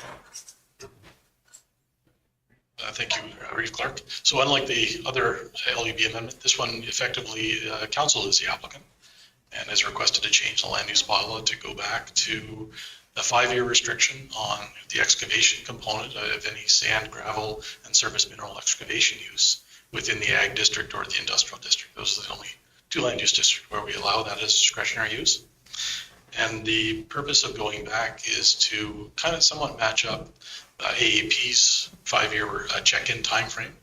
Also, we've experimented with the longer periods. It seems like we were, the collective feeling is to stick with a 5-year maximum of time to allow for a periodic review of these types of activities.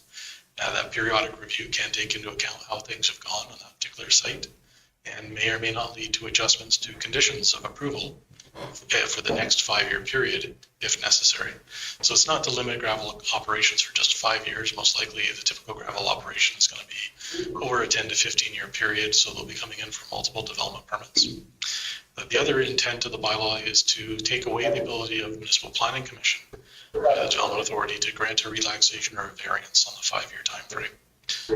So to achieve that, we changed the way it's listed in the list of the discretionary uses in the 2 districts to specifically reference the 5 years or less time period, which means that is council's direction, council's sole prerogative on what uses are allowed when, and those use type provisions are not subject to a relaxation power that council may have granted to a municipal or development planning commission or to the subdivision and development appeal board. Even under legislation, they're not allowed to go against a use provision. In the body of the RFD, you can see there's another general provision clause, 60.14. And the first shows the existing text with some underlying key texts that's being changed in the proposed text, which is the lower paragraph. So the 2 things that are happening there is, number 1, the ability to go beyond 5 years has been taken away. The other thing is that the clock is starting at a different time frame. It's not starting when the development permit is issued. It's starting earlier, after Municipal Planning Commission has made their decision. So if an applicant moves quickly on any conditions that are necessary to then get their permit, they will benefit from the full 5-year period. If they don't, their clock's ticking and they're just losing time for that particular approval.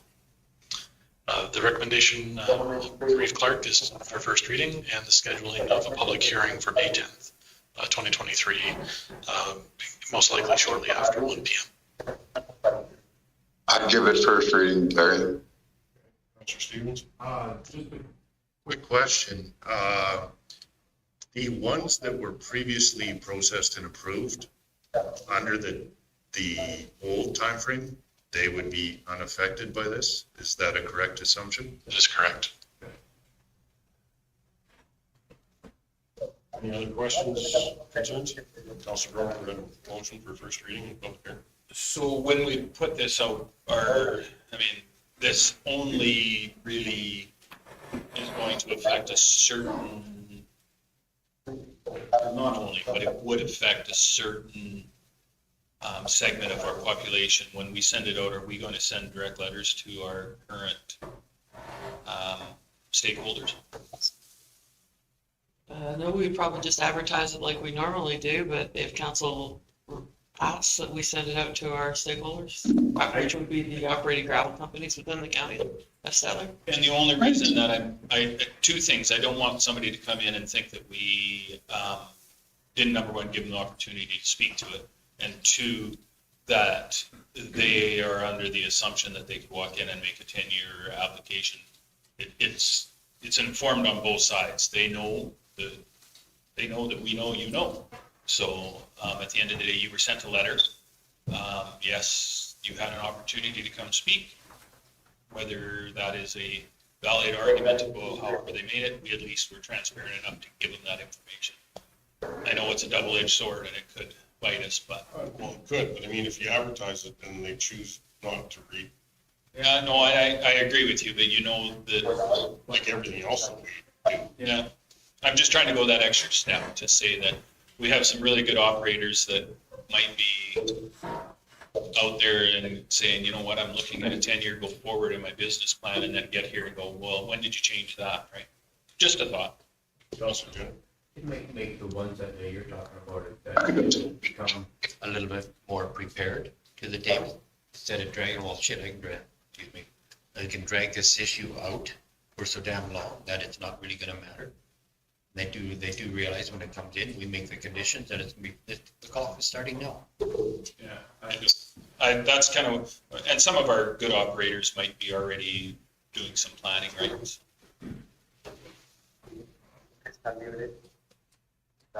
Any other? What's administration's thought on it? I don't know where you're at. Where do you think, Greg? I think the safer route is to let people participate, let them know. So you would, I mean, what do we have? We had Filed up-to-date annual reports with us, which they're supposed to. We'll have their contact information, and those people can easily be sent a referral letter.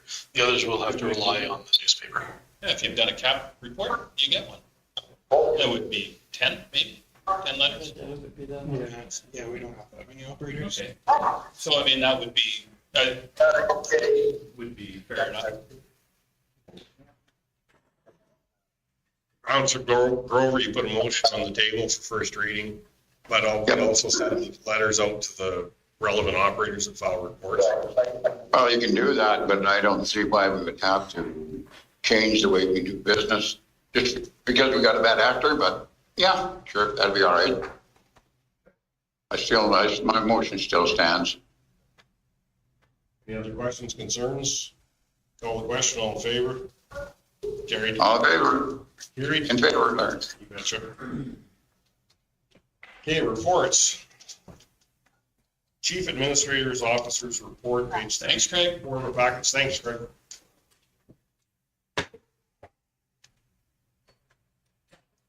Any questions on that? We've had a chance to go through this.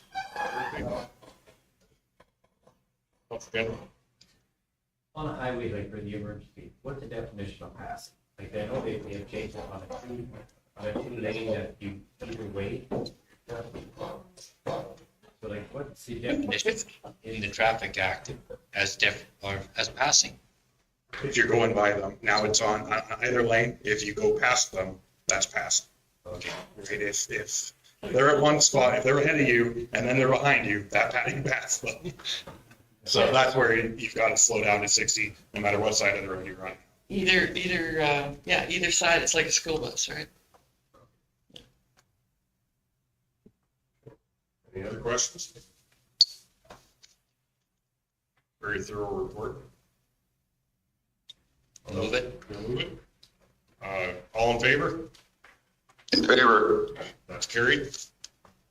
Finance? I'm gonna have to check out, my wife's going to into specialist. Okay, okay, Dave. Thank you. Bye. Have a good day, you guys. Good luck.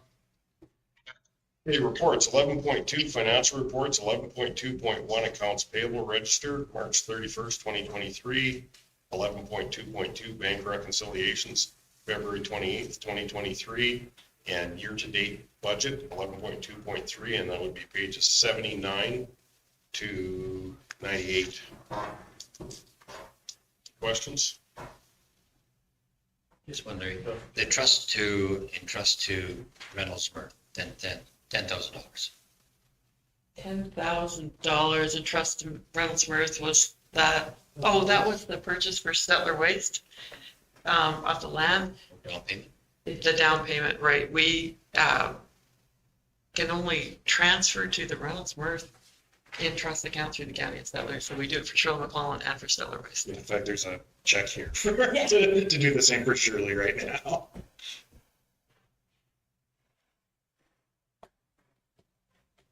Move it. These are the reports. Any other questions? Call the question. All in favor? Carried. Counselor fee sheets, page 99 of the package. Counselor Stevens? I did have one question.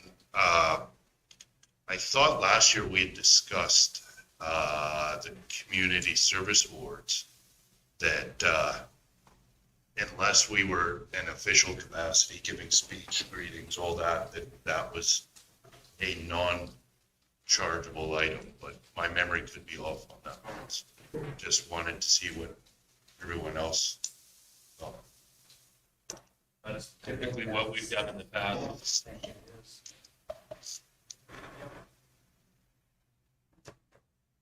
I went back on last year's March, April, May to try and find out, did we have any last year? We were in June. June. Yeah. COVID thing, we weren't sure if we were gonna be able to hold it, so we pushed it out into June, because that's when we had time to plan it after they loosened restrictions. And it was in Bymore. I tried to check back to see what we'd all done last year, and there was no consistency this year, so I don't know what.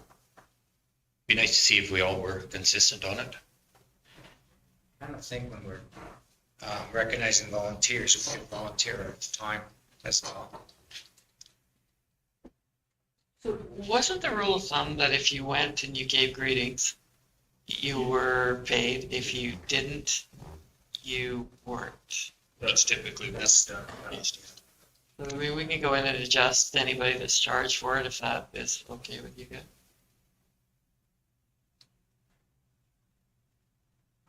The two counselors that charged have to make that decision, I guess, if that's their event. Okay. Who was the other one? Mr. McKay? No. No. county of, in community Bymore, one? Oh, that, okay. Was That's right. yeah, no, Paul didn't put it on his. Well, they're being charged. I think Mr. Grover charged mileage.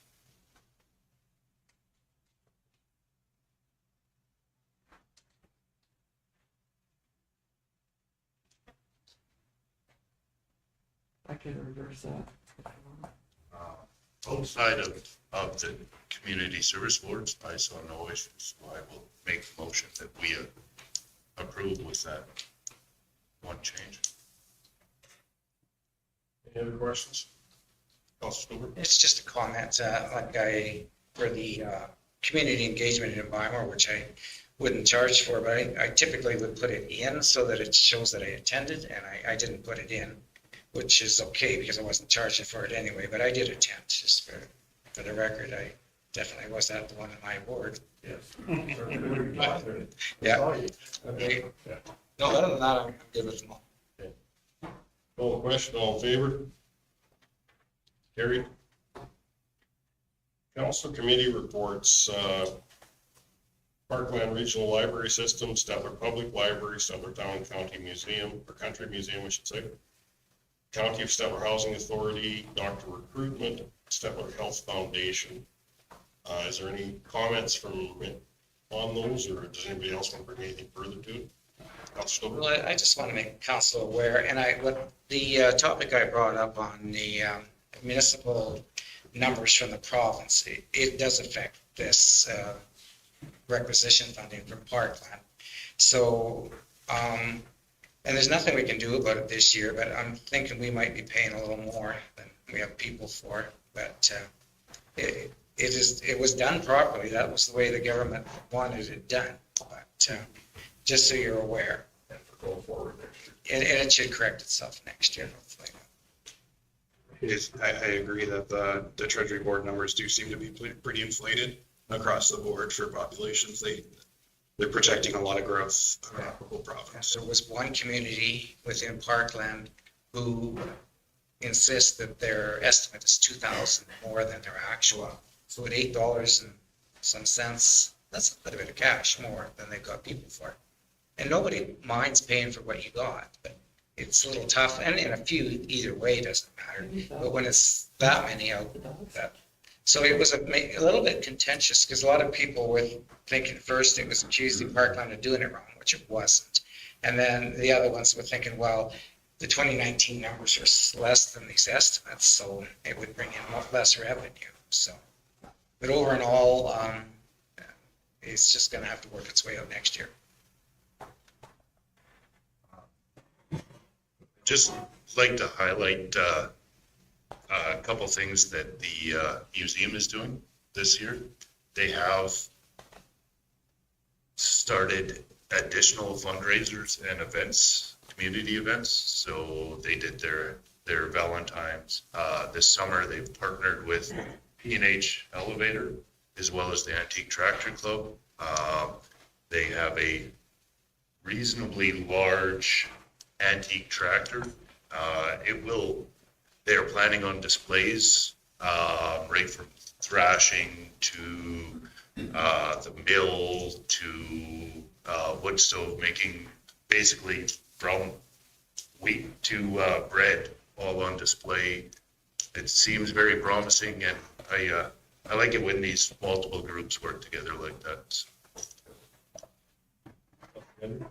On the Stettler Hospital Foundation, like they're saying that there's $300,000 for purchasing an endoscopy plus upgrading a room. So have they dedicated on where this room is going to possibly be? Are they just going to be? Is it at the back of the hospital? Or, I don't know. I would think it would be. It was kind of on that, I believe, they had I had to take somebody there, and it would be on the southeast corner of that bay was where that wing was, where they were doing it at one point, or had the people, people waited and everything. I'm not sure where they did their tests, but it's a dedicated room to do that. Have they allocated some funds for the room? Actually, AHS did allocate funds for it. There was an announcement come out I think it was last week. The letters and the correspondence. Yeah, letters in their correspondence. Yeah. So are they going to be doctors that would be capable of, from the area, being able to do that? Or? I believe it may be both. The doctors could come in, and they use it remotely. Like actually, it was we ate in a restaurant in Red Deer, and person out of the waitress asked us where we were from and said Stettler, and she said I just was in Stettler, and then told us that she'd been over for this test. But it's interesting to see the people from the city of Red Deer. She said it saved her a matter of 4 or 5 months difference, wait to have it done. So that's better. That's exactly what they've said they're going to do with our rural hospitals, is better utilize spaces. They've been doing that procedure here for quite a while. For a few years. And it basically, you need a doctor that can do the scope, and then you need an anesthesiologist or anesthetist or whatever. And then support staff. And I'm not sure, Ernie, if they're not doing it in one of the operating theaters already. So. Yeah, but they're supposed to be setting up a room, according to what that letter said it would be. So it sounded kind of like specifically for that. Yeah. I was just kind of wondering whether they did have a designated room that they were going to work on. It was asked, like the funding was through the hospital foundation, so I'm sure they put the room forward. Whether it was in one of the existing operating rooms or not, I'm not sure.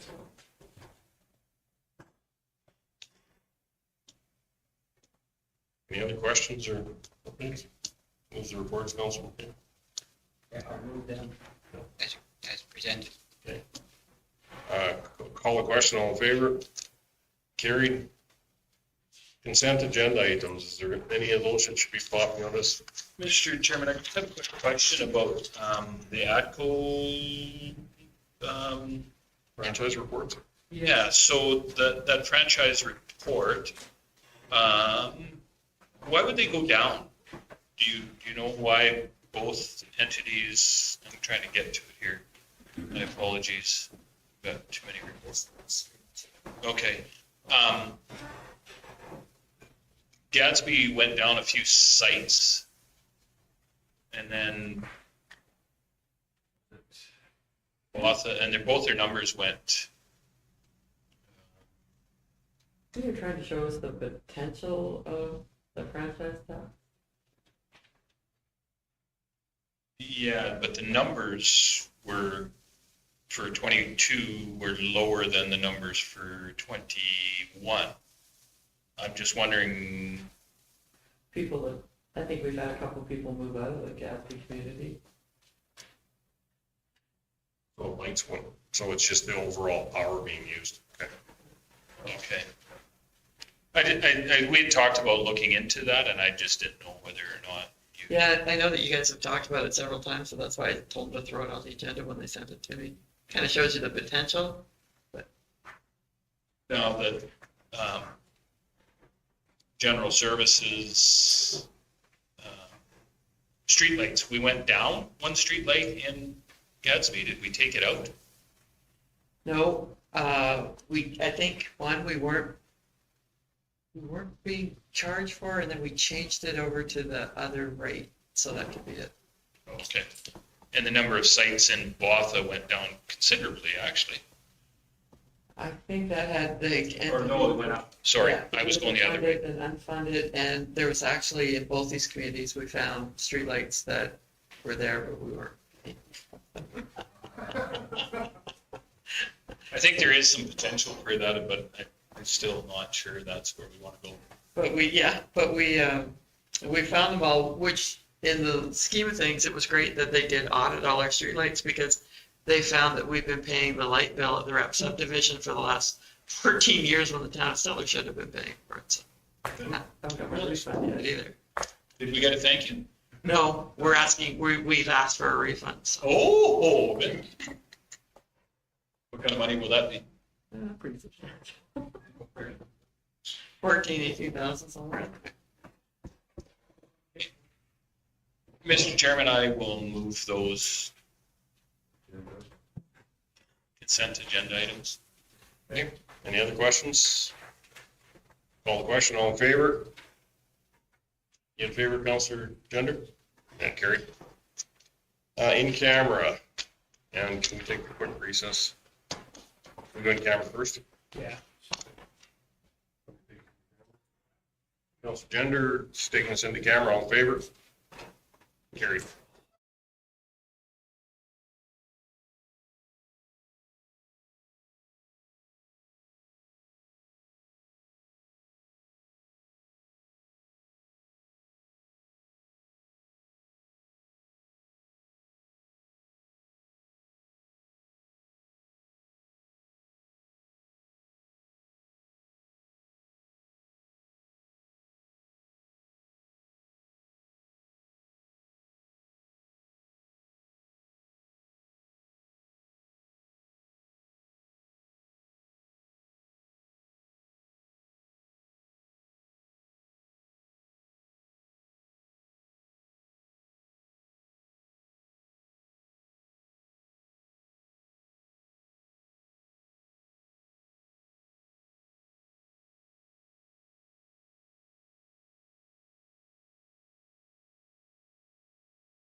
Since Dave's not here, I'll give you that motion.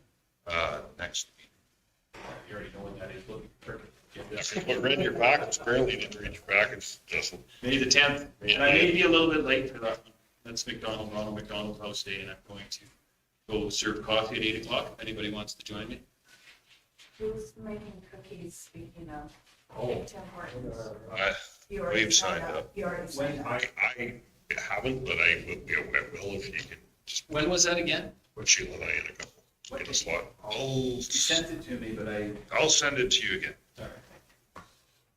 Also, Councillor Stevens, are you, I'm just not clear on this big valley fire. So the poster says councillors are serving barbecue? Do they know that? What's this? On Saturday, there's that car smash event that you guys talked about wanting to advertise the fire department at. And they're doing an open house at the fire station? I missed that meeting, I'm sorry. So you guys are on the poster as the County of Stettler councilors are grilling barbecue for lunch. Where at? Fighting Valley Fire.